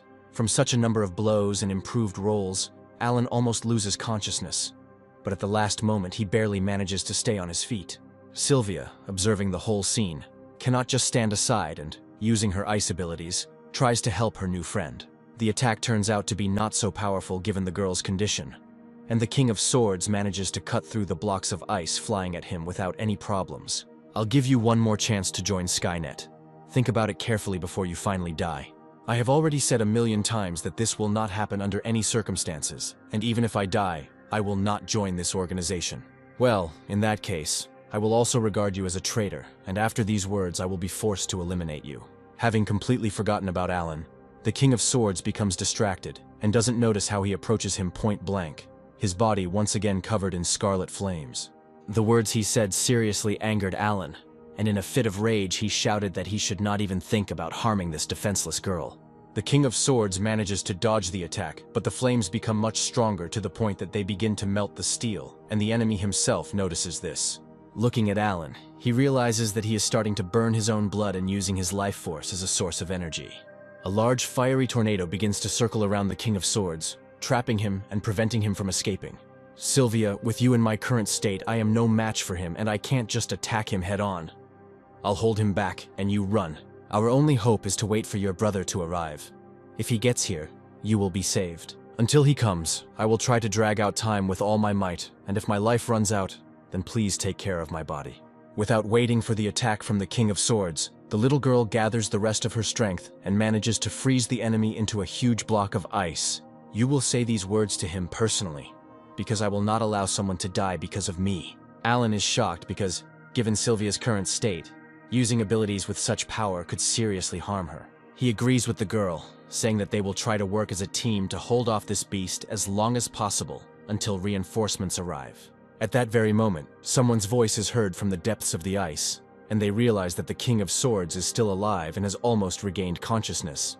Having crushed the ice, Alan does not understand why his strength suddenly increased so sharply and significantly in a few seconds. It seems I underestimated you because I never thought that you guys would force me to use my ability, which allows me to turn any part of my body into a blade. Every part of his body is permeated with the feeling of approaching death, although Sylvia's energy has been slightly restored. But its level is too low, and my own body is also at the limit. You understand that there is not much time to think. Alan nevertheless decides to launch a frontal attack out of desperation. They begin to whirl in a passionate whirlwind, exchanging pleasantries in the form of blows and lunges, trying to kill each other with each of them. At the same time, the King of Swords tries to explain that joining their organization is the greatest thing one can do in this life. This so-called reinforcement of yours won't help you anyway, because I don't care how many ants I have to crush on my way. At this moment, Alan realizes that he can hardly fight anymore, because his skin is completely burnt and his life force is running out. This is also noticed by the King of Swords, who notices that his opponent's speed has slowed down, and apparently he has reached his limit. After these words, Alan falls to his knees, trying to stay conscious with all his might and holding his bleeding wounds with his hands. At the same time, Sylvia, without wasting any time, gathers and concentrates the remaining strength little by little, turning the life force into huge blocks of ice. She tries to attack the King of Swords, but all attempts are in vain because his skills are on a completely different level, and such attacks do not cause him any particular problems. At the same moment, Alan uses the fragments of huge ice masses as a source of water and, with the help of his fire, creates huge clouds of steam. After this, he immediately grabs Sylvia and, using the steam as a smokescreen, tries to escape from the battlefield. I understand Sylvia's concern. He says that he is fine and now is not the time to worry about the number of his injuries and get out of here. On their way to the exit, they encounter ordinary rank-and-file fighters of the organization, with whom Alan tries with all his might to deal. Gathering the last remnants of his fire, he manages to resist an ordinary rank-and-file warrior. But in this situation, even this knocks him off his feet. He falls to the ground and Sylvia, realizing the state he is in, helps him get up. At that very second, they hear the grinding of a blade, and the metal understands that the King of Swords is still breathing down their necks, following in their footsteps. Coming almost point blank, Sylvia tries to stop him with small pieces of ice, while shouting at him not to dare come closer.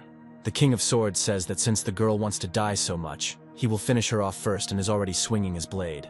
A moment later, the sword pierces the soft flesh and a huge amount of blood falls to the floor. Sylvia, closing her eyes at the last moment before the blow, does not understand what is happening since she does not feel pain and decides to open them. She sees Alan in front of her, who at the last moment managed to shield her from the blow with his body. Looking at Sylvia, he asks her to run with all her might because she must survive, and her brother will definitely come and save her. I can't run away with you. Please forgive me. But I can't fight anymore because my strength is completely exhausted. No, please hold on. You shouldn't die like this right here. Help will arrive soon. Alan grabs the blade protruding from his body with both hands and says that he will try to hold him off as long as he can while she runs away. The King of Swords is furious and says that these are all useless tricks and their seconds of life are already numbered and nothing will help them. And at that moment, immediately after his words, a powerful explosion occurs and dark traces are visible among the smoke. When the smoke clears, our main character stands in front of him, having managed to save Alan. At the same moment, we see what happened in the complex about 40 minutes ago and how Alan and Sylvia met someone on the way to the exit. Moving along one of the corridors, he stumbles upon Juno, who begins to scold her friend, not understanding why he did it. And he says that he understands perfectly well what he is doing, but he is still perplexed as to why his girlfriend deliberately steals other people. Juno tries to justify herself, which infuriates Alan even more. And he says that he understands perfectly well that she also does not want to do such things, but for some reason continues to work in the organization. Just look at this little girl, who is kept locked up.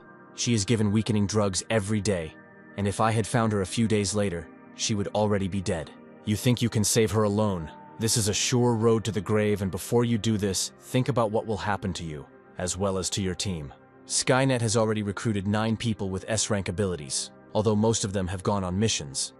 But the King of Swords is still at the base, and if you encounter him, you won't have a chance. I have a chance to get out, but I need your help. Contact one of my team members and tell him to find Michael in the area where the mission is being carried out and give him our coordinates. Juno doesn't understand why she should try to convey information to one person, since he won't be able to do practically anything. In the end, Alan manages to tell his friend that this man alone is capable of incredible things, and that they need to hurry. After these memories, we return to the battlefield where the King of Swords is shocked why the man standing in front of him is so strong, since he has the lowest rank of strength. Before you can react, he receives an incredibly powerful blow from the main character, which knocks him off balance for a second and sends him flying towards the nearest wall. Looking at this, Sylvia is both happy and shocked that her older brother came to help, and that he is so strong. Michael hurries to his little sister, hugging her tightly and starting to apologize for being late, and for coming so late, and for everything she had to go through. Sylvia begins to cry and says that all this time she considered herself a burden to her older brother, but at the same time she is incredibly happy that he is still alive. She clutches his shirt tightly in her hand while he tries to calm her down, and tells her that there is no need to remember the past because he will always protect her. The girl asks to pay attention to Alan, who risked his life to protect her, and he must be saved. Michael asks him to hold on a little longer because he will definitely get him out of here and help heal his wounds. At the same time, behind them, the King of Swords comes to his senses, clearly unhappy that he was treated so lowly and was able to hit him. He tries to attack the protagonist from behind, shouting that he will beat him until there is not a single piece of flesh left of him. The protagonist turns his head, looking at his opponent with a withering gaze, and orders him to shut up immediately. The energy emanating from the protagonist forces the King of Swords to retreat for a moment, thereby avoiding imminent death. But even the speed of reaction and reflexes still do not allow him to avoid the damage that he begins to feel with his entire body. Not realizing that he was wounded, the King of Swords sees in front of him a shadow clone of the protagonist, who, despite all this, managed to make a pact with him and take control of his blade ability. Michael says that although he had to spend a fragment of his ability on these blades, it is now much more important for him to defeat the enemy with his own weapon and thereby humiliate him. This turn of events greatly infuriates the King of Swords, and he swears that no one will leave here alive. He tries to attack our heroes, but the Shadow Clone, using the abilities of the King of Swords, reflects all his attacks, which infuriates him even more. At the same time, Alan finds the strength to come to consciousness, and Sylvia manages to notice this. The protagonist is very happy about this, realizing that if he regains consciousness, they will have a chance to save him. With the last of his strength, Alan tries to warn the protagonist that this man is very dangerous and is a top-tier Skynet warrior. Don't say anything else and just rest. I'll ask Sylvia to stop the bleeding and freeze your wounds. After these words, Michael returns the Shadow Clone to his possessions, saying that he is now ready to personally take on this battle. This time you came to your own death, which is very convenient, although I don't know how you managed to get your ability. But it's just a fake. At that very moment, the protagonist combines his skills and covers the entire space around the King of Swords with a shadow curtain, combining it with his blade ability. He invites him to personally see how fake this ability is and begins to pierce his body with a huge number of blades from all sides. The King of Swords still manages to escape from this trap, but his body becomes weaker with each blow, and he will not be able to maintain his energy for long. He immediately launches a frontal attack on the protagonist, trying to put all his strength into strengthening his blades and cutting him into small pieces. In a fit of rage, he screams that this cannot be true and that he will never lose here. Noticing how disdainfully Michael looks at him, he begins to get even more angry and attack even more. The main character, in turn, without taking risks or straining himself, carefully dodges and blocks all attacks flying at him. Watching the progress of the battle, Sylvia decides that her brother is forced to defend himself because he is much weaker than the King of Swords and begins to worry about him. But despite all this, she understands that she cannot help him, since all her energy reserves are spent on maintaining Alan's vital energy. At this time, Michael decides to ask with an arrogant look if this is really all that the King of Swords is capable of. He literally mocks and taunts his opponent, trying to humiliate him, and then begins to attack while simultaneously cutting through all of his opponent's attacks. The King of Swords is amazed at the speed with which his opponent moves, and without having time to dodge, receives serious damage from the protagonist's attack. He starts cursing and calling Michael names, saying that if it weren't for his ability to sneak attack, he would still be trash.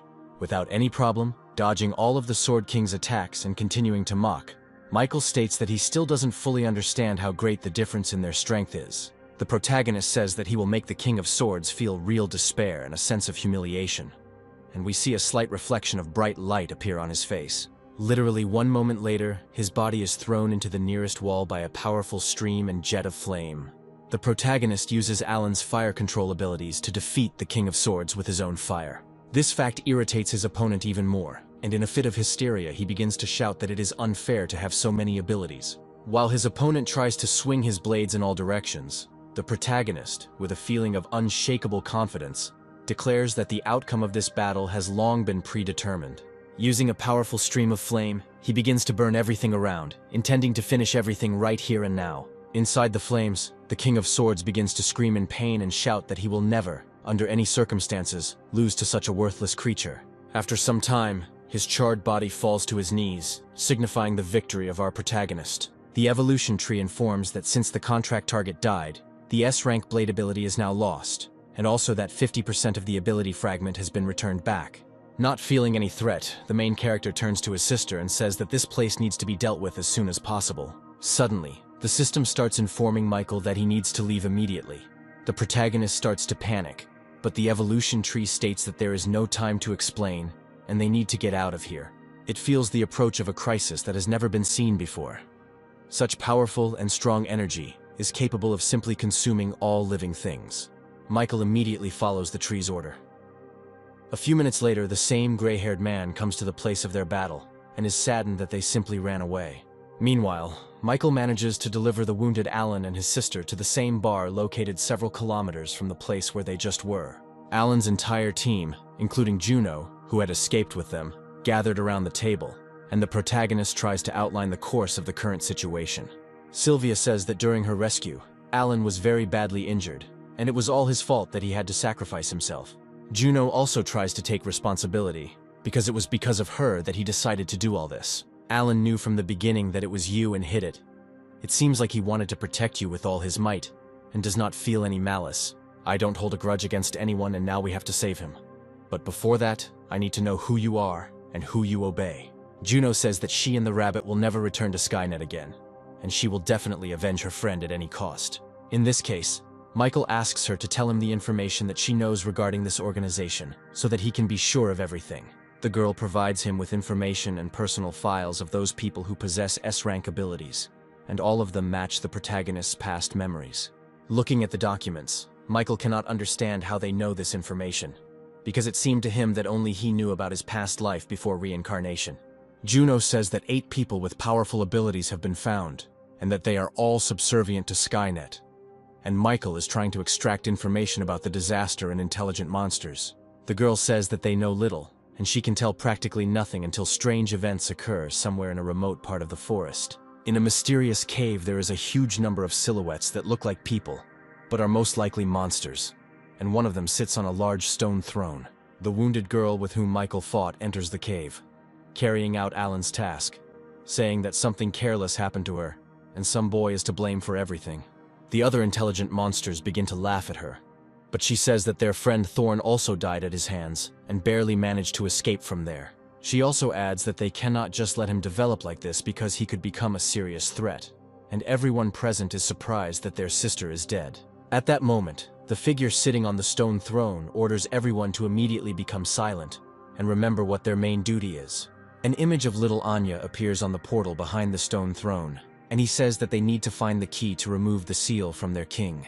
Meanwhile, at our hero's base, Sylvia begins to feel dizzy and Michael assumes that she is simply very tired. Forgive me, big brother. I haven't fully figured out the situation yet, because too much has happened lately. Please don't worry, because from now on, I will always be there, and I will never let anyone kidnap me again.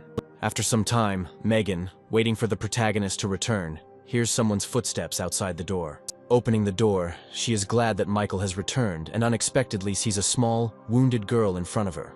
The main character introduces his friend and younger sister to each other, and Megan is incredibly happy that Michael was able to find her after all. Megan immediately invites them all inside to rest, but the protagonist declares that he will not lie on the bed because it is too small, and he will be on guard outside ordering them to rest. Finally, Sylvia says goodbye to her brother, asking him to be careful and hoping that they will see each other again in the morning. Having finally gotten some free time, Michael immediately transfers himself into his consciousness in order to talk to the Tree of Evolution. Tree, tell me what you know about Skynet and why that time you rushed me to retreat, not wanting to continue the battle. The tree appears before him in the form of a girl and says that she feels his amazing aura, but at the same time his body seems very familiar to her. Michael begins to formulate various theories and asks if Skynet could be the same as him and reincarnated from a past life. I can't give a precise answer right now, but there's something unusual hovering in the cloud of this organization, and we have to level up before my memory is restored. We're powerless. My friend is close to death now. He needs life energy, and I wanted to ask if you feel any plant monsters nearby. Yes, I feel the presence of one of them, but it is very weak and is located somewhere in the east. In this world, there is a lot of plant energy and monsters that store it. Thanks to this, you can not only save a friend, but also increase our strength. Meanwhile, Megan and Sylvia are trying to sleep, but not before exchanging some information. Michael's sister asks how he and Megan met, because she's very interested in what he did in her absence. The girl explains that she has known the main character for quite a long time, and remembers very well the first time she saw him, when some kind of animal was chasing them. At that moment, she thought that he would be eaten immediately, but literally a few hours later she realized how strong he was. And long after they met, he acquired a faithful companion in his companion. He received the nickname God of War, because he saved an entire shelter from a horde of monsters. Hearing all this, Sylvia promises to become stronger at all costs, because she does not want to be a burden to her older brother, and is obliged to help him. Another night passes, and the morning of the next day arrives, marking the beginning of new events. Michael knocks on the girl's door, handing Megan a bag with breakfast and new clothes for his sister, and then asks her to go outside where he will be waiting for them. Thinking over his next plan of action, he suggests meeting at that very bar and heading to the place mentioned by the evolution tree. After a while, the doors open, and Sylvia, already dressed, comes out to him and thanks him for the new clothes. Looking at her, memories of a past life and what the owner of Absolute Zero looked like pop up in Michael's head, because it was based on her image that he chose his clothes. Having made sure that everyone is gathered, including Anya and the two familiars Goldie and Booga, he suggests that they set out on their journey. Finally, Michael remembers the promise he made and removes his sister's hairpin from his neck, returning it to its rightful owner. A few hours later, the whole group reaches Alan's base, where Juno is surprised that Michael knows a way to save her friend's life. The girl says that she will stay here and guard his body, considering that the rest of the team has gone in search of medicine. The protagonist agrees with this, saying that he doesn't need help and that someone must protect Alan's body because they will be back soon. After which, our protagonist's team begins to make their way through the ruins of the city towards the place where, according to the evolution tree, the source of plant energy is located. Along the way, our group of heroes encounters a small group of zombies, and Michael gives his sister the opportunity to deal with them so that she becomes stronger. Sylvia herself understands this perfectly well, so she begins to improve her fighting skills and, using her abilities, deals with a huge number of zombies. Watching the battle unfold, Michael is quite surprised that his sister's abilities are so powerful and destructive, even with her minimal combat experience. Having managed to deal with a small horde of zombies, she increases her level to E rank. All the team members present begin to praise her for her good work, and little Anya does it the loudest. The protagonist suggests moving forward, alternating battles between each other so that everyone gains experience and becomes stronger. At some point in their journey, they come across an area where there is not a single zombie or trace of any battles, which makes them very wary. Little Anya says that she had already sent Booba on a flight in advance so that he would fly over everything from above and provide intelligence data. Having received information from the bird, she says that a small number of zombies are heading towards a cave near a wild mountain located nearby, Michael immediately realizes that this is exactly the place they are looking for, because only plant monsters can spread the smell throughout the area and thereby lure people and other mutants inside. A few hours later, they find themselves in the right place and see crowds of infected walking towards the cave, not paying any attention to them because they are intoxicated by the hallucinogen.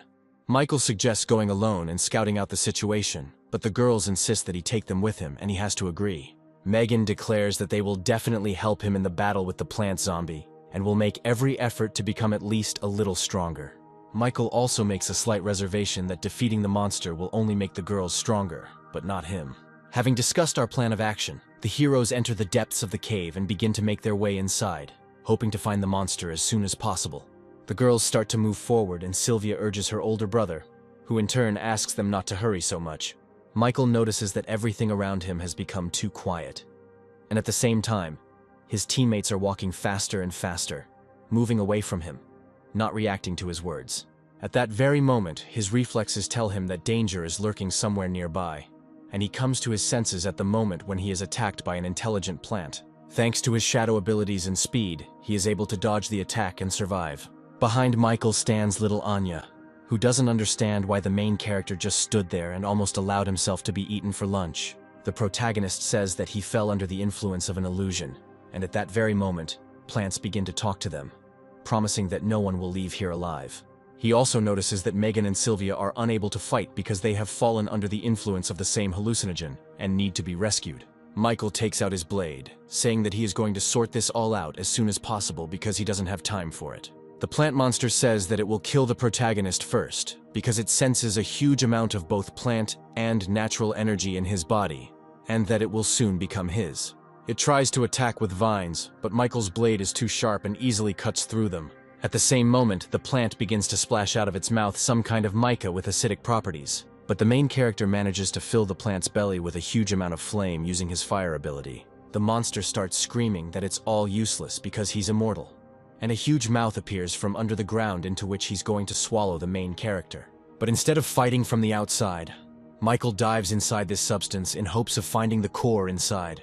At the same moment, the girls watching everything that is happening from the side are in shock, not understanding what is happening and assuming that their commander has lost. Looking at the plant, they hear it begin to grin and boast of its powers, promising to destroy them just as quickly. But literally after a couple of moments, the soil and the plant's roots begin to crack, and it doesn't understand what's happening because its gastric juice dissolves even metals.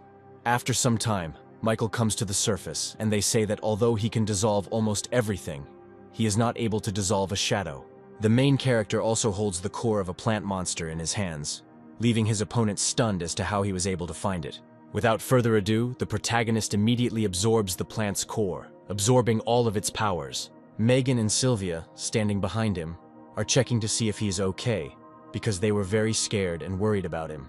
Michael says that everything is fine and the tree's life essence has been absorbed, and now they can use everything else. Just like last time, a pool of life essence appears in front of them, and Michael says that he will take some for Alan, but they will have to absorb the rest themselves. Having collected some essence for Alan, Michael also thinks about the fact that Skynet and the Disaster are two organizations whose activities still remain a mystery. He needs to become stronger. At this moment, little Goldie starts pestering him, and the main character apologizes to him because lately he has been devoting too little time to him, although he is the first member of his squad. After some time, the girls undress and begin to absorb the essence of life, but at the same time, one of them is clearly worried. For some reason, Megan is very embarrassed, even though she is the oldest of them. But she thinks about how she suggested to Michael that they absorb the essence together while being completely naked. Having finished all the business on site, they return to their base and inject the drug into Alan's body so that he can finally come to his senses. Gathered together in front of his bed, they eagerly await the moment when he begins to open his eyes and come to his senses. When he regains consciousness, he realizes that he suffers from mild amnesia and has a vague memory of what happened to him. Michael asks him not to move, because even though he came out of the other world, his body is still too weak and needs a lot of time to recover. I understand everything that happened to him. Alan is trying to find the words to apologize to the main character for having to deceive him. The protagonist says that he doesn't hold a grudge against him because everything is in the past, and to begin with, he will send him to his shelter where there are professional doctors who can get him back on his feet. After these words, Everyone present is surprised, because many of them do not know about the existence of the shelter. At this very time, somewhere nearby in one of the neighboring cities, the military is trying with all its might to defend itself from another horde of infected. The man at the control post is informed that the light base is under attack by a horde of zombies and is requesting reinforcements.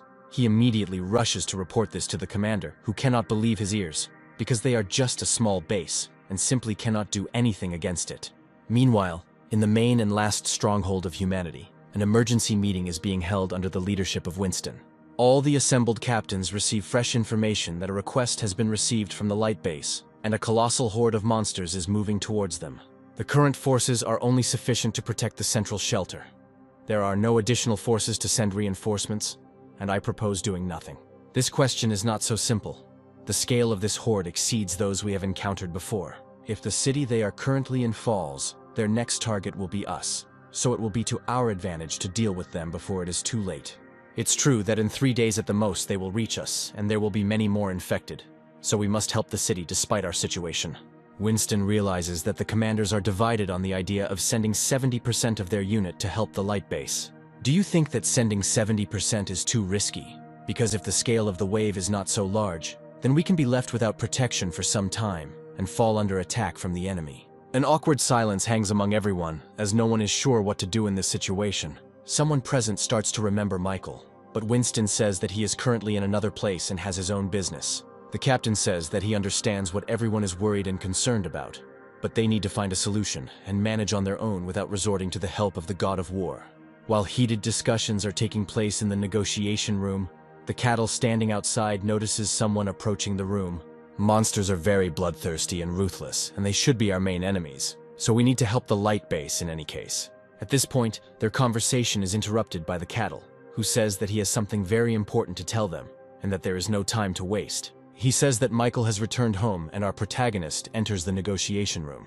All the captains present immediately begin to rejoice at this news, and the fact that the god of war is with them again, and now things will be much easier for them. Winston is also glad to see him back, and asks him to come into his office to talk and discuss the next course of action. After hearing from him everything that has happened recently, he also reports on the attack on the light base, and Michael asks him not to worry. I treat this and other shelters as my home, and will help if any problems arise. But I have a small favor to ask of you. The captain asks not to call this a request, because if he needs any help, he will definitely offer all his efforts to this. To which Michael says that his friend is very injured and needs medical help. Of course, this shouldn't be a problem. I'll arrange everything right now, because we have soldiers with healing abilities. Michael thanks him, and also informs him that he does not need additional people to help the light base, because he can handle everything himself. Winston is quite surprised when he hears from the main character that he and his squad will easily deal with the horde, as he also managed to find his younger sister. Michael suggests discussing this later when he gets back, but now he doesn't have time and needs to get going. Meanwhile, in the back room, Sylvia asks Megan why her brother is so late, and the girl explains that he is a very important person for all the survivors. Literally 5 minutes later, Michael comes down to his friends and says that they have an urgent task. They need to immediately go to a neighboring city, and he will tell them everything on the way. He also tells Alan that he and Juno will remain here and will be well taken care of until they arrive. Meanwhile, he, accompanied by Megan, Sylvia, and little Anya with his familiars, sets off to help in the battle with the horde. At this time, the sounds of gunfire and explosions can be heard several kilometers away near the light base, indicating that the battle is in full swing. Even ordinary infantrymen are thrown into battle, using machine guns to try to stop the enemy advance, but their efforts prove futile. The armor of high-level monsters turns out to be too strong and cannot be defeated with ordinary weapons, which instills despair in ordinary soldiers. The military thinks that their base is finished, when suddenly the main character's squad comes to their aid. Michael says that he needs to report to the command center that reinforcements have arrived, and asks his friends to deal with all the enemies. He approaches the rescued soldier and asks where the commander is now, because he needs to be informed that reinforcements have arrived. The fighter immediately points to a nearby multi-story building, after which Michael immediately heads there. At this time, in the command center, there are heated discussions about what to do, because the defense is getting weaker with each passing minute, and soon they will all be dead. How long the remaining forces can hold out until reinforcements arrive is the main information now. This is practically impossible, since reinforcements from the neighboring city will arrive only tomorrow, and our forces will not last even an hour. A fat captain immediately jumps up and says that reinforcements should also come from the neighboring small shelter, since they have already somehow magically managed to repel the attack of the horde. Their heated conversation is interrupted by an ordinary soldier who bursts into the office and says that the horde of monsters moving in their direction has stopped, which raises questions from everyone present. He adds that there is no reliable information yet, but reinforcements have arrived from the shelter and are currently located outside the command post. The commander assumes that these are the people who were able to repel the horde and about whom rumors are circulating, and decides to clarify exactly how many people arrived. Understanding the absurdity of the situation, the soldier still decides to say that only one person arrived. This phrase immediately causes a wave of indignation, because those present do not understand how one person is capable of doing anything and assume that they are simply being mocked. At that moment, Michael enters the office, greets everyone present, and states that he has arrived on the orders of Commander Winston to help fight the horde. Things are so bad in your shelter that you are the only one like this. Or why did they decide to send you? Probably Death Guy. I didn't come alone. My small team is already fighting on the front lines and successfully stopping the advancing wave. What the hell, team, are you trying to tell me that the zombie horde was stopped because of your handful of losers? And how can a few people even pull off something like that? The fat commander begins to go into hysterics with anger, pouring obscene language on the main character and telling him that they will all die soon. Michael is not going to tolerate this kind of treatment and, using his shadow fetters, immediately grabs the insolent captain by the neck. They immediately begin to threaten the main character, telling him to let him go immediately if he wants to stay alive. Without thinking twice, he grabs the other commanders, including the base captain, demonstrating to everyone his strength and confidence in his words. He is immediately surrounded by ordinary soldiers, pointing their weapons at him and ordering him to immediately release the commander and all the captains to the ground. So that's how you all feel about reinforcements. If you treat me like this, I won't be kind, and you will all die in an instant. The captain of the light base orders all soldiers to immediately drop their weapons and offers to settle everything peacefully without bloodshed. Michael lowers everyone to the ground, and one of the soldiers reports that the command post sent information about the reason why the zombie horde stopped.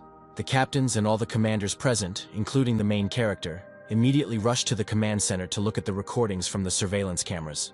They see one of the soldiers send a video of their soldiers fighting against the horde approaching them. All the people in Michael's squad fight with all their might. Goldie uses her natural strength and fire breath to incinerate the infected. Anya uses Bugu to attack enemies with powerful gusts of wind, and also provides aerial reconnaissance. Megan uses her telekinetic powers to unleash powerful volleys of rocks and metal from destroyed buildings on her enemies. Sylvia, using her ice magic, freezes any opponents, even high-level ones, turning them into icicles. Just look at this commander on the front lines. Only thanks to these 3 people and 2 beasts the zombie invasion was stopped. This is the best reinforcement one could imagine. The fighter also reports that the reinforcement leader was supposed to go to their command center to report everything in more detail, and this information stuns everyone present. The commander of the light base immediately tries to apologize to Michael for his behavior and that of his subordinates. The protagonist says that he doesn't need apologies and needs to be more careful when selecting people for high positions.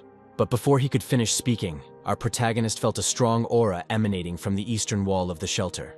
The base commander reports that their best units are located at the eastern wall, and they themselves will be able to cope with the attack. Plus, there is an impenetrable wall there. Before he could finish his sentence, the dispatcher reported that the eastern line of defense had been captured, and that reinforcements were immediately required there.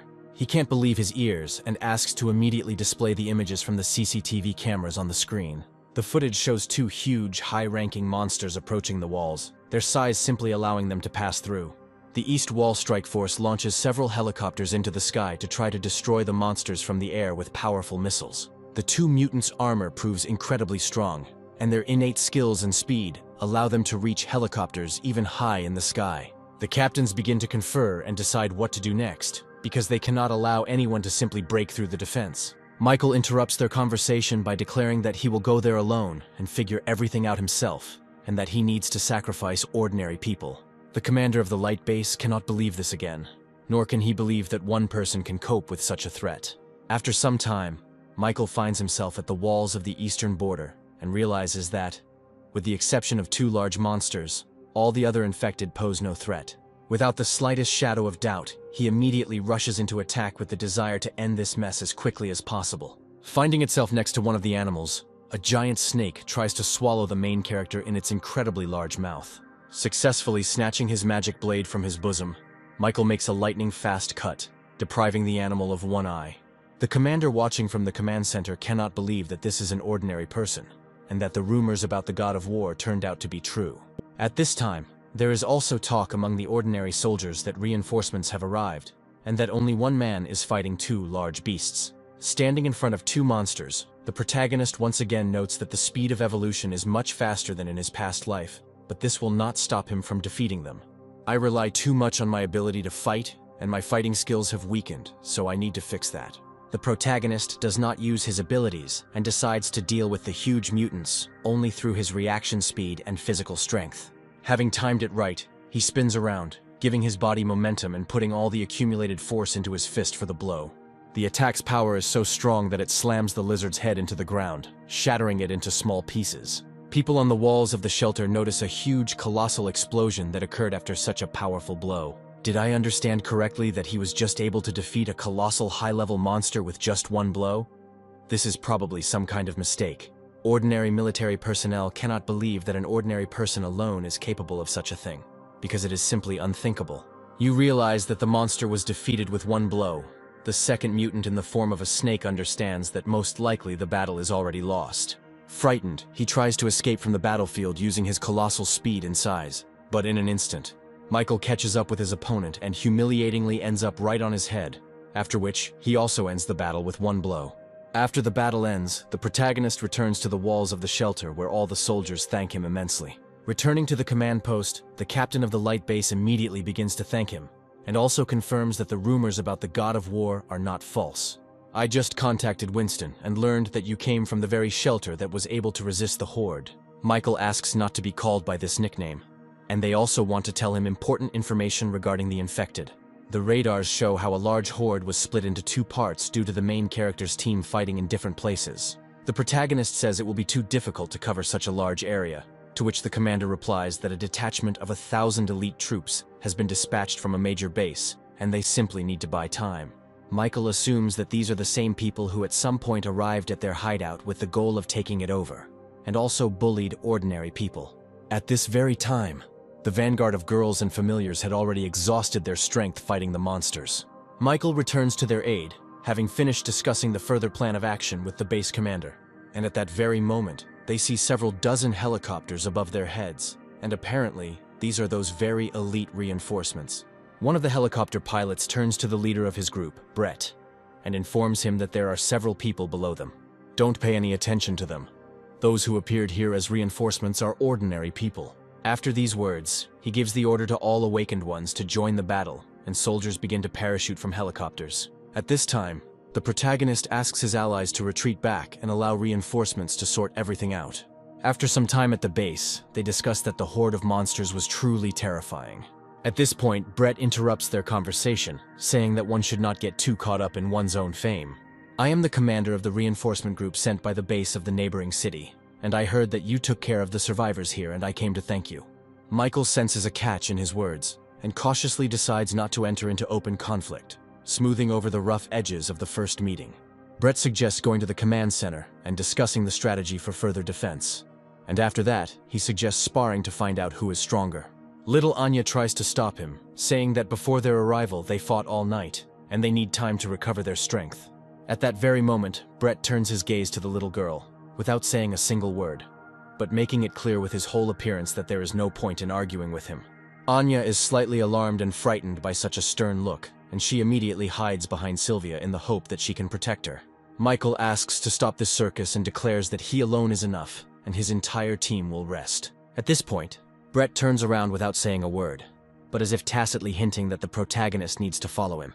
As our heroes move through the shelter's corridors, all the staff and survivors discuss the fact that the reinforcement commander is a very strong man and possesses outstanding skills. At the same time, not forgetting to mention our main character, saying that he was able to defeat 2 second-rank monsters alone. One of the soldiers asks his comrade to be quiet and not to speak too loudly about such things because they can be heard. Brett notes that the survivors have a good impression of Michael, and he is quite surprised by this, since he looks like a typical simpleton. Arriving at the light base commander's office, he asks them to sit down and thanks his people for their help. Michael asks not to delay and to get down to the meeting as soon as possible, as they don't have time for pleasantries and small talk. The commander says that during the investigation they discovered the sources of the horde of monsters, one of which has a D rank and 3 E ranks. This means that as soon as we kill these monsters, the attack of the infected hordes on the walls of the shelter will stop. Yes, the horde will lose its leader, and the majority will cease to pose a threat. Especially if you guys work together, I'm sure we can handle all of this. Wait, my people are very valuable, especially considering the size of my base. I can't risk my soldiers, so the two of us will go and deal with the source of the horde. The captain of the light base tries to object, but Michael immediately agrees with the decision of his newly arrived colleague and his plans. And by the way, before we leave, if you feel any difficulty and need help, just stall for as long as you can. I'll rush over as soon as I deal with the D rank. At this time, on the front lines of the military, firearms and artillery continue to hold back the invasion of the infected. Brett asks one of the soldiers on the radio what the situation is, to which he replies that there are too many targets and they can't just suppress them. There is no need for this. In the near future, we will deal with the leaders of this horde, and the invasion will be over. Looking around the surrounding area, they come across a tall building located behind the invasion, and assume that this is where the high-ranking monsters are located. I'll go there first, and you try to keep up with me, as I don't want to look after you like a little child. After these words, he immediately rushes forward, and Michael is indignant that because of his rank, people are trying to treat him very arrogantly. At this time, on one of the floors of a multi-story building, there are 4 beast monsters, one of which has the ability to jump spatially. I'm quite surprised that you managed to catch up with me. Judging by everything, you're a really capable guy. Almost reaching the supposed location of the horde leaders, 3 of the 4 monsters appear before our heroes. Realizing that there is no leader among them, Michael suggests proceeding with the planned action and leaving these 3 to him. Okay, then that's what we'll do. I'm leaving this place to you, and if anything happens, try to hold out as long as possible. Brett sets out to find the gang leader, while Michael engages in battle with the first monster he encounters. The protagonist's strength proves to be far superior to that of these opponents, and he manages to knock one of them out with a single powerful blow of physical force. After which, the 2 remaining beast monsters immediately rush to attack in order to avenge their fellow. Meanwhile, Brett finds himself near the very building where the high-ranking monster is supposedly hiding. He remembers hearing from people in the shelter about Michael's victory over 2 powerful monsters, and he also needs to defeat this leader to regain his authority. His thoughts are interrupted by a sharp claw attack, which he is lucky enough to dodge at the last moment. Looking around, he sees only emptiness and does not understand where the attack came from. It is assumed that the enemy may have the ability to stealth or become invisible, which is why Brett's skills to find the enemy's vulnerability simply do not work. The only thing that helps in this situation is insight, thanks to which he senses that someone is trying to attack from behind. A moment before the attack, he manages to block the beast's lunge, but this is not enough to see the true body and pull the enemy out. The monster's ability to pass through dimensions allows it to attack with incredible speed from absolutely any direction, giving no opportunity to rest. Brett is indignant because he and the beast are at the same rank, but at the same time he feels an incredible gap in combat power. In a fit of rage, he begins to frantically swing his sword in all directions, hoping to randomly hit one of the limbs of the enemy attacking him.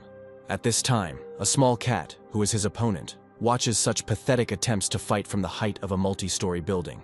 He decides not to stand on ceremony with his new toy for long, and after a few seconds he launches a powerful attack from another dimension.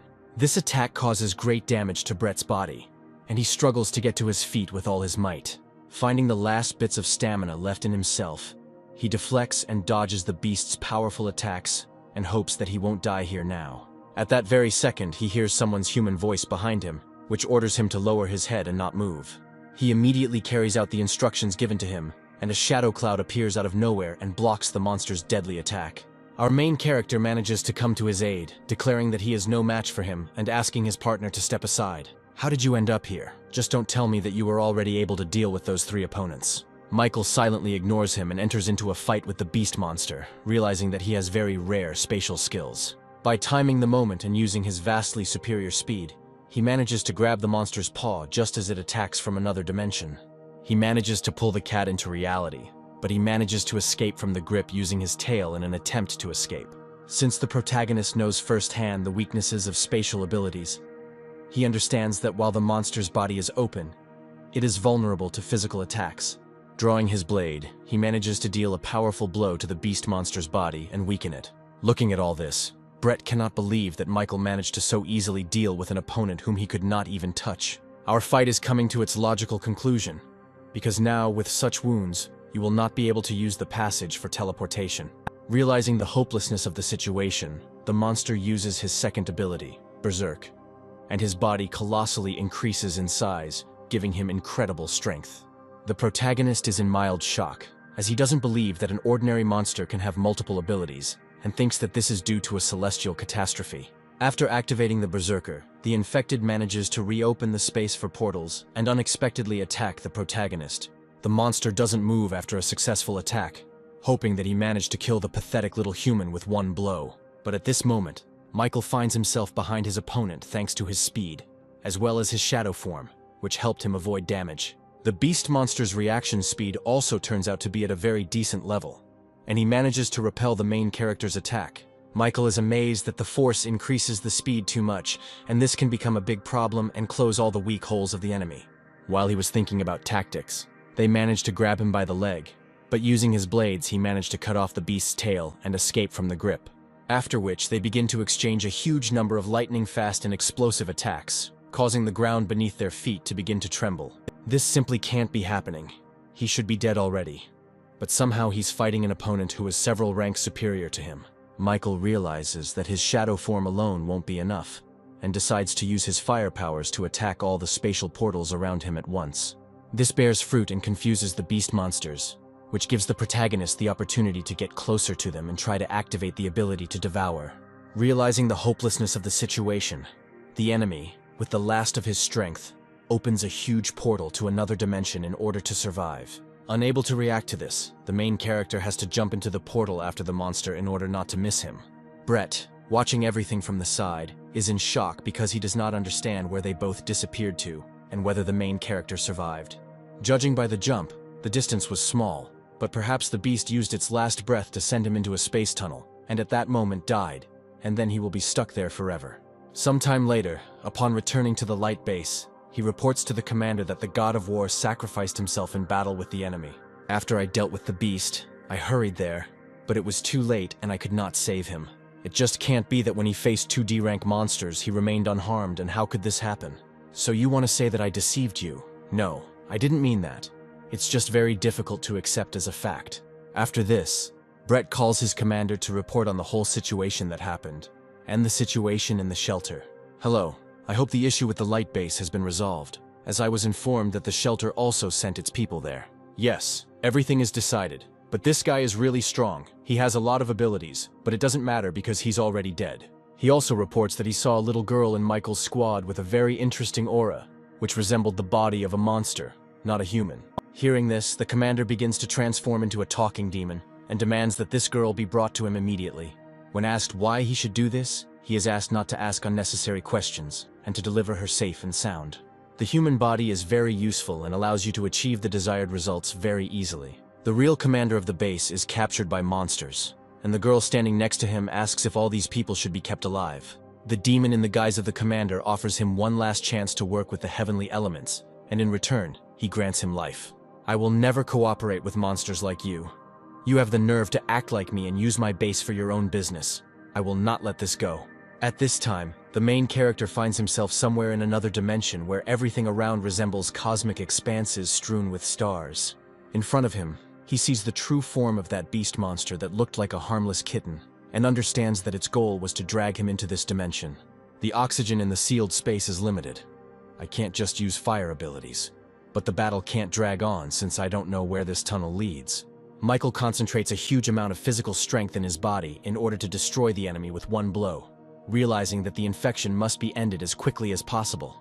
A moment later, a huge explosion of colossal force occurs in the sky, which momentarily destroys the body of the beast monster.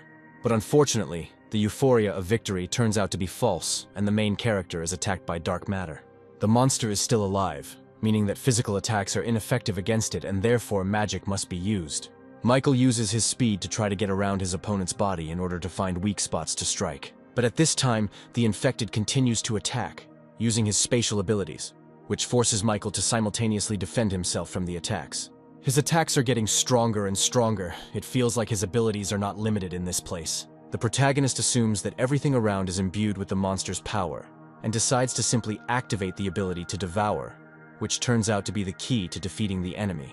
After defeating the monster, our protagonist receives a space-type genetic core as a reward, and realizes that this is a very valuable item. The space begins to collapse, and I hope that I will be teleported somewhere near the light base. At this time, little Anya's sleep is disturbed by a mysterious silhouette that appears in her room and is clearly up to no good. It turns out to be Brett, who sees a huge amount of infected energy in the little girl. But at the same time, she looks like an ordinary person. Obeying his commander's orders, he tries to grab little Anya, without understanding why he needs her. I see your parents didn't teach you good manners since you allow yourself to enter other people's rooms and behave as you please. I heard from those soldiers that I had already died, and apparently this is also your doing, that you are spreading false rumors. But all this is unimportant compared to the fact that I just saw you trying to harm my friends, and you don't even imagine what consequences await you. It's not what you thought. I didn't intend to harm her at all. And in general, I thought that you had already died in the battle with that beast. I see you are very disappointed, because your imaginary achievements in defeating the enemy will be revealed. It looks like I have no choice but to kill you, and then what I told everyone else will really become true. I should have known about your abilities. When you saw Anya, I should have finished you off back then. Are you out of your mind to kill me? You will never have enough strength for this, because my skills allow me to see the enemy's weak points. After these words, in an instant, Michael's hand grabs his head, covering his mouth and not allowing him to move. I ask you to calm down and not disturb Anya, because she's still sleeping, and I don't want to disturb her light sleep. When looking at the main character, Brett's abilities indicate that the target's level is too high, and he has no weak points that can be exploited. At this time, little Anya is fast asleep, imagining how much food she consumes during the day, and does not even realize what is happening in her room. The protagonist jumps out into the street with the enemy's body, promising to protect little Anya at all costs, even if he has to make the whole world his enemy.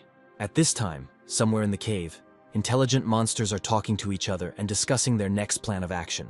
The demon in the guise of the base captain reports two pieces of news: that he managed to find the key, and that most likely it is protected by the very person they discussed. The two of them managed to escape, but it was just an accident. And besides, I know the place where they both might be. Stop arguing with each other. At least be glad that we have clues and the key has been found, which means the energy needed by the king is also beginning to prepare. I just need to keep using this person's personality and the energy will keep being sent here without stopping. Meanwhile, after his victory, Michael goes into his subconscious to talk to the Tree of Evolution. The growth rate of the infected is much higher, and we also need to become stronger, so I suggest distributing evolution points. Currently, the main character has 16th level of strength, 14th level of agility, 10th level of detection, and 6th level of intelligence, as well as 45,000 evolution points. Lately, I've been taking my sister with me to fight low-ranking infected, so I haven't earned many points for leveling up. The tree reports that after distributing the characteristics, it has enough points left to activate the perfect gene process. Looking at how the evolution tree reasons, Michael catches himself thinking that she has changed a little and already looks more emotional than before. He muttered all these thoughts under his breath, so the tree looks around, trying to ask again what he had just said. Nothing special. I forgot about it last time I activated it when I met him and fainted, and you helped me activate it. After they get off topic, Michael spends his last remaining points on activating the perfect gene process. At that very moment, he feels how his entire body is permeated by a colossal amount of energy, and all his internal characteristics begin to change. He feels as if he has just been reborn, and all the indicators of his physical body have become much higher. After distributing his basic stats, he decides to upgrade and also check his skill tree. Only F-rank abilities can be activated, and they won't be of much use in real combat, so the fragment should be used to improve current abilities. The first thing Michael decides to do is improve the ability Contract, as it could be very useful in the future, as well as ability Devouring. Once the choice is confirmed, the Contract ability is upgraded to level 4, and an effect is unlocked that allows contact with the contract target. It seems to be a very useful effect, and it resembles the defensive property of a skill, allowing me to protect the target of the ability I am renting. After this, he decides to improve his fire abilities by raising them to level 3 and increasing attack power by 20%. At this stage, this is the maximum that I can do with my skills, and I will try to do everything possible so that you and I can develop together faster and restore your memory. After finishing his business, he returns to his team, who are relaxing in the cafeteria of the light base and joyfully greet our protagonist. The commander immediately runs towards him, who is very happy that Michael is alive, and says that information has reached him that he was torn to pieces by mutant beasts. I sincerely apologize for making you worry, but believe me, I am completely fine, and we are ready to return to our shelter. I also received information that Brett went missing early this morning, and I assume they have returned to their base, and I assume you are also planning to leave. I ask you not to worry, because we have dealt with the remaining infected, and you can easily deal with the rest yourself. Michael also says that it is not necessary to accompany them on the road, because everything will be fine with them, and there is no need to worry about them. A few hours later, thanks to the shadow form of the protagonist, they return to their native shelter, where they are warmly welcomed. Making your way through the corridors becomes quite problematic, as ordinary survivors are very happy to see their hero and literally do not let him pass. The first person he meets at the shelter is Scott, who is very happy to see him back and says that Winston wants to meet him. That's great. In that case, I'll go to the commander, and you guys call Alan and everyone else and gather in my room, because you need to tell me something. Let's go quickly, Cattle. I also need to report something to the commander and Winston, because it is very important. A few minutes later, Michael finds himself in the commander's office, who warmly welcomes the god of war, and invites him to sit down and chat about important topics. Scott said you had something important to talk to me about, and judging by your expression, the news is clearly not the most pleasant. Commander, I have to tell you something very important. After these words, Michael describes the events of the last few days for 5 minutes. After hearing this, Winston is surprised that he had to kill one of the subordinates of the neighboring base and wants to know the reasons for such an act. Michael says that he cannot reveal all the details because he has his own interests that he must protect, and in order to divert suspicion from the people here, he is going to leave. I am quite surprised that you want to leave. If you are afraid of dragging us into this, then forget it. No matter what, we will fight shoulder to shoulder on your side. I am very flattered by your kindness, Commander. But you must listen to me. Even if this had not happened, I would still have decided to leave. Winston doesn't know what to say to such a statement, and simply looks thoughtfully at the edge of the table, trying to comprehend everything he has heard. I ask you not to worry, because I will not leave forever. This is my home, and when it needs me, I will definitely return to help. Commander Roger, Infected Horde, Light Base. You helped me deal with all of this. And the only thing you asked in return was to help you find your little sister. And even with that, I couldn't help you. Don't underestimate it. You helped me a lot, because my companions were under your protection, and I had to wander around the area in search of shelter. You allowed me to feel hope in a person, and to be honest, to some extent, you fulfilled the role of a father that I so lacked. Who would have thought that in the end it would be you who would console me? Forgive me if I lost my composure now.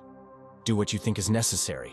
If you are interested in the time after which I will leave, it must happen before the commander learns of the death of his subordinate. Finally, before closing the door, Winston asks Michael to return as soon as he has the time and opportunity. The protagonist thanks the commander and then closes the door, leaving behind only a languid silence. As he moves through the corridors of the shelter, he is greeted by staff members, as well as ordinary people, with whom he tries to be friendly and not mention that he will be absent for a long time.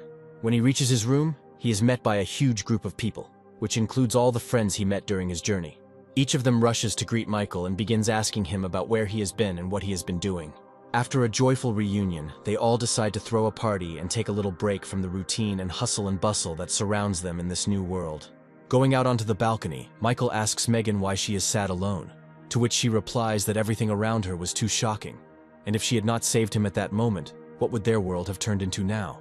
I have a feeling that everything has gone quiet, and this simply can't be happening. The girl decides to clarify whether the main character is going to go somewhere again.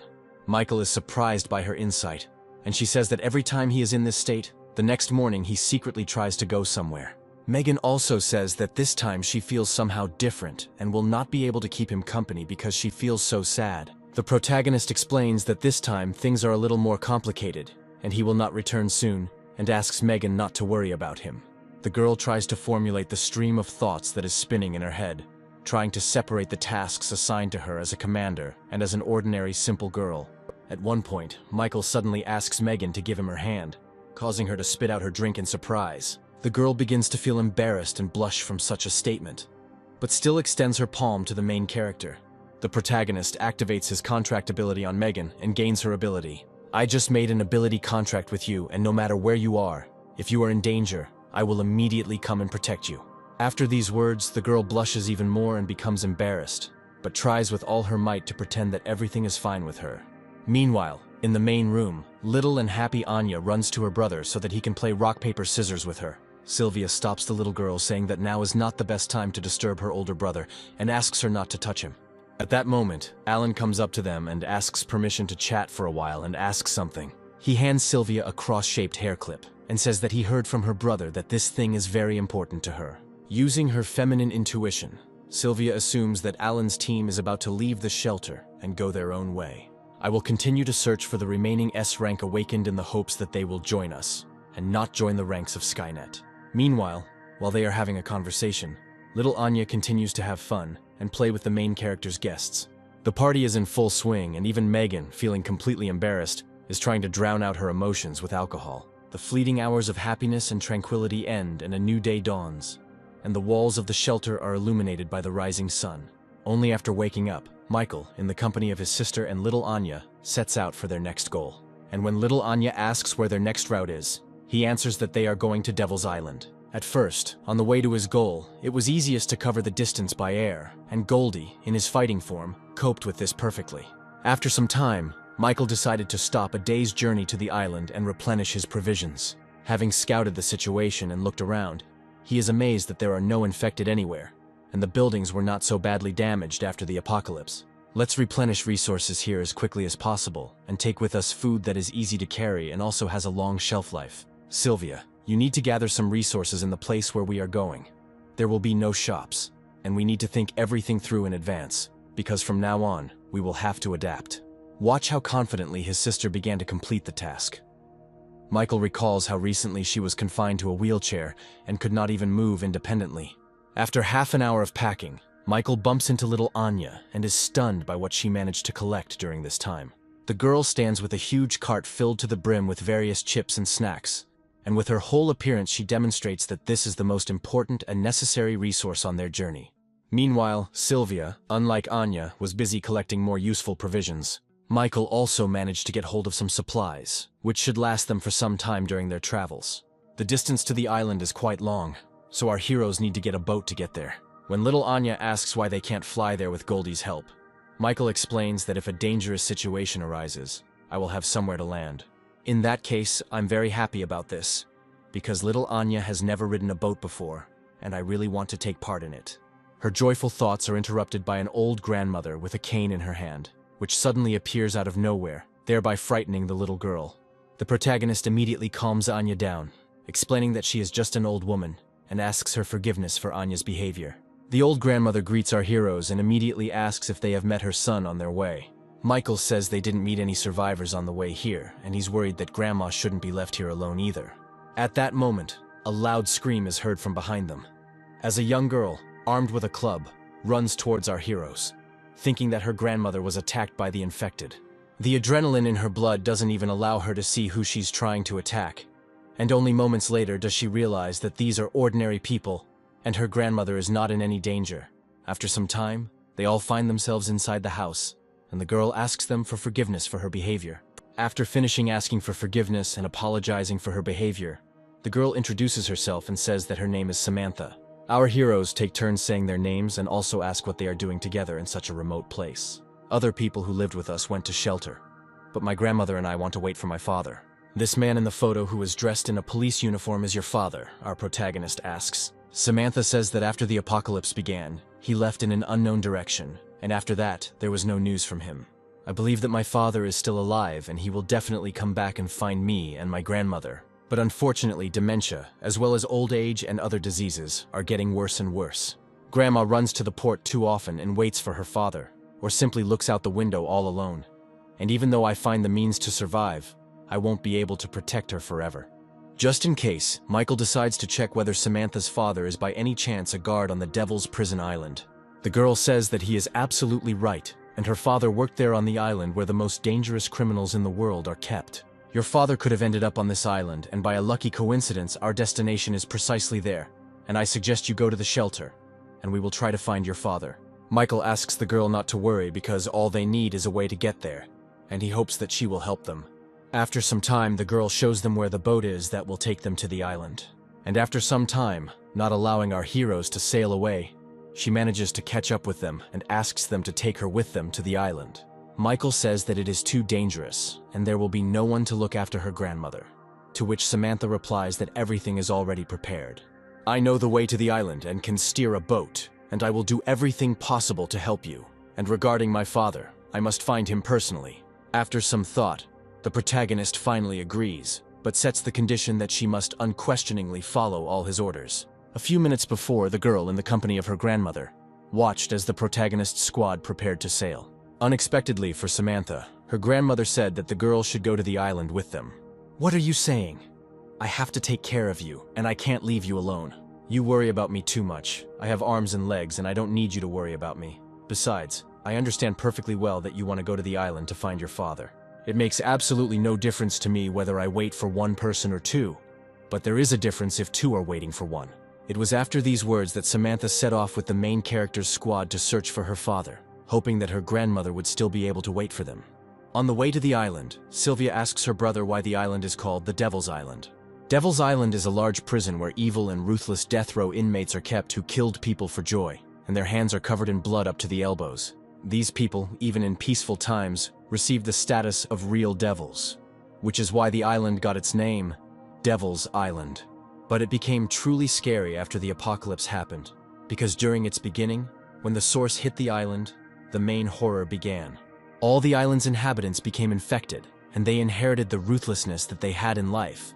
Since the monsters are affected by the radiation of the source, and since they were at the very center, evolution occurred much faster. Our goal this time is to destroy all the infected and find the source, because it is one of the most problematic, and besides, it must have a keeper. Therefore, this island will become our training ground where we will take advantage of the opportunity to become much stronger. Very soon we will reach the final point and the main port will be dangerous, so we will enter from a side route. Having landed on the shore, little Anya begins to get a little nervous because everything around her is saturated with fear and despair. From now on, you all must be on your guard, because we have entered the outer zone of the island, and danger can arise at any moment. The protagonist explains that the island is a large-scale prison with a very complex structure that has 5 circles, and the closer to the center of the island, the greater the danger awaits them. Listen to his story. Samantha turns out to be very surprised that he knows so much about this place, since he has never been here. Watching how her brother speaks and acts, Sylvia feels that he has matured a lot during this time, and is not going to lag behind him. I'm making my way around the first circle of the island in search of a passage to the second circle, when suddenly Michael orders everyone to split up and go to the sides. A mysterious silhouette that had been in ambush all this time attacks our heroes with incredible force. It turns out that this is one of the imprisoned criminals who managed to become an intelligent monster and acquire the ability of incredible strengthening. Our heroes manage to dodge this attack, and Michael looks over his squad, hoping that everyone is still alive and no one was hurt. At this time, the prisoner counts our heroes, saying that we need to add money for additional goals, because animals should also be paid equally. At this time, Samantha says that she found his data, and this is prisoner 71, and he is a world-famous killer. The protagonist immediately rushes into attack, realizing that these are unusual monsters, and the battle experience gained in a past life makes them much more dangerous. Monstrous strength and reaction speed allow him to react to the main character's attack and block it. At the same time, the infected manages to wrap the main character in chains that are wrapped around his hands and take him into captivity. He then attempts to kill Michael with a huge steel ball at the end of the chain. Using his shadow form, he manages to avoid the attack, and Sylvia uses her ice skills to freeze the prisoner's legs. The infected one, once again muttering something about getting money, throws a steel ball towards Sylvia. I manage to react to his attack. The girl creates an ice barrier using her abilities in order to block the attack. Little Anya tries to cheer the girl up by saying that her abilities are simply amazing and are good for both defense and attack. The ice's strength proves insufficient, and the projectile manages to break through the ice needles and continue its flight. At this moment, little Anya uses her familiar and orders it to immediately reflect the attack flying at them. Little Bugu uses his ultimate tornado ability to create a powerful vortex that stops the flying ball. Without wasting any time, the prisoner immediately closes the distance and tries to get closer to the girls in order to attack them in close combat. Michael doesn't allow him to do this, and immediately comes to the aid of his sister and little Anya. Unfortunately, in his current state, you won't be able to deal with him. His past profession has given him a wealth of combat experience, making him incredibly strong. Sylvia agrees with her brother, and understands that in such situations, their combat experience and skills are still insufficient. Meanwhile, the prisoner talks about some kind of murder instructions, and that the assassination attempt on the victims has just failed. At this moment, the protagonist uses telekinesis, obtained after signing a contract with Megan, and pushes the steel ball towards the mutant. Unfortunately, the power proves insufficient, and through sheer brute force, the prisoner wrests his weapon from the protagonist's control. Michael has no intention of losing this battle, although he is quite surprised by the strength of those he meets here. I decide not to stand on ceremony for long. He uses his shadow form, as well as all his physical strength, to deal with this opponent. Watching him fight, Sylvia can't believe her eyes, because her brother's combat experience puts him on a completely different level compared to the others. Watching him defeat such a formidable opponent without any problems, she becomes upset because she understands that for now, she is just a burden. After the victory, Michael suggests continuing to move deeper into the island, and little Anya rejoices at his victory. Samantha, meanwhile, is no less amazed at how ordinary people she met less than a day ago could possess such power. After this, the girl hurries to write down everything she just saw regarding superpowers, and Sylvia asks her older brother to teach her some fighting techniques. Little Anya also does not stay in the country, and says that she and her familiar also want to become stronger and help in the battle. I don't want to be protected every time because I was too weak and useless, and you always came to my aid, and because of that I almost died. I also want to learn more about this world, and catch up with you in strength so that I can stop being a burden and someone who needs help. Michael pats the girls on the head, happy that they are so motivated to become stronger, and promises to help them with this. He says that first of all, one must remember the strengths and weaknesses of their own abilities, because this is the key to victory. The protagonist explains that every power has its drawbacks, and one must try to grow to overcome weaknesses. He gives each of the girls advice on which direction they should take to improve their combat and magical skills. Michael overloads them with a huge amount of information that they are simply unable to absorb at the moment, which is why the girls fall into a slight stupor. Having realized his mistake, he asks them not to focus on theory and to practice more, as this will allow them to acquire the relevant skills much faster. After these words, the girls begin to rejoice at the fact that they will become stronger, and little Anya hopes that eating chips will make her more experienced in combat. Inspired by their plan, they move forward together, arm in arm, to meet new infected in battles. Samantha notes that, apparently, she is the only normal person among all those present and will only get in the way in the battle. Don't say that, because the strength of one person is not only manifested in battle. You dared to risk coming here, which means you have already demonstrated a strong quality of your nature, which will be useful to us later. Moving forward, Sylvia and Anya call out to their friends, and Michael suggests they continue moving forward. Move on and on, Michael notices that his sister is a little confused, and asks her to watch her step because danger can arise at any moment. Working hard is good, but rushing to success is bad, because in a fight, the worst thing is recklessness, and self-defense is also very important. Sylvia says she will take this into account, and next time she will be much more careful and attentive. Okay, the hero decides to ask Samantha how well she knows the island, to which she receives the answer that her father sometimes organized excursions around it. The place where they started is in the center of the island, and the outer gate is on the pier side, and now they go in the opposite direction. Little Anya asks why they can't just ask Goldie to throw them over the island walls and fly further into the depths. Samantha says that although this is the most obvious option, unfortunately it won't work. Her father told her that the island's infrastructure was sealed and carefully guarded, so it was impossible to get into the prison from the sky. But since no one was guarding it now, perhaps they could use brute force and bypass it. Michael says it will attract too many infected mutants, and it's too dangerous. The step-by-step approach is more suitable for us in this situation, because this way we can find the location of our companion's father. We need to explore each area before moving on to the next one. Get ready for a very long and fierce fight. The conversation of our heroes is interrupted by strange sounds that Sylvia notices are coming from behind a nearby hill. Michael immediately alerts all his senses of insight and prepares for the next fight. A silhouette of a prisoner begins to appear in the distance of the road, slowly muttering something under his breath about length in centimeters. As you move a little further, he notices our heroes and immediately rushes to attack them, declaring that this time he will definitely succeed. His attack is immediately blocked by Michael, who manages to protect his sister from the attack of the enraged monster. But unfortunately, this is not enough, because even after the body is cut into two parts, the prisoners continue to move and try to attack. Before our protagonist can react, his sister comes to his aid.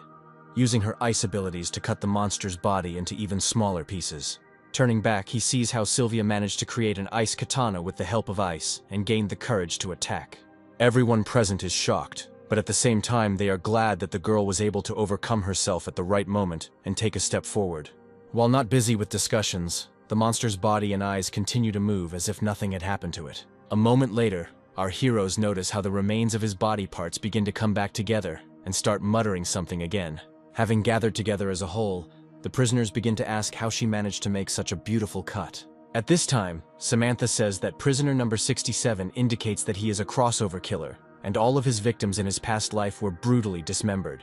I killed 121 people, 70 men and 30 women, 21 elderly and children, a total of 63,000 fragments, different ages, different genders, different body parts. The cutting seems different. The monster's frantic conversation is interrupted by an unexpected blow that again cuts off one of his arms. I see your sword is just as fast, but it didn't work, and I can't feel the art from it.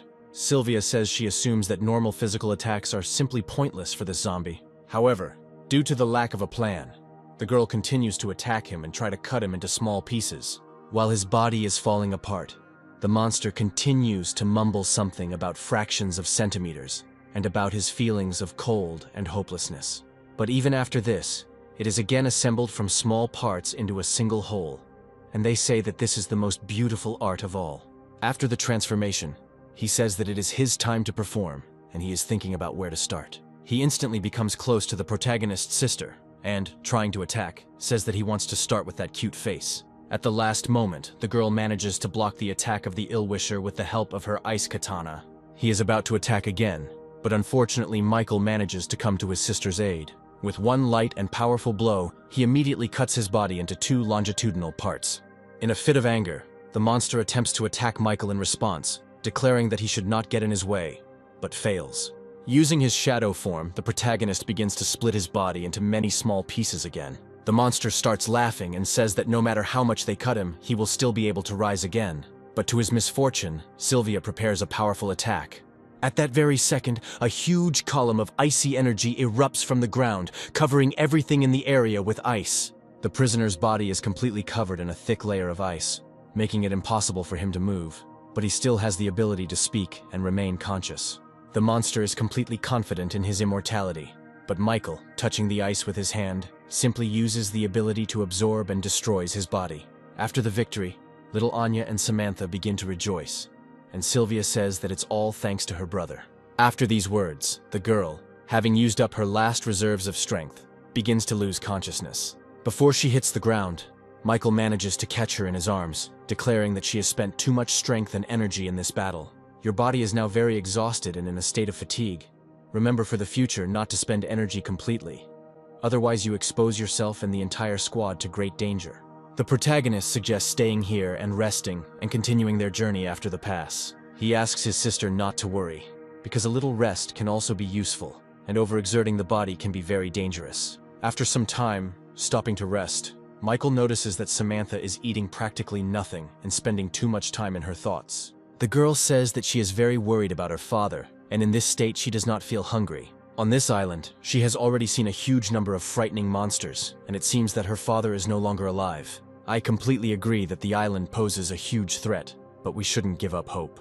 My father was a workaholic who couldn't sit at home for even a few days, and would go back to work all year round. Samantha remembers her childhood, and how, because of such a life, her mother eventually left the family and left them alone. At that moment, my father was very angry, and if I did something wrong, he punished me severely. I didn't even think that work was more important to him than me, and I still can't understand why he abandoned us. Michael wants to express words of support, but he can't utter a word because memories of him and his sister, who were also abandoned by their parents, come flooding back to him. Samantha asks for forgiveness because she is causing bad thoughts and she should not delve into her memories. The main character tries to cheer her up by talking about how he had to become stronger in order to become stronger and protect the people dear to him. This world is full of hidden secrets that he is going to unravel, and that is why he keeps moving forward and does not give up. Listening to the main character, the girl decides to ask what seems to her as if this is a whole duty for him. The protagonist chuckles a little and says that from her point of view it may indeed seem that way, but it doesn't matter now and they need to keep moving forward. Having gathered their strength, The squad moves forward again to continue exploring the island and find Samantha's father. Michael reflects on the fact that at the moment he is doing everything possible and is within his power, even going beyond his own capabilities. And he will continue to do this no matter what, because he does not want to face disappointment in the eyes of other people, and this is his current burden. Meanwhile, several military helicopters carrying very important people arrive at the shelter's walls. One of them shows the same demon in the guise of the captain of the base, which also participated in the battle with the Horde. Winston immediately rushes to greet his colleague, and the imposter asks him not to bother with pleasantries. I didn't think the shelter could develop so quickly in such a short period of time. This is not only my merit, but also that of all the people who made efforts to create and protect it. But I suggest we go inside and discuss everything in more detail there. Once in the office, Winston asks why the commander personally came to their base and what he needs. The imposter states that the first thing he knows is what the god of war did in a neighboring city, and he demands to reveal his location along with his accomplices. I ask you to forgive me, but I do not quite understand what you are talking about. But if you came for the god of war, then I will be forced to disappoint you, because he left us just recently. At this very time, on the Devil's Island, the main character's squad stumbles upon another group of prisoners. Quickly analyzing the situation, Samantha realizes that two of them are ordinary workers of the island, and the menacing man with the number 50 was a killer with more than 100 victims. The girl behind everyone, number 41, came from a family of bodyguards, and in her past life, for a good fee, she protected anyone from anything. Quickly trying to come up with a plan, Michael suggests splitting numbers 50 and 41, and while he deals with the girl, they can deal with the man. At this time, little Anya looks at the prisoners and asks her brother for permission to defeat the girl number 41 herself. Anya says that her aura seems very strange, and her abilities are not fully developed, and she wants to let her join their team. You too, for a second, Sylvia wants to dissuade her brother from giving such permission to Michael gives the go-ahead to Anya. He asks his sister not to worry, as he believes in the abilities of his squad and, if necessary, will definitely come to Anya's aid. After the discussion ends, they begin to fight, and Sylvia is the first to enter the battle, using distracting ice needles to attack from behind.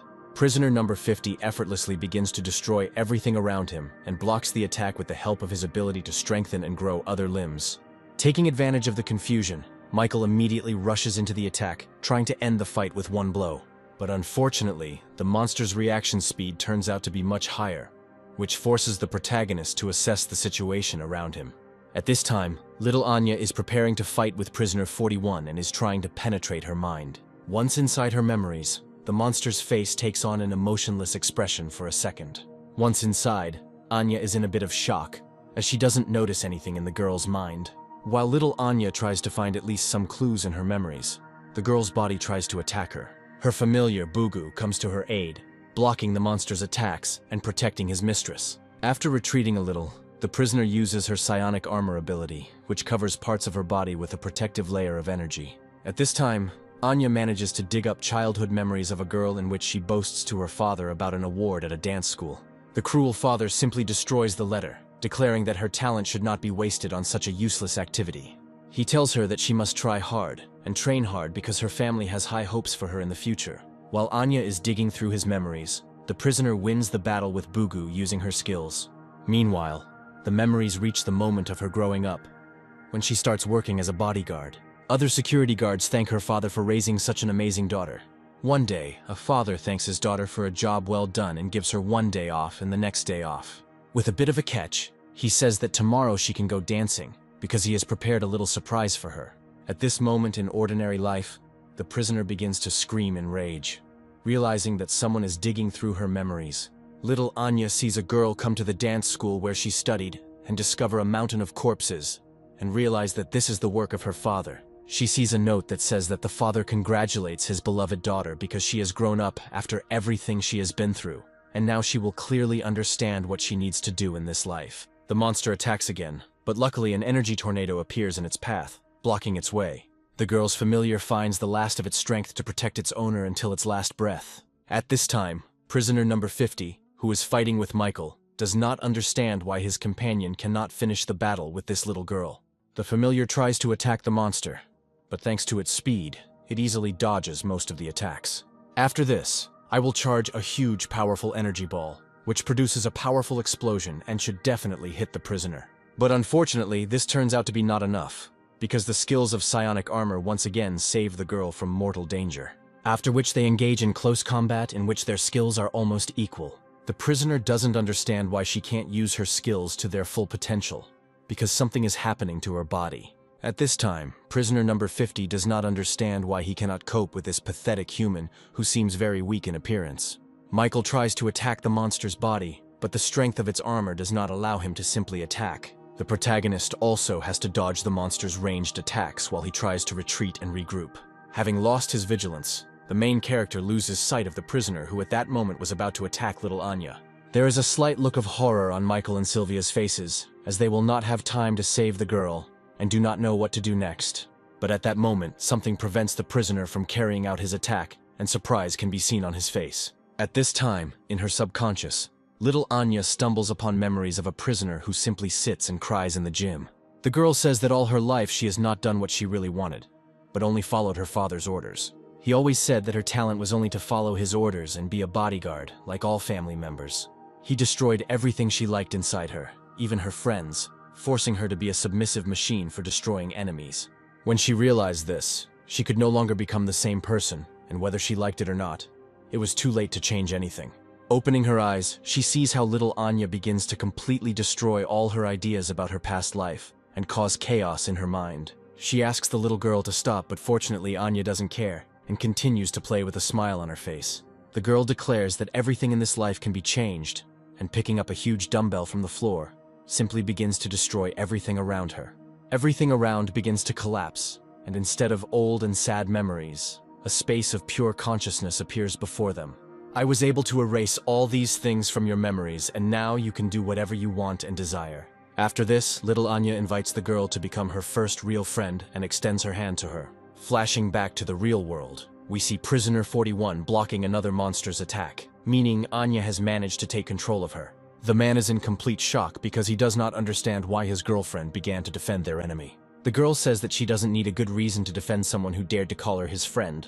At that moment, Michael, who had arrived in time and timed the moment for a surprise attack, pierced his body from behind. After which he activates the ability to devour, and the monster's body begins to disintegrate and release a large amount of energy. This action marks the end of the battle, and Sylvia, along with Goldie, asks if everything is all right with all the members of the squad. Everyone replies that they are completely fine and suggests moving on in search of Samantha's father. The new familiar Anya introduces herself to our friends and asks them to call her number 41, and from that day on, she is the girl's personal bodyguard. Immediately after these words, something like a context window of the evolution tree begins to appear in front of Anya's face. She is informed that the controlled target is of a higher level than the carrier itself, and that the effect of bonus experience with the target has been received. Controlled creatures share experience with the owner and above, expanding the control range by 20%, and monsters of rank D and above can share vision with designated targets by 50%. Since only Anya sees this window, she hurries to share her impressions with her brother, and say that she saw many different words, and it seems that she has become much stronger. The bodyguard says that Anya has received new effects that allow her to share the experience gained in battle with her familiars. Michael is quite surprised by this fact, and now begins to understand how the Queen of the Night was able to become so strong in her past life. He suggests not to linger too long in the open area, and to continue searching and moving on. Samantha says that there is a prison guard dormitory nearby, and she would like to ask everyone to go there with her to check if her father is there.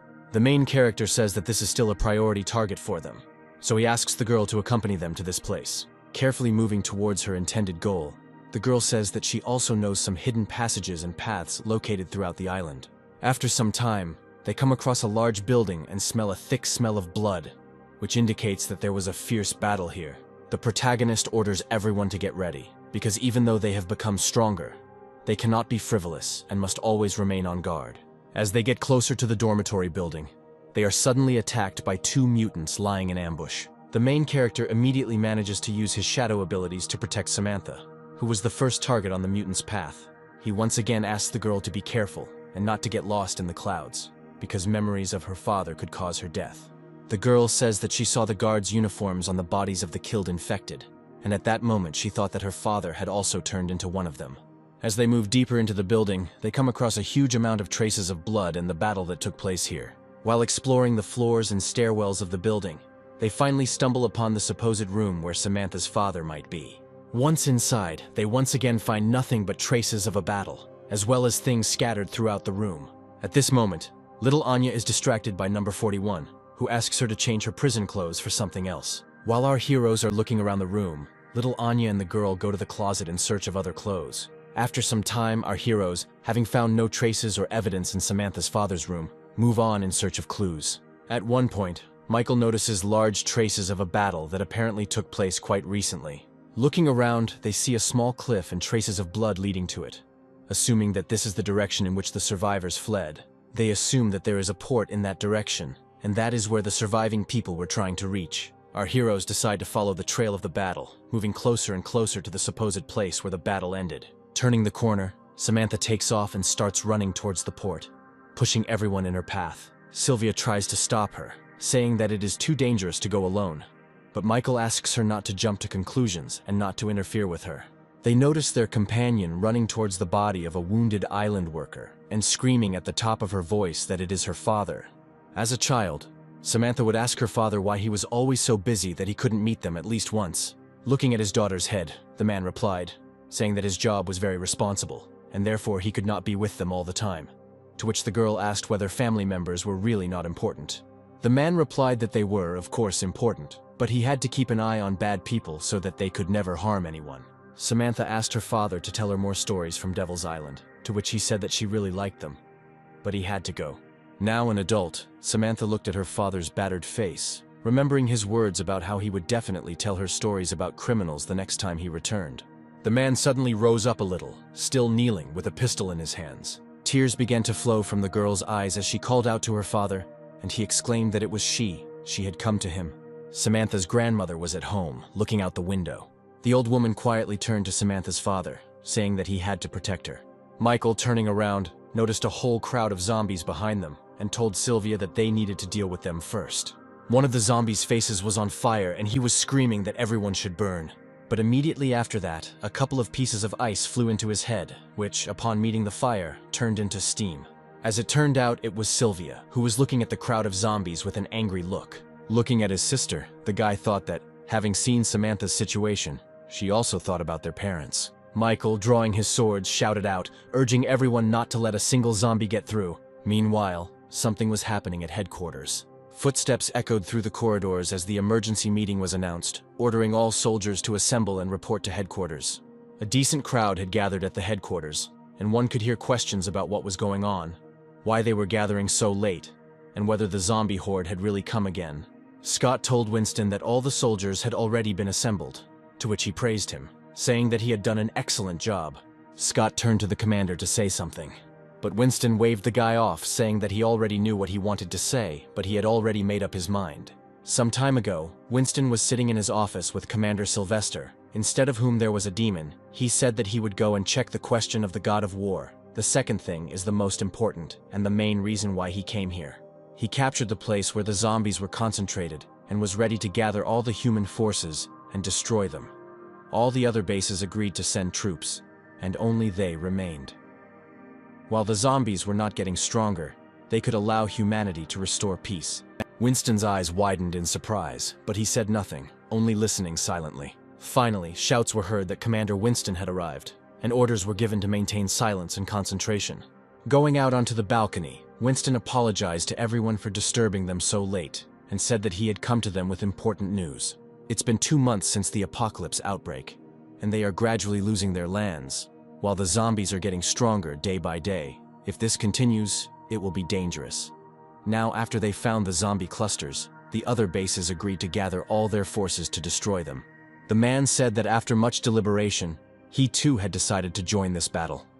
And this time, they would be the side that would take the initiative and use everything to bring back their peaceful lives.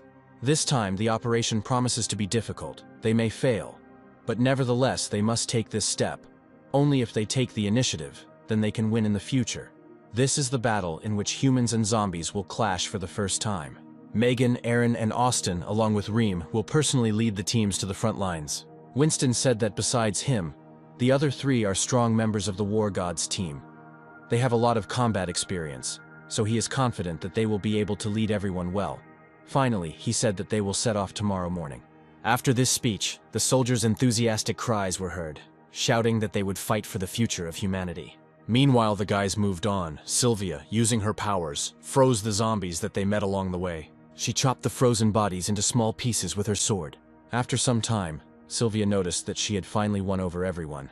Anya said that she felt that she had received enormous energy, a feeling that she was about to rise to a new level. Michael expressed his condolences to Samantha. Quickly wiping away her tears, the girl apologized for making them go so slowly, and she said that they could go. She wanted to bury her father, and then she would come back and bring her grandmother to the shelter. Michael replied that he would help her. Her father was a hero of humanity, and her hero too. He did not leave his post even until the very end. They would always remember him. With a quick movement, the guy threw the man's body over his shoulder, throwing his arm over his neck. A small notebook fell out of the man's pocket and landed, hitting the ground. Samantha leaned over and picked up the notebook. She took out a bloody piece of paper from there, on which was written a message for her, in which he apologized for leaving. But since monsters appeared in the world, the first thing he thought of was the prisoners of the Devil's Island.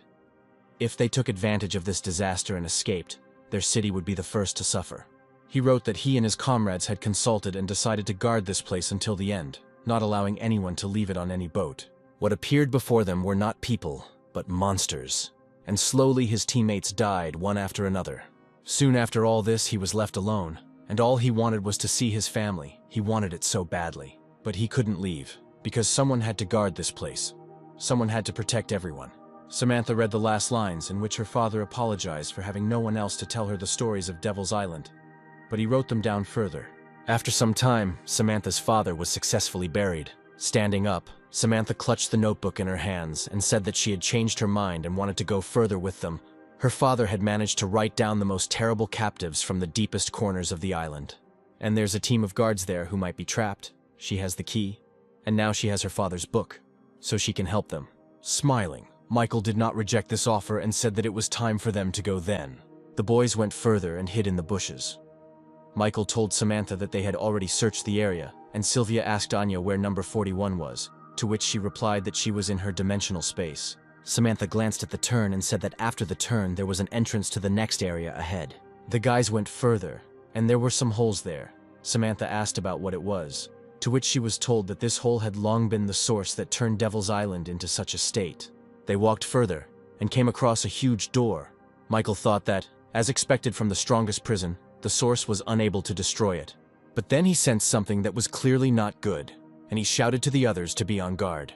And following his words, something flew down that gave off a metallic sheen in the moonlight. And something flew into the place where the boys had stood before, breaking the earth. There was a zombie sitting on the wall, who grinned and said that he hadn't seen living people for a long time, and chains were wrapped around his wrist. When the dust from the impact settled, the zombie noticed that his victims were perfectly fine. This state of affairs surprised and angered the zombies. Looking at the number on the zombie's neck, Samantha opened her notebook and read that number 21 wants to prove his strength, so he fights with strong people all over the world. Only when his side dies is the fight considered over. He heard that there are many experts on the Devil's Island. That's why he came here. The girl told Michael to be careful. He in turn held the chain of zombies in one hand and told them to move away, and they would deal with him. Using the D-rank ability Lighting, the zombie exclaimed that the guy seemed to be very strong, so he should try it. Before the spark reached the guy, he threw the chain into the air. The chain flew through the air in a bright flash. Not expecting such an outcome, the zombie tilted his head to the side. He glanced at Michael, who was rubbing his slightly bruised wrist. This sight made number 21 grin and exclaimed that the guy was indeed very strong. The zombie twisted his chains and pushed off the wall, exclaiming that he would accept his challenge. In this battle, only one would survive. Jumping higher, number 21 waved his arms, sending chains towards the boy, and exclaimed that he was definitely going to die. The zombie, grinning even wider, exclaimed that the guy would die, and all because he was invincible, and he began to pull the chains towards himself. As it turned out, the blades at the ends of the chains had caught on the ground, and now the entire layer began to rise into the air. The next moment, number 21 was face to face with Michael, and told him that he was not bad. The guy thought that it seemed like this zombie had a high rank of self-awareness. The guy asked if he had killed all those guards, to which number 21, waving his blade, replied that he was not interested in weaklings. Then Michael, dodging, asked him who did it then. The zombie flipped over in the air and exclaimed that he had to defeat it to find out. Having flown further away from the guy, the zombie waved his arms again, sending chains with blades in his direction. Trying to dodge the blades, Michael flew back, thinking that the 93rd should be the last zombie in the outer zone, a guard. He, launching a counterattack, thought that this proves that there are local residents on this island, and they are still on this island. We need to gain the upper hand over these zombies. Give everyone positions. Michael hit number 21 hard, sealing him into the ground. Thinking that this was different from the previous banshees, he had never seen assets here before. Michael stood on the ground, looking into the cloud of dust that rose from the zombies' impact with the ground. Sylvia noticed that her brother was so strong. Samantha asked if he had won, and Anya shouted that the guy could do it. He had to fight. Michael told number 21 to come out because he knew he wasn't hurt. As it turned out, one of Michael's daggers was stuck into the ground, and he said that he had not met such a strong person for a long time. The zombie waved his hand, launching the dagger forward, and said that it was time for them to begin the second round. Michael, towards whom the dagger was flying, caught it with a deft movement. And the next moment, number 21's body was engulfed in a glow, and he took off and ran forward. And the zombie stabbed the boy with his remaining dagger at the 2 daggers he had crossed to receive the attack. Zombie and Michael began to wave their arms, striking each other one blow after another. They waved their weapons so furiously that in an instant they flew into the air. But they didn't stop there, deciding to continue the fight hand to hand. Their fists met and a bright flash shone. The guy noted that, as expected, zombies with sources differed. Except for the native type, number 21 was the strongest zombie he had encountered. Following a small flash, an explosion thundered from the impact. Anya, Sylvia, and Samantha watched from afar, the latter asking if it was over, to which the other girl exclaimed that the battle was still going on. Amidst the smoke from the explosion, number 21 appeared and leaned forward to strike. However, Michael did not give in to him. He dodged the blow, tilting his head to the side. They continued to exchange blows again, and small flare-ups occurred between them. There was a big flash, and the zombie and Michael bounced apart. Michael jumped back and caught his daggers. The zombie also returned his chains with blades and stood at a distance from the guy. He smiled, saying that it was really unexpected, the bright light illuminating his chains again. He threw off the chains, saying that it seemed like the guy was hiding his true strength, and that it irritated him. He cried out to the boy to be more serious, for this was a battle on which he was putting everything, and he waved his arms, sending his chains forward. Michael darted around, batting away the chains with his blades. Noticing that the attacks were not having long-term success, number 21 decided to use the light whip server. Several new scratches appeared on Michael's body from this blow, and the zombie asked the guy if he couldn't cope with it. Number 21's smile widened as he exclaimed that he had won. However, the very next moment someone struck him from behind. I didn't expect such a blow. The zombie lost his balance and fell face down on the ground. Raising his head, he asked what was happening. Wasn't the guy badly injured? But, as it turned out, in front of him was a clone of Michael, who began to dissipate from the impact. Michael said that he himself asked him to become more serious, so let him feel what it was like. Turning around, number 21 smiled and accepted the challenge with joy. And then he bounced off the ground and flew in a bright flash towards the guy. The opponents met, the earth began to break under their force, and a bright flash flashed. Neither of them retreated, and they began to exchange blows, flashing brightly in the air. The zombie teased the guy by asking him if he couldn't keep up with him, to which he replied that no matter how fast he was, he could never outrun his shadow. In response, the zombie waved his chains, exclaiming that even a shadow disappears in bright light. He exclaimed that he needed to take advantage of this moment, and then he would be able to kill him. However, Michael grabbed number 21 by the leg, fire spreading up his arm. With a wave of his hand, the guy threw the zombie straight onto its back into the ground. Upon meeting solid ground, the zombie made a dull sound and blood started to flow out of its throat. The boy's fists were engulfed in flames, and he exclaimed that where there is fire, there will be shadow. Michael began to land blow after blow on number 21 until he could do nothing. After a while, the zombie lay exhausted on the ground, and he said that he had played. Now he could kill him. Michael grinned and asked him if he didn't want revenge. The zombie replied that he didn't need it. If he played, then he played. Even if the guy didn't kill him, his master wouldn't let him go. Smiling softly, Michael told the zombies not to worry and asked them not to resist now. The guy turned to the girls and called Anya, who was still hiding behind the rock. Michael told the girl to try to subdue number 21, to which she said that this zombie was of a higher level than her. The guy responded by telling her not to worry, he had already discussed it.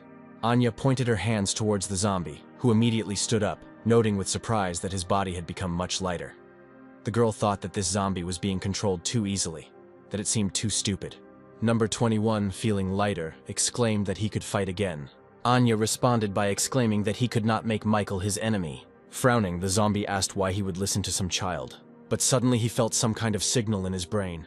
The zombie quickly rose to his feet and bowed to the girl, apologizing, saying that from now on he would not obey orders, to which she replied that it was better that way. Number 21 thought that for some unknown reason he couldn't rise up. He had been deceived by that bastard. As they got closer, Sylvia asked her brother if he was okay, to which he replied that everything was fine, and it was time for them to enter the next zone. Number 21 warned them that the inside was different from the outside, so they better run while they still had the chance.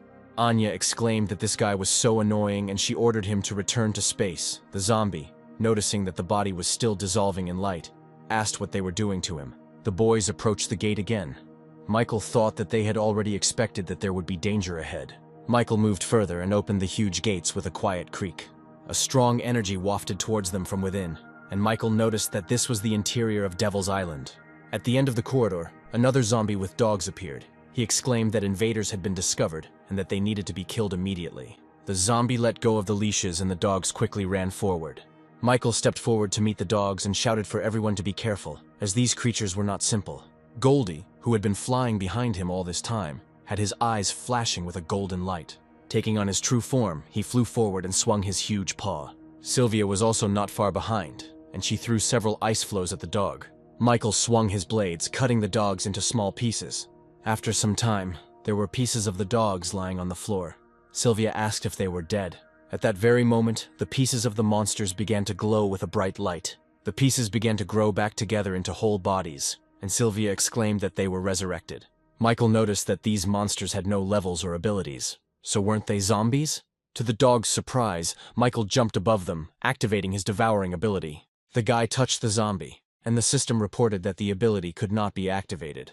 Looking forward, Michael noticed the zombie behind him and realized it was all his fault. Flying further, Michael exclaimed that he was leaving these two with the rest, and he himself would go and deal with the others. He said that these were summoned beasts, so they could not be killed. They could only be restrained from moving. Michael flew towards the D-rank zombie, which had a method of extracting the spirit body, which allowed it to extract creatures for battle that would not die as long as the summoner was alive.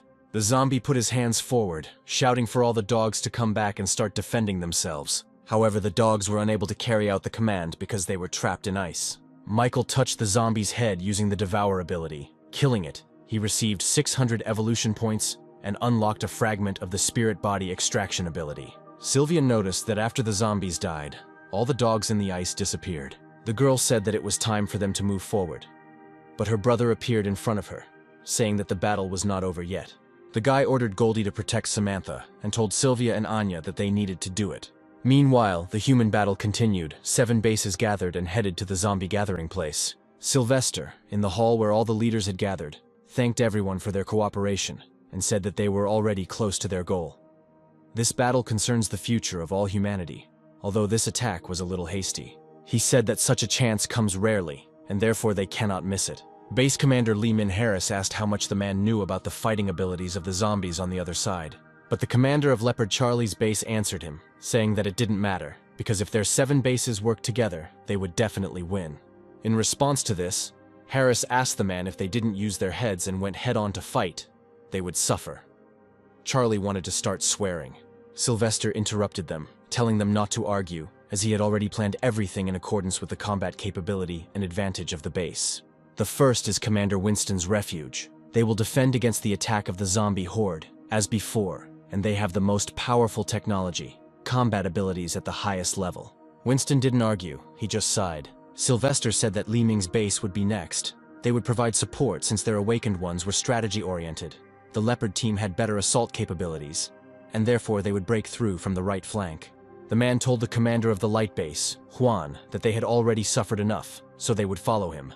Commander Willie and his Black Gold base will block zombies to cut off support, as they have the most people. Last Hope, whose commander was Juan, has excellent support abilities, so he's perfect for the back end. Sylvester said that this was all regarding the agreements, after which he would tell them in detail about the zombie powers. The demon commander said that Sylvester's shadow was organizing the people.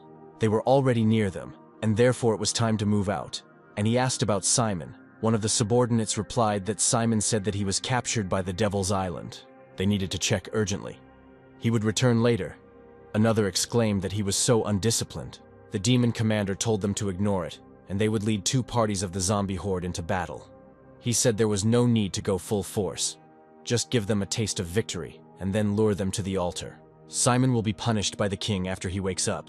The demon that was on the Devil's Island noticed that Lord Simon had returned, and he asked him what was going on, to which the demon asked if they were the military. Simon replied that it was not so, there were only 4 of them. The demon couldn't believe his ears, because 4 people couldn't break through their outer zone. He noticed that they had broken through not only to the outer zone. As it turned out, the guys had already enrolled in the second zone. Anya exclaimed that she had helped defeat so many zombies. A notification appeared indicating that a total of 1,200 evolution points had been obtained, and the girl's body was engulfed in blue light. Sylvia congratulated the girl on evolving to rank D. Anya laughed and said that now she had another skill. Michael thought that the girl was unconsciously getting closer to the Black Emperor. Very soon, she will become a figure that will shock the whole world. Simon watched the boys on the screen in the main room. He smiled, saying that he didn't even imagine, that the escaped key would appear here. He was very lucky. Michael raised his head. Sylvia asked her brother what had happened. Michael replied that he suddenly felt a strong aura. The girl asked him if it was nearby, to which he replied that it was not at all. Anya asked number 21 if he had already seen this type of native, to which he replied that all orders were passed down the chain. The girl noted that they were so weak. Michael said it was expected that there was a native here, but they needed to move on. Simon covered his face with his hand and, laughing, exclaimed that it was much more interesting here than there with the mobs. He told his subordinate to send out an order to kill all the invaders except the little girl if they met them. Meanwhile, the guys had already reached the third zone, the prison zone, where the zombies' strength was completely different. Michael warned that there might be zombies in C-class here, so they should defend themselves well at this time. Simon ordered his subordinate to release all the zombies, and immediately several zombies appeared in the corridor, and Simon said that he was interested to see how long these people could hold out. Anya waved her hands, calling her zombies, and Michael rushed forward, telling them to give in here, and if they attacked, to fight back. The one-eyed monster waved his hand. He was C rank, and his silent eye ability was A rank. Dodging the zombie's hand, Michael thought that he had thought it was a C rank in front of him. Michael activated his devouring ability, thinking that he had dealt with many such zombies outside, but here they were different. A notification has been added that Silent Eye causes the enemy's ability to temporarily lose its effect. The zombie waved his hand, but Michael immediately jumped back a few meters. A wound appeared on his chest, and blood from it soaked his t-shirt. Michael remembered that he hadn't been to the testing tower for a long time. This ability was causing him trouble, and therefore he needed to deal with it now. Another zombie, already a D rank, waved his arms, sending his paralyzing needles forward. Michael flew like a shadow between the needles, thinking that as soon as a needle hits him, he will immediately lose his movement speed.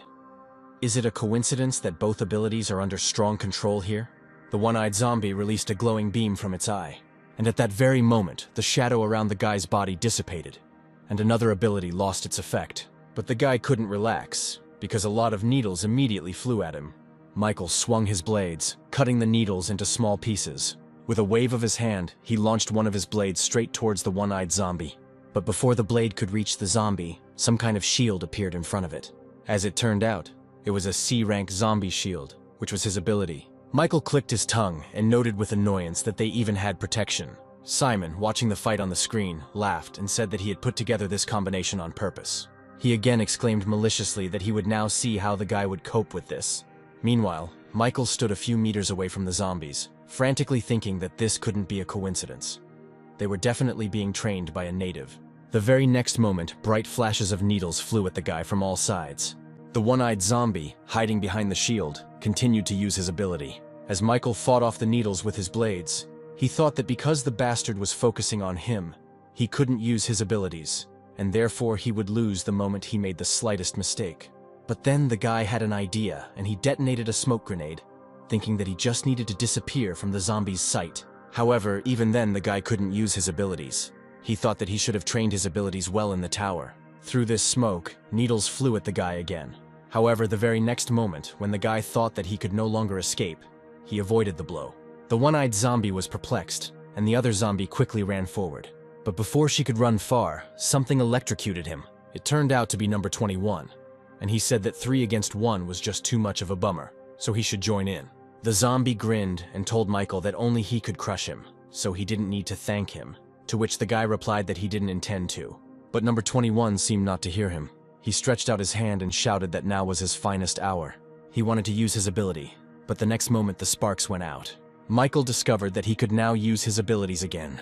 Running forward, Michael told number 21 that he could definitely thank him for this, and he himself thought about the fact that he now understood that this one-eyed man could only make one target lose the ability effect. Simon swore quietly and ordered that all the zombies be sent there to deal with these microbes. The subordinate replied that everything would be done now and went to open all the cells. Michael, running towards the zombie team, thought that he needed to deal with one of them, and then they would fall. The one-eyed zombie began to use his ability again, but the next moment the guy's body began to dissolve into thin air, and a notification appeared that the shadow clone had been destroyed. Michael stood right next to the shield, and the zombie shouted to another that he was here and that he should kill him with poison.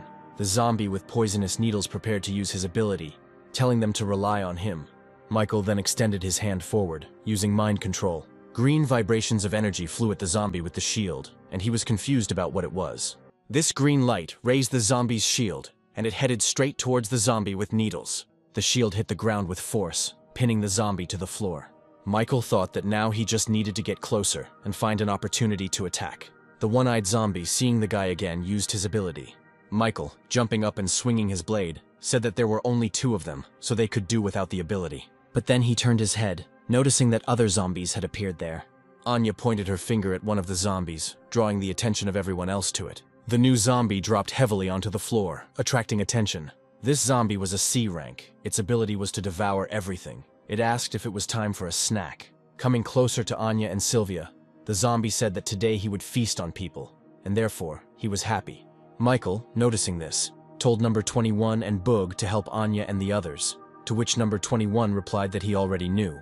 Meanwhile, the zombie with the shield raised his shield to strike the guy. He slammed his shield hard into the ground, but the blow missed its target as the boy bounced back in a bright flash. Landing on the floor, Michael thought that he needed to get this over with quickly. The guy noticed that the zombies did not immediately rush to attack. It seemed they had become more cautious. Sylvia, taking up her ice sword, told Anya that now it seemed they had to rely only on themselves, and Anya exclaimed in response that she would try her best. The zombie, with its huge tongue sticking out and drooling, rushed to attack. But the next moment his open mouth was filled with a column of ice. Anya exclaimed that Sylvie was so strong, to which she replied that it couldn't do any harm to the zombies. And right after these words, the zombie clamped its jaws shut, breaking the ice into small pieces. The zombie rushed forward and slammed its huge hands into the ground. However, the girls managed to save Goldie, for which Sylvia thanked him and said that it was close, as well as number 41. Samantha, reading from her notebook, said that this was number 15. In his past life, he was a notorious glutton, to which Sylvia said that then they should hide. Number 15 smiled even wider and asked who he should start with, since it was so difficult to choose. Finally, unable to bear it any longer, the zombie decided to eat Anya, saying that he didn't care. Anya prepared to defend herself, just like number 41. But suddenly the zombie's body was shaken by a flash of electricity. Turning around, number 15 saw number 21 behind him, and he shouted to him that he was his opponent. Number 21 quickly jumped up from the ground and punched number 15 right in the face. However, this blow had no effect, and number 15 only frowned and asked the other if he knew that it was very disrespectful to disturb people while they were eating. The zombie's huge hands grabbed number 21's body, preventing him from moving. Number 15 asked how the guard dog dared to go against him. Number 21 screamed loudly in fear. He shuddered and noted that this zombie was so strong that he couldn't even move. Number 21 thought that if he couldn't beat even such a piece of crap, then he would never be able to beat that moron either. But the zombie decided not to despair, and he screamed, asking his opponent if he was human, and then said that then he should try his thunder shock. Meanwhile, the human military forces established a temporary camp. Austin asked what it meant that their shelter would be on the front lines. What kind of joke was that? Without them, the base is the smallest. He exclaimed that they were just taking revenge on them. Megan said that she also thought it was not reasonable, to which Winston told them to calm down. She said that Sylvester would want to force Michael to leave, but he is not here. But he is definitely right, in that under Michael's leadership, they have created genetic medicine and power weapons.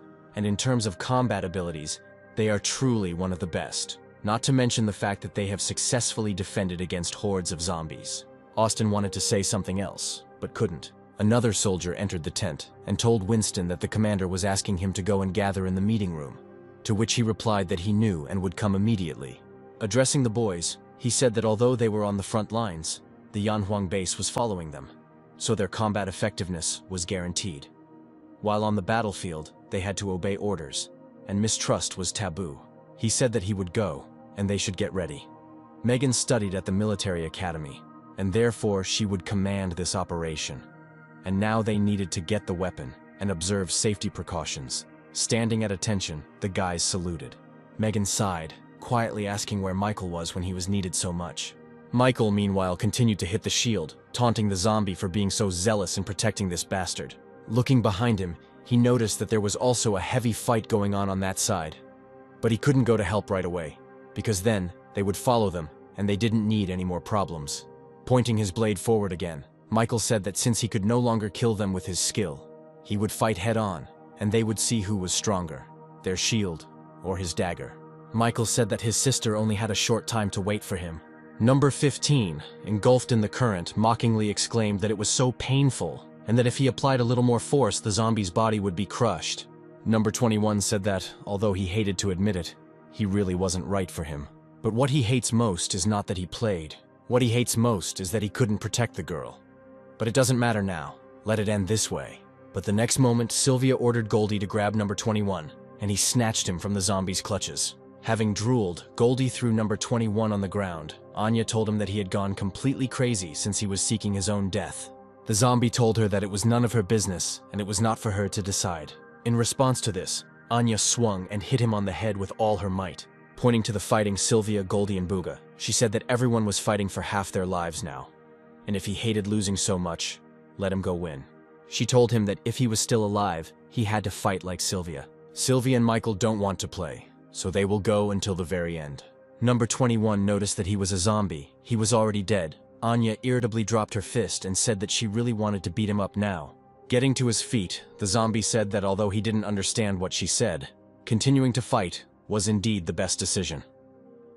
Anya noticed that he had such primitive thinking.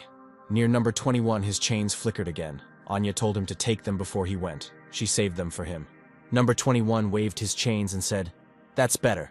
And then he asked number 41 if she could give him her electric helmet, to which she replied that she couldn't. She needed to protect Miss Anya. In response to this, number 21 grinned and said that surprisingly, their goals coincided. Number 41 asked again, and then replied that she understood. Number 15 broke the ice by interrupting their conversation and asking if she could please shut up and let him eat in peace. Having started to stop his opponents, number 15 launched chunks of ice at Goldie. The zombie ran quickly towards Sylvia with heavy steps, calling her an icy fool. But before he could reach it, shining chains appeared next to number 15. The chains closed around the zombie's body, binding his body. Number 21 flew down on him from above, saying that it was time to pay the bills. Number 15 responded by exclaiming that it was all useless, he could not harm him. Using the helmet of spiritual energy, number 21 struck the opponent's arms in one motion. He pushed off the ground again to deliver another blow to the zombie, exclaiming that he would destroy that annoying face and stinking mouth. Number 15 began to curse and began to tear the chains with his teeth. Number 21's face twisted in shock as he suddenly felt some new energy. A blue light appeared around number 15's body, and he cried out that some pile of rubbish was preventing him from having a tasty lunch. And right after these words, number 15's skin began to tear, and a bright light burst out of his body. A huge mouth framed by sharp teeth emerged from the zombie's body. A bright red light shone from there. Number 15 screamed, ordering this mouth to attract. Roth began to pull his opponents towards him, causing number 21 to lose his footing and Bugu to move forward. Number 21 extended his hand forward, sending forth a glowing spark of electricity. But before he could attack, a bright flash of lightning burst from number 15's mouth. The flash knocked the zombie down, and it grabbed onto its blades to keep from being sucked in. Sylvia, standing behind him, threw a piece of ice at the back of number 15's head. The girl noted that this attack was ineffective, to which the zombie replied that they should wait, as their turn would soon come. Looking back, Michael noted that soon the other side would reach its limit. The zombies that were fighting the guy cried out, telling number 15 to stop, because this attack would affect them too. Taking advantage of this gap in the defense, Michael hurried and found himself behind the one-eyed zombie. Sensing a presence, the one-eyed man turned his gaze back in panic. But before he could do anything, the guy had already swung his daggers, cutting the zombie in half. Number 21, meanwhile, could no longer hold on to his blades and began to be sucked in. Anya screamed her hand, ordering her zombies to return back to dimensional space. Number 15's jaws snapped shut, but Bugu and number 21 had already returned to space. They reappeared behind the girl, and she asked them if they were okay, to which number 21 replied that they were okay, only thanks to her. Number 15, opening his mouth again, turned around and exclaimed that now they had nowhere to hide. Sylvia noticed that he was absorbing all their attacks. Number 15 cried out that he would stop eating immediately, but then he noticed a presence behind him, and Michael asked him if he could absorb the darkness. A dark sphere appeared around number 15, and a notification appeared that the absorption had been activated, killing a D-rank zombie and 2 C-rank zombies. All the powers were sucked out of the zombie's body. When the darkness released it, a message appeared stating that fragments of abilities had been obtained. Michael asked the others if they were okay, to which Anya replied that everything was fine and that he never ceased to amaze. Simon was still watching the guys, and he said that he didn't think that this guy was so capable. It seems that he has several types of abilities. He wondered if this guy could be the one who caused the crash and killed Sister Thorn. Simon decided that he had to confirm it himself. Michael told the others that they would continue to move forward, but everyone had to be extremely careful, because the enemies would be even stronger further on. Suddenly a voice came from the speakers congratulating the guys on how far they had come. This was really unexpected. Anya asked who it was. Simon asked Michael if he had killed Sister Thorn. Michael chuckled and said that he didn't think a bunch of monsters would call each other family, and that not only had he killed Thorn, but he had also caused disaster, and he too would soon die by his hand. Simon chuckled in response and remarked that he was so arrogant, and added that to make this fight more interesting they could play a game. He said that he had just learned a long time ago that there were 5 living people in this prison. He said that he was giving them an hour to come here, and if they were even 10 minutes late, he would eat one of them. Samantha exclaimed that this was the group of people that her father mentioned in the letter. Michael said that it was disgusting, and then asked Simon about why he didn't go out and fight them. Didn't he want to take revenge on them? Simon replied that he would of course take revenge, but the process was also important. He wanted to torture them slowly, and he hoped that they could hold out a little longer. Simon announced the start of the countdown. Michael said that they needed to get there as quickly as possible. Looking at his palm, he said that for some reason he had a bad feeling. It seemed like something was wrong with the lines. Meanwhile, the soldiers were getting ready for the start and asking each other if they were afraid. To which another replied that of course they were afraid, but they weren't on the front lines. Another man said that this could be a punishment for that base, since they had offended Commander Sylvester, and they had the fewest people. Finally, they noticed Austin, Megan, and Aaron approaching. The soldiers noticed the boys' strange clothing. Some asked if it was cosplay. Others mockingly asked to take care of them on the front lines. Austin gritted his teeth and hissed that he needed to teach them a lesson. Megan told him not to cause unnecessary trouble and to prepare for the fight, to which he said that after the fight he made them pay. A car pulled up and everyone started asking about the situation outside. There was a large horde of zombies ahead, moving towards them, and there were about 20 minutes left before the collision. There were about 35 minutes left of the time Simon had allotted. Michael and the others moved forward, killing zombies along the way. Simon noticed that the guy had become stronger again. It was no wonder that Thorn and the disaster were defeated by him. But time was running out. There were several people standing behind him. Simon said that he was already all excited. Moving forward, Michael said that he would use evolution points to improve abilities again, but not all of them this time. Michael noted that the second area was almost completely cleared.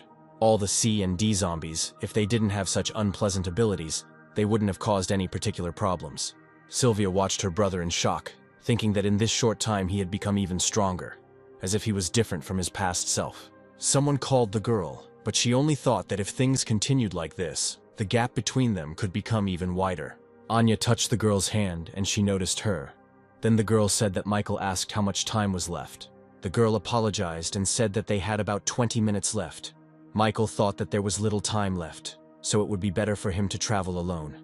Michael said that he would check the surrounding zombies first and used one of his abilities. He noted that within his sense range, only one responded strongly, so it must be a native, and all the zombies were gathered there. Perhaps it was a good shelter. Simon asked his subordinate if they had any more zombies that could fight, to which he replied that they did not, and then remembered that they had another one. He was in a special guarded prison, but he was not sure of his fighting ability. Hearing about this, Simon noted that then this zombie must be very strong. The people behind started shouting that they couldn't let this bastard out, otherwise they would all die here. Simon didn't listen to them and the order to release him. The subordinate said that this prison should have its own keys, so they won't open it that easily, to which Simon said that since there was no choice, he would go himself. Simon walked towards the exit, pointing to one of the men. He told him to take him out. The man led the native to the iron doors. Simon noticed that this place was very strong. The man said that no one could open this door without a key, but right after his words, Simon banged on the door. The door immediately separated from the wall in one piece, breaking into two, and the man asked him how he had opened it with one hand. A light shone in the smoke from the impact. Simon told the zombie to come out, and that he was its master from today. The zombie asked again. Simon was immediately pointed at by spikes, the zombie exclaimed, saying that they would still see if he had what it took to become its master. Simon chuckled and pushed the thorns away from himself without even moving his hands. But the zombie decided not to retreat and ran forward, his face with many eyes appearing from behind the smoke. A dark aura appeared around Simon as he looked at the zombies with glowing red eyes. Blue fire glowed around him and the zombie jumped aside. Simon said that he hoped that now he understood. The zombie, thinking that the other one had such a strong aura that it seemed like he would die if he looked at him again, fell to his knees, asking for forgiveness for his rudeness. Simon told the zombie to get up because he had a task for him, and he didn't start to argue. As Simon walked away, he said to the zombie that this man was a gift in honor of their meeting. The man turned around in confusion. The very next moment, the zombie had already attacked the man, knocking him off his feet. Returning to the command center, he asked about how things were, to which he was told that they had split up. One was heading in their direction. Then Simon asked about where he was now.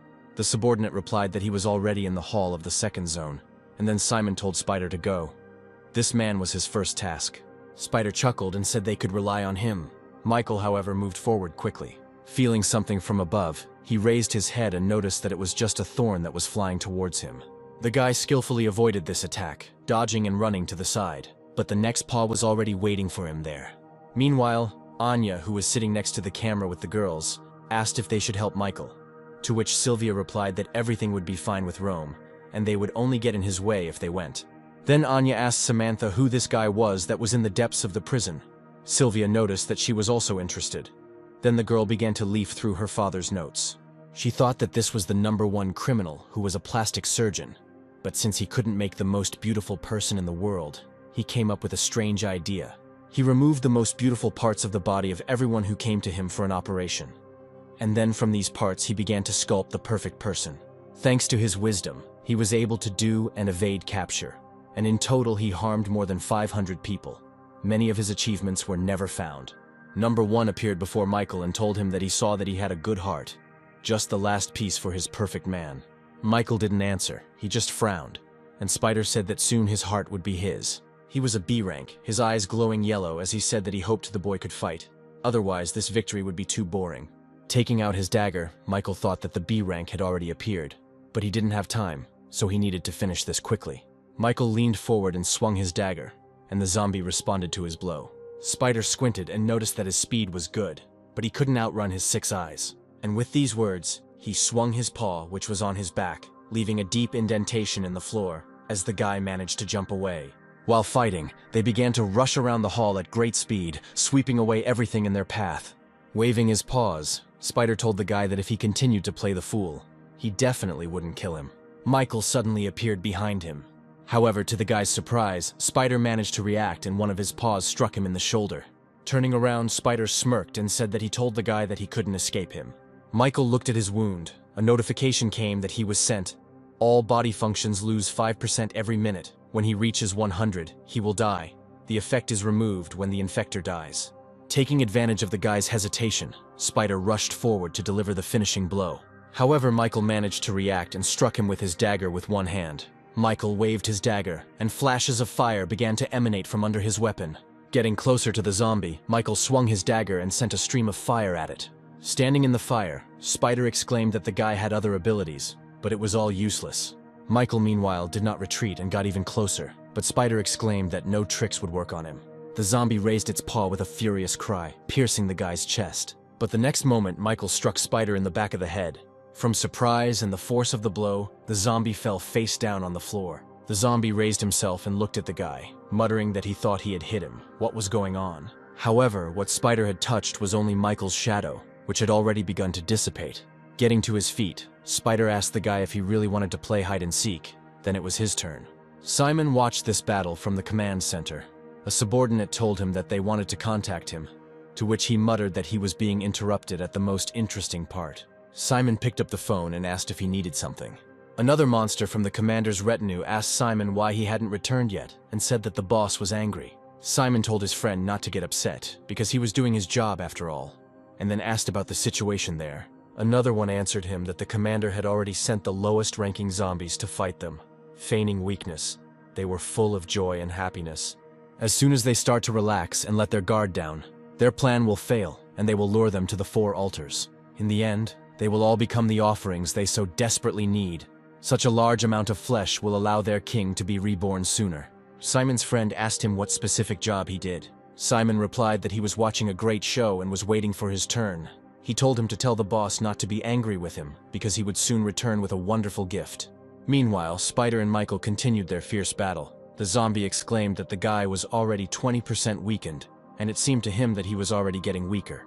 Michael thought that if this continued, the situation would only get worse. He needed to do something. There was no time to waste. The subordinate asked Simon why they didn't capture the man's allies, since he was no problem. To which he replied that he hadn't lost yet.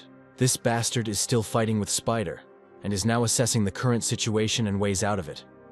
If something happens to his comrades, he will definitely know about it. Simon said he didn't want his favorite show to be ruined. They were going to win in the end anyway. The Spider struck again, continuing to mock the guy, asking him if he was at his limit. Michael looked suspiciously at the spike on Spider's paw that had hit his blade. Shouting that it was all over, Spider was about to deliver the final blow. But suddenly Michael swung his arms, spreading them to the sides and cutting off Spider's paws. Michael started to hit him. Spider said it was useless and insignificant. His scratches just tickled him. Michael chuckled slightly and asked him if he was sure. Meanwhile, a helicopter carrying journalists was flying over the battlefield between people and zombies. The journalist said that now they all see how they have defeated and suppressed the zombies. And now they are destroying them. Victory is in the hands of humanity. So let everyone go boldly to the battlefield. Some zombies began to flee. The people who were sitting in the bunker and watching this report shouted joyfully. The journalist said that they will continue this battle and let them all witness the victory of the people. The commanders of all the bases were sitting in a tent in the camp at one table. Sylvester, watching the report, noticed that it seemed like progress was going very smoothly. Winston asked why he didn't know about this broadcast, and then said that it was too dangerous. All military information was leaking. Sylvester asked why it was dangerous, since zombies are just a group of unconscious creatures, and he was the one who organized the broadcast. Harris said he thought the commander's actions were good, because they would allow all the people to witness the victory that was already in their hands. Winston slammed the table and exclaimed that they couldn't act so thoughtlessly. Everything was going too smoothly. They had to create all the soldiers and develop a new plan. Charlie asked the man where to put his courage, and then told him to stop worrying, because they would definitely win. Sylvester, pointing to the points on the map, said that the zombies were heading in those directions. We need to split up and kill them. His eyes flashed with an evil purple light as he said that victory would soon be theirs. Meanwhile, Spider stood on his knees, exhausted, his health reduced by 50%. Raising his head, he asked the guy what he had done to him, throwing away the spider's paws with which he had struck him. Michael said that he must not like being deleted by himself. Jumping up from his seat, Spider exclaimed that even so he would have enough strength to kill him. To which Michael, also leaning forward, replied that they should check it. The spider struck, but its paw hit the ground as Michael managed to dodge. Michael swung his dagger, slashing across the zombie's chest, causing it to scream. The guy asked him if he wanted to remove the poisoning, as his chances of winning were decreasing with each passing minute. The spider screamed angrily, calling Michael a son of a bitch, but still removed the poisoning.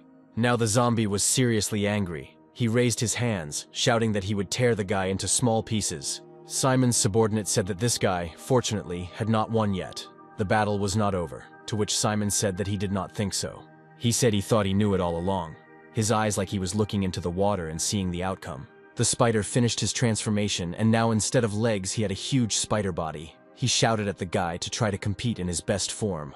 The huge spider dove forward, striking, but Michael was able to dodge again, jumping into the air. Michael flipped in the air and landed right on the spider's head, plunging his dagger into its body. He felt something approaching behind him and turned to see Spider throw a web at him. Michael hurried to dodge the web and jumped off the spider. The spider's eyes glowed red. Parts of its body glowed yellow, and numerous webs appeared in the air. Michael pulled his hand back and fire appeared on his palm. With a wave of his hand, he sent fire flying, burning all the cobwebs that hung in the air. Simon started to walk away, and his subordinate asked if he didn't want to watch anymore, to which he replied that there was no need, since Spider had lost. Engulfed in flames, Spider screamed furiously, intending to attack again, while Simon said that he was already walking on the edge of his death. Once again avoiding the paw strikes, Michael jumped all over the room. The spider, in furious desperation, beat its paws in all directions, unsuccessfully trying to hit the guy, but only hitting the columns that stood there. Michael ran up one of the broken columns and kicked it using his fire powers. The column accelerated to incredible speed and flew straight into the spider's huge body. Drenched in sweat, Spider asked the guy if he really thought he could kill him like that. Michael grinned and prepared to send another column flying, saying that it hadn't been that easy for him to do so. The spider let out a confused cry when the next column, which was already decisive, flew into him. The very next moment, when everything became quiet, something fell from above onto the floor, killing Spider. Michael asked the newly arrived native if he couldn't wait any longer. He replied that he was already eager to engage in battle with him. Then he apologized for taking his kill. Why waste resources in vain? Michael replied that it was okay because he could take it, to which Simon grinned and replied that the guy was quite confident. Michael said that it must be taken into account that he found it within the allotted time, taking off his cloak, revealing his pumped-up body. Simon said that he didn't want to fight the guy in the command room. He said that he couldn't win anyway. He would die. But he was still curious about the purpose of his coming here. Michael, looking at the notification about the enemy, who was B rank and had the abilities of agility and speed, asked him why he needed to know this, and mentally called up the evolutionary tree.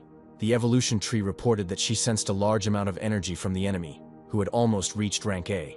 But their remaining evolution points could not allow the guy to ascend, but the remaining fragments were enough to improve his abilities. Simon, stretching his shoulders, said that first the guy found Thorn's sister, and after he thought that this was not a coincidence, did he really know about the number of assets? Michael answered him that he had nothing to say. Tree mentally asked the guy what ability he wanted to improve, and started listing the options. She said that he could improve the contact ability, which uses most fragments but doesn't work on zombies. Fire and shadow rupture require less, but won't help much. The best ability is devouring. Each time a new effect is added, but the effect is unknown, which makes it risky. Tree asked the guy what to improve, to which the guy told her to activate swiftness. Simon exclaimed that since the guy was silent, he should take his secret to hell, and he rushed straight at him. Michael told the tree to activate the Shadow Rift and improve the ability to devour. They must absorb this native. Simon threw a punch, but Michael managed to avoid it by jumping up. But the zombie didn't stop there and again pointed his fist at the guy, and he thought that he wouldn't have time to dodge. Then Michael swung his leg to somehow meet the blow. Michael somersaulted in the air and landed farther away from his opponent, who noticed that the guy was very agile, while absorbing green energy for self-healing. The guy thought that this native had both speed and strength, exceeding the strength of those he had already encountered. Michael asked the tree about the result, to which she replied that the improvement was successful. The ability to devour has added a new effect. Level 1 fusion, which can use 100 fragments to randomly fuse and turn into a level 1 ability. When fusion, only one ability can be used at a time. When fusion is repeated, the previous ability will be overwritten. Increasing the level also gets this effect. Gritting his teeth, Michael replied that it all depended on chance. Simon, noticing that the guy hadn't started attacking him, went on the attack himself, and the guy, getting to his feet, thought that he had 390 fragments left, which meant they could be fused 3 times. While dodging the blows, he thought that if he were to fuse the ability of the lowest rank, then there was no point in increasing it, so it would be better to increase the ability he already had. Continuing to fight, the boy frantically thought about what to do. Simon rose to his feet and kicked, shouting at the boy to fight and not disappoint him. And then, in the place where they had been fighting, an explosion of energy thundered. Michael jumped back, saying that the risk was enormous, but there was nowhere to go. And then he commanded the tree to carry out the rafting. Dravo immediately began to carry out the order and the skill icon lit up in her hands. Simon pushed forward again, asking the boy if he had really gone crazy to talk to himself. Michael raised his hand forward, using his mind, and he told the tree that he was leaving the fusion to her. Under the influence of the guy's power, the stones rose from the ground and flew straight towards the enemy, and a notification appeared that a D-rank skill had been acquired. Simon smashed the rocks that were flying at him with sharp blows. Michael told the tree to continue, because the D-rank would not help them. The native sent the stones that were flying at him back, exclaiming that the guy should use his true power. The F-rank Berserk skill was obtained. Commanding the tree to continue, Michael blew up the stones that were flying at it. A notification appeared that the D-rank skill metal body had been acquired. Michael again commanded to continue. Anya, who was still sitting in the room with the other girls, said that she was interested in how Michael was doing, to which Sylvia replied that she felt a clash of two strong energies. She said that they can't interfere with this battle, so all that remains is to believe in Michael. Anya exclaimed that she believes in him too. Meanwhile, something flew into the prison wall, making its way out. Going outside, Simon said that in the end he destroyed the place, but there was no choice. He could rebuild it later. The tree told the boy that they didn't have enough fragments, she couldn't take any more, they had to prioritize and come up with an escape plan. Noticing Anya and Sylvia looking at him, he said that he couldn't, because Sylvia and Anya were trapped here. It would be difficult to leave. And their goal here is to absorb the native, speed up evolution, and allow it to restore its memory. Tearing off his tattered jacket, Michael told the tree that she had said she believed in him, to which she hesitantly agreed. Simon shouted that he was bored. The guy had disappointed him. Michael told the tree that he remembered that when they first stopped the zombie horde, he received a fragment of the universal ability 20%. Let her use it one last time. The tree wanted to object but did not. And she began the fusion again, using 100 fragments. Simon was getting ready to kill the guy, his face twisted with anger. Meanwhile, the report was still going on. The journalist said that this was a scene of a zombie attack, and ahead was a direction where they couldn't escape. It looked like this was their end. The one in charge of this zone is Group A of the Yan Huang base. They have destroyed the last zombies. Now they will go to the remaining 3. The soldiers shouted, congratulating the leader, and someone wondered why the zombies stopped after running here, whether there was some connection with this dragon article. The other one replied that he shouldn't think about such things. They simply couldn't run anymore. It had nothing to do with anything. He said that he'd better go and report to the captain that Group A had completed the mission. Sylvester, still in the tent, answered the call. Turning to the other commanders, he said that Group A had completed the pursuit mission. Groups C and D would also finish soon, and the commanders expressed their joy. However, Sylvester reported that Group B, Winston's group, had not completed their mission, and Winston asked if they were in trouble and needed reinforcements. Sylvester replied that apparently their team had not encountered any obstacles, but had stopped halfway. But he had already sent people to check, so there would be no problems. Now it was their turn. They would go to the zombie nest and destroy it to declare their victory. The zombies moved forward in a crowd, making growling sounds. Austin asked Megan if she thought it was weird and there was some kind of problem, to which she replied that she thought so. These zombies don't have any aspirations. When they stop too. It seems like they don't have a goal. The guy asked her if she really thought they were luring them somewhere on purpose, to which she replied that it was just her assumption, because everything was going too smoothly. She had gone through the horde herself, but now she was feeling a little. And she told the guy to gather a team and return to the base for the commander, and she would be here. Suddenly, a voice came from behind them, saying that as expected of an elite team, they were keeping their ears open, but they better obey orders and do what they were supposed to do. After all, apart from them, all the other teams completed their task perfectly. There was only one step left for the zombies, and their king would be reborn. The zombie commander stood on the dragon's huge head, watching everything that was happening. The zombies standing behind Megan and Austin said that it wasn't their mission to begin with, but it was because that stupid deer was gone. But there was no choice. The girl asked her if she was a zombie, to which she only said that she should be forced to pay him compensation for this. Michael continued to fight with Simon and punched him in the jaw. The blow sent Simon flying back several meters. As it turns out, Michael has acquired the skill of analyzing flaws. The number of visible flaws increases, and hitting him will reduce the time it takes for them to appear. Because Michael had hit a vulnerable spot, he was given new insight into what was in the enemy's side. Even more angry, Simon exclaimed that the guy had managed to hit him once, but now he was too crazy. He screamed that he would make him beg for mercy and cry in fear, and he moved forward again. With a bright flash, he struck the ground.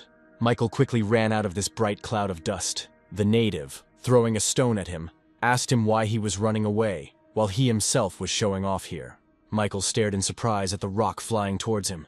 Turning around, he swung his hand with the dagger, cutting through the stone. And Michael again launched rock fragments at the enemy using his fire skill. Simon met the stones flying at him with his fists, and asked how he dared to dodge and use tricks to attack him. The next moment, Michael found himself behind the native. Simon waved his hand, but Michael managed to dodge, bending down.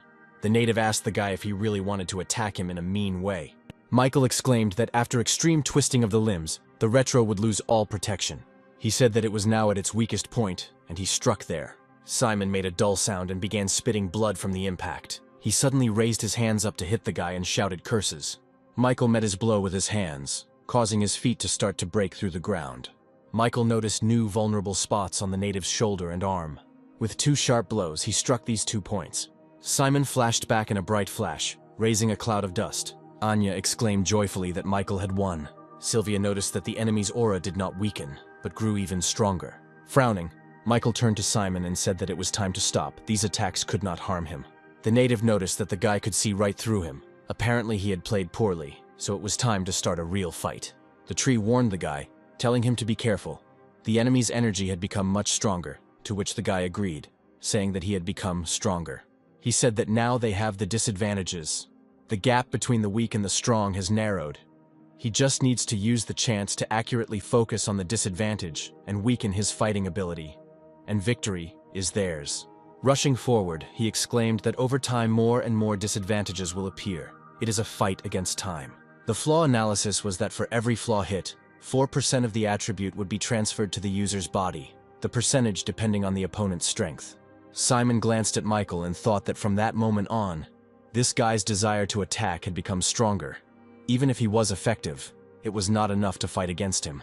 He wondered if the guy was analyzing him, and then he exclaimed that this was some kind of joke. Simon also leaned forward and exclaimed that the end of this pathetic little man was already sealed, and his fist collided with the guy's fist. The guy's hand went further and hit the native in the face, hitting the flaw. Simon's body shook and he cursed under his breath. Even more enraged, he concentrated his energy into his fist to strike. Michael continued to hit his opponent, while avoiding his attacks. Michael noticed that the attacks had become more violent. He had to find an opportunity to attack the weaknesses. Simon screamed as he continued to hit the guy, asking him to resist. "Isn't he strong?" He waved his hand, pushing the guy away from him, causing a cloud of dust to rise again. A bright flash of light appeared in this cloud of dust. A stream of fire started flying towards Simon, but he still managed to dodge it. Fire began to flow around him on the ground, surrounding him. Simon said that it was all just a useless struggle. Suddenly, a huge column of fire rose up. Fire went on the attack again. Simon again said that this type of attack was useless for him. As he dodged, he advised the boy to use his energy elsewhere instead of such sneaky attacks. His eyes flashed red and he noticed that he had fast speed. Noting that he could see everything well, he found the fire salt guy and kicked him in the stomach. Grabbing the guy by the hair, he said that he seemed to have expected too much. Michael again hit Simon in the side, where he was at a disadvantage. There was a flash and Simon jumped back from the guy. Shaking his side, he asked him if he really thought that such a soft attack would harm him. He didn't even feel anything. Michael replied that it didn't matter whether he felt pain or not. He would find out very soon. He had already received 20% of the attribute. Simon grinned and asked the guy if he really thought he was that cool, and then said that he had other missions, so they would finish it now. Michael pushed off the ground in the direction of his opponent. Simon jokingly asked if he had decided to take the initiative. Simon swung his fist, but Michael dodged it again, jumping up. The native exclaimed that it was not bad. He did not hate his bravery. Michael, going down, kicked Simon in the arm, who noticed that he seemed much stronger. Suddenly, Simon grabbed his leg, and jerking his hand, he hit the guy's back on the ground. Then he pulled the guy's leg up again. Michael, moving closer, blew a stream of fire into his face. He jumped behind his back and struck again at the flaw. A dark shadow appeared under Simon's feet. Michael jumped out of the shadow, kicking his opponent in the weakness. While Simon was flying in the air, Michael below was about to use fire again, causing the air around him to begin to gather. Quickly waving his arms, the boy directed fireballs straight at the enemy's weaknesses. One after another, these fireballs hit the flaws with incredible precision and force. This angered the native even more, and he shouted that he would now show his true strength. Through the fire, he began to descend.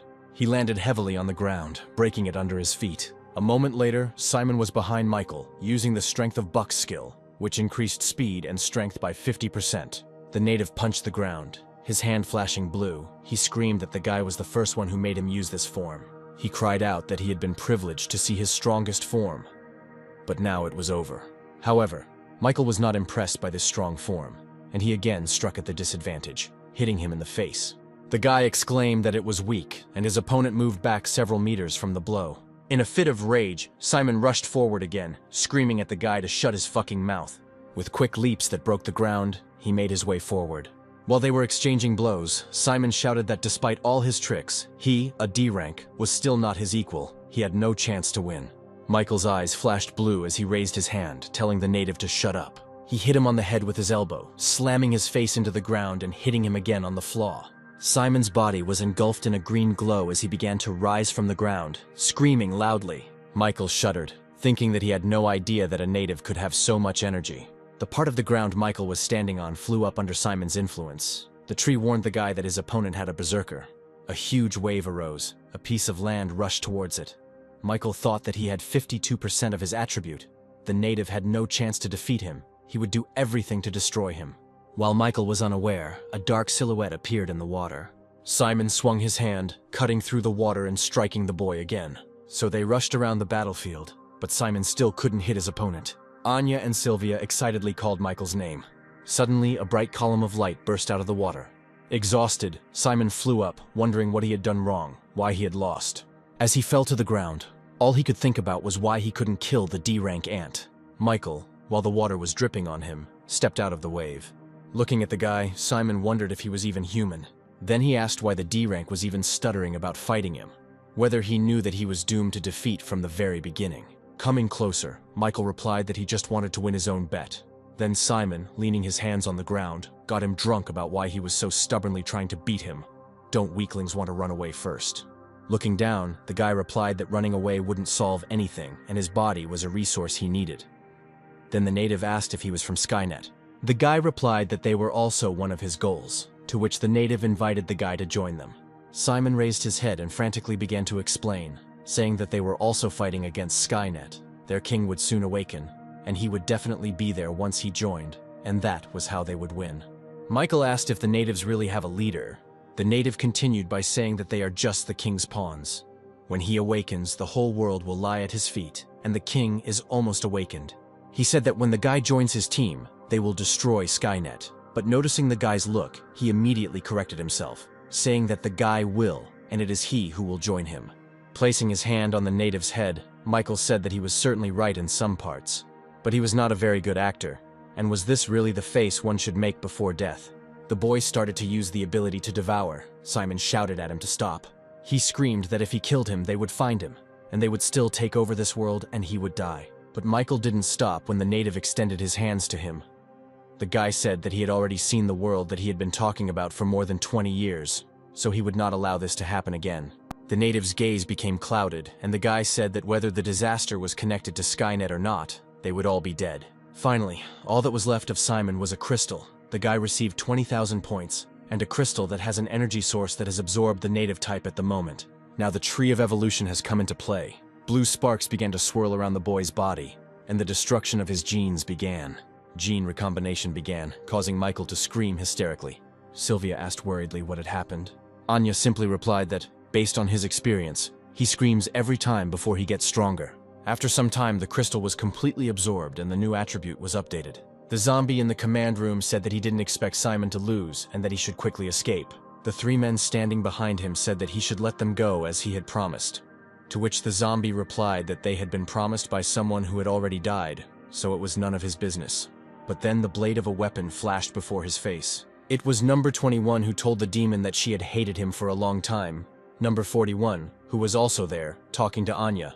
She told number 21 to leave quickly. It looks like Miss Anya is in trouble. After some time, all the guys went outside and met Michael, Sylvia, and Anya there. Samantha asked the guy what happened, to which he replied that his friend was in danger and he needed to go there, so he would send her back to meet her grandmother. The girl replied that he needed to leave quickly and that he didn't have to worry about her. She could return on her own. One of the hostages told the guy to really go do his business. He can't believe that he managed to save them. And then he told his daughter that the zombies on the island had already been killed. After meeting with her grandmother, she should go to the shelter. The guy agreed with this, saying that it was better for her to do so. Feeling sad, the girl asked Michael if they would meet again. The guy told her that they would definitely see each other. Climbing onto Goldie's back, he and everyone else said goodbye to them. With a couple of wing beats, Goldie rose from the ground. Michael frowned and thought about how Megan and the others weren't in the shelter, where they had gone, and what was going on. He asked the tree if she remembered anything, if any of it was connected to the natives, to which she replied that the memory was gradually returning, and they were indeed connected to the evolutionary tree. Michael asked if she meant herself by the evolutionary tree, and then he exclaimed that the native obeys the orders of the king they mentioned. Tree replied that she didn't have any precise information in her memory, but everything pointed to an evolutionary tree. Michael said that if the mysterious man Skynet was reborn, then there might be another tree. Everything is getting more complicated, but there is no time to think. First, he must save them. Meanwhile, Megan and the others fought the monsters. Megan asked what was going on, if zombies had penetrated their inner section. The zombie replied that everything was true. She thought they would be easy to defeat. Megan warned her comrades that these zombies were unusual. She told Austin to quickly check on Commander Winston and request backup since he had the highest speed. The guy asked how they got here then, to which she replied that they would hold them off while he ran away. And she told Aaron to listen to her instructions. They would attack in pairs. The girl commanded that the operation had begun, and the zombies looked around in confusion. The very next moment, trees that had been torn out by their roots headed towards her. However, another zombie appeared in front of her and cut down those trees.